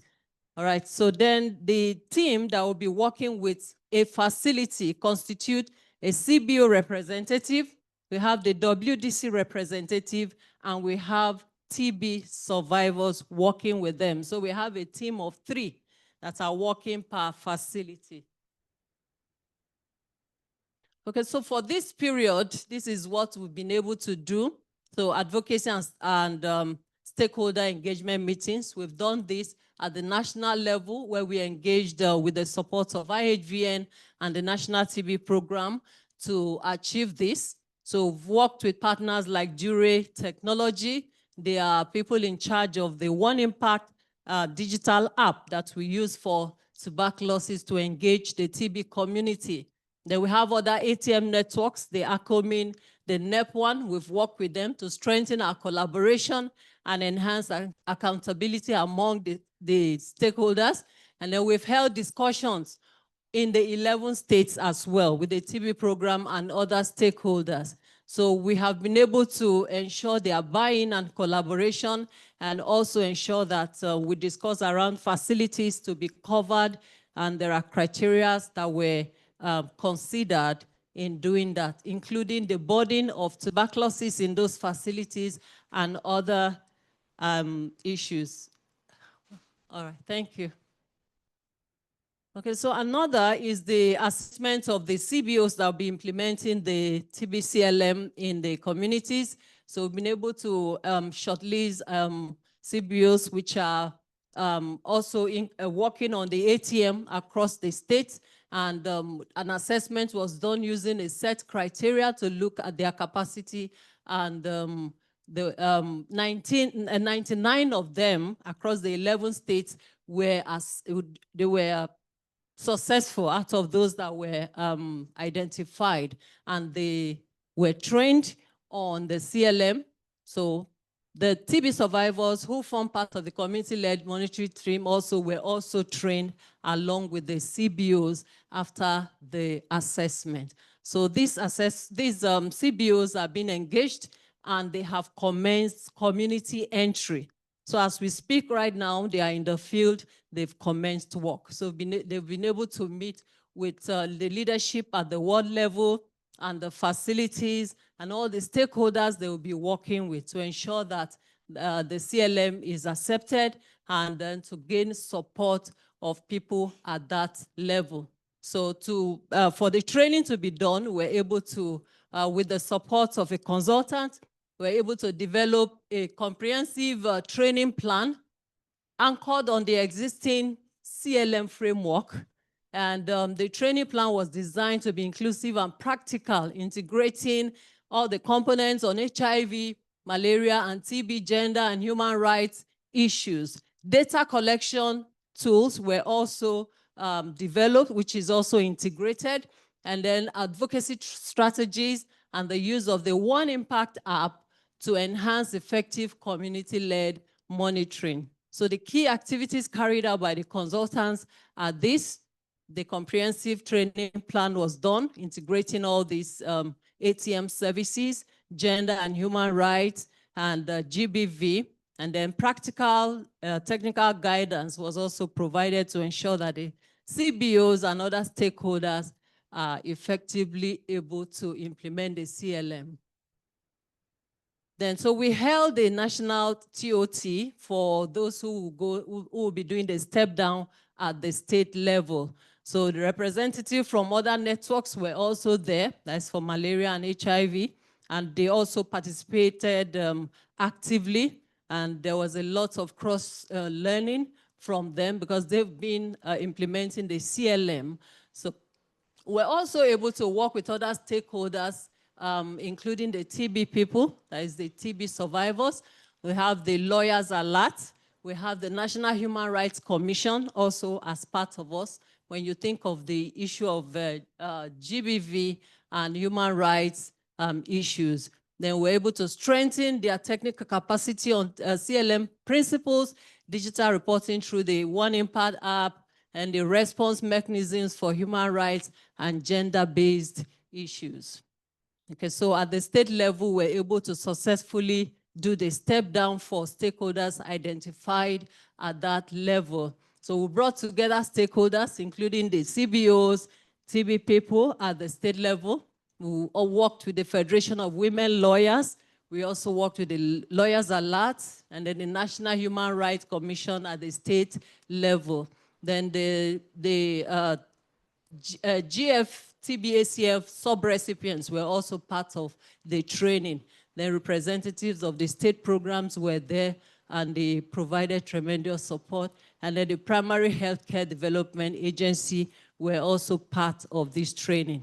So this training employs standardized training modules to ensure we strengthen their capacity across the issues that we cover on TB-CLM. Okay, so at the community level, engagement, like I said, with the stakeholders have commenced by the CBO. So with this, they have been able to meet with the ward development committees at the ward level, the facility focal persons, the gatekeepers, and why they need to engage with the ward development committee, we need to get a representative that will be on the team that will work with the TB survivors and the CBO, making 3 people. So we've been able to do that, and it's ongoing across the local government. And I tell you that we've been hearing reports that it's ongoing and it is successful. So this engagement will continue.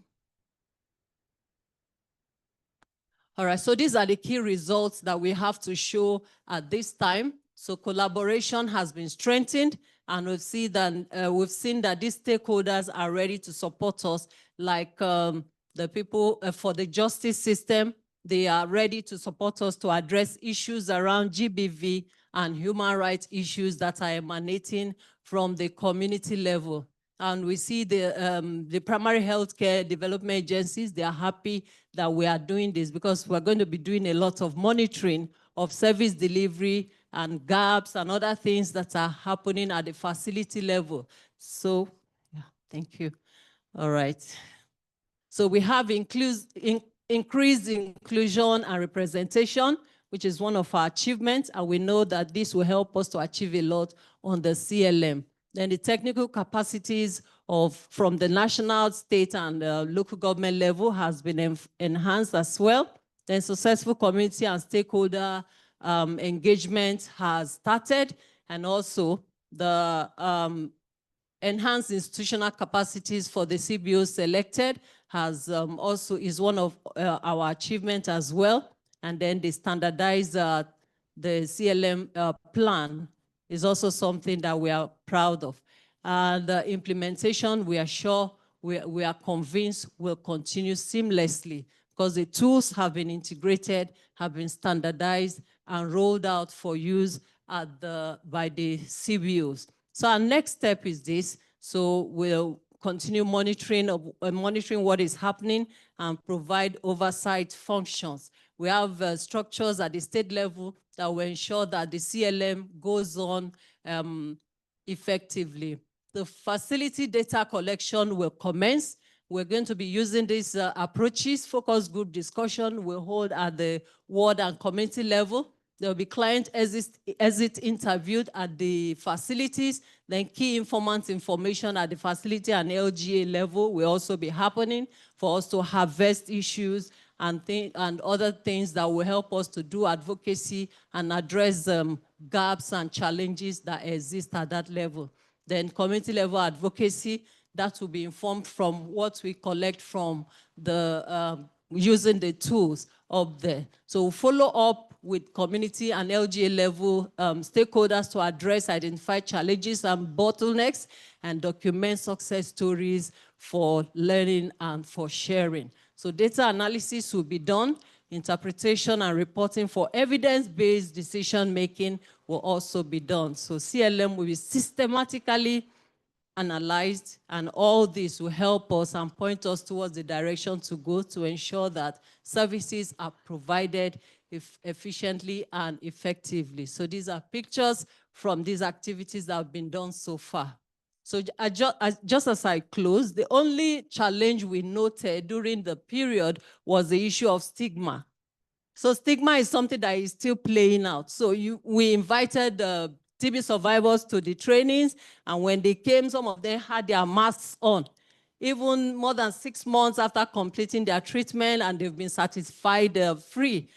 So we asked them, and they said no, they just wanted to keep their faces concealed, and we encouraged them it shouldn't be so. So, and some of them even said they would drop out. They don't want to, in their local government, they don't want to be seen doing TB work and all of that.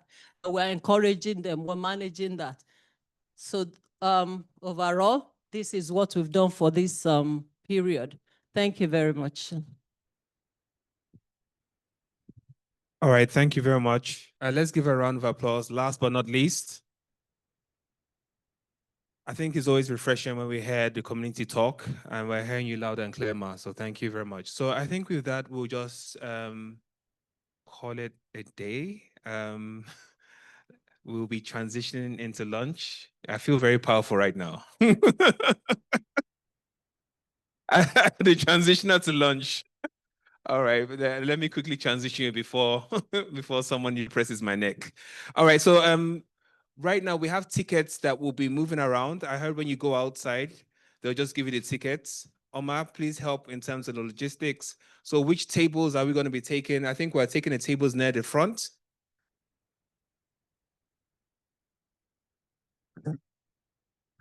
All right, and then there may be a slight tweak in the venue. It's still going to be in Afrexim Bank, but we're thinking we need to have a little bit more space, and so we're working on that, and we'll keep you updated, and having something that's a little bit more conducive than we have right now. So tomorrow is going to be bigger and better, and tomorrow we're really going to see how we're going to drive the conversations that we started today. I like the way how we've been able to put them in boxes. So there's some really nice boxes that tomorrow we're just going to see how we can take it into actionable plans. So ladies and gentlemen, I think this is a great time to give ourselves a round of applause. You have been amazing.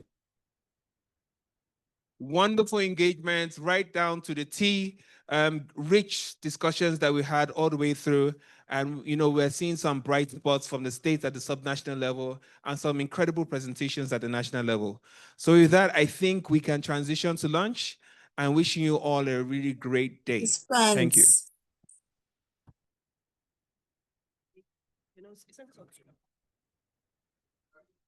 Online comments, please.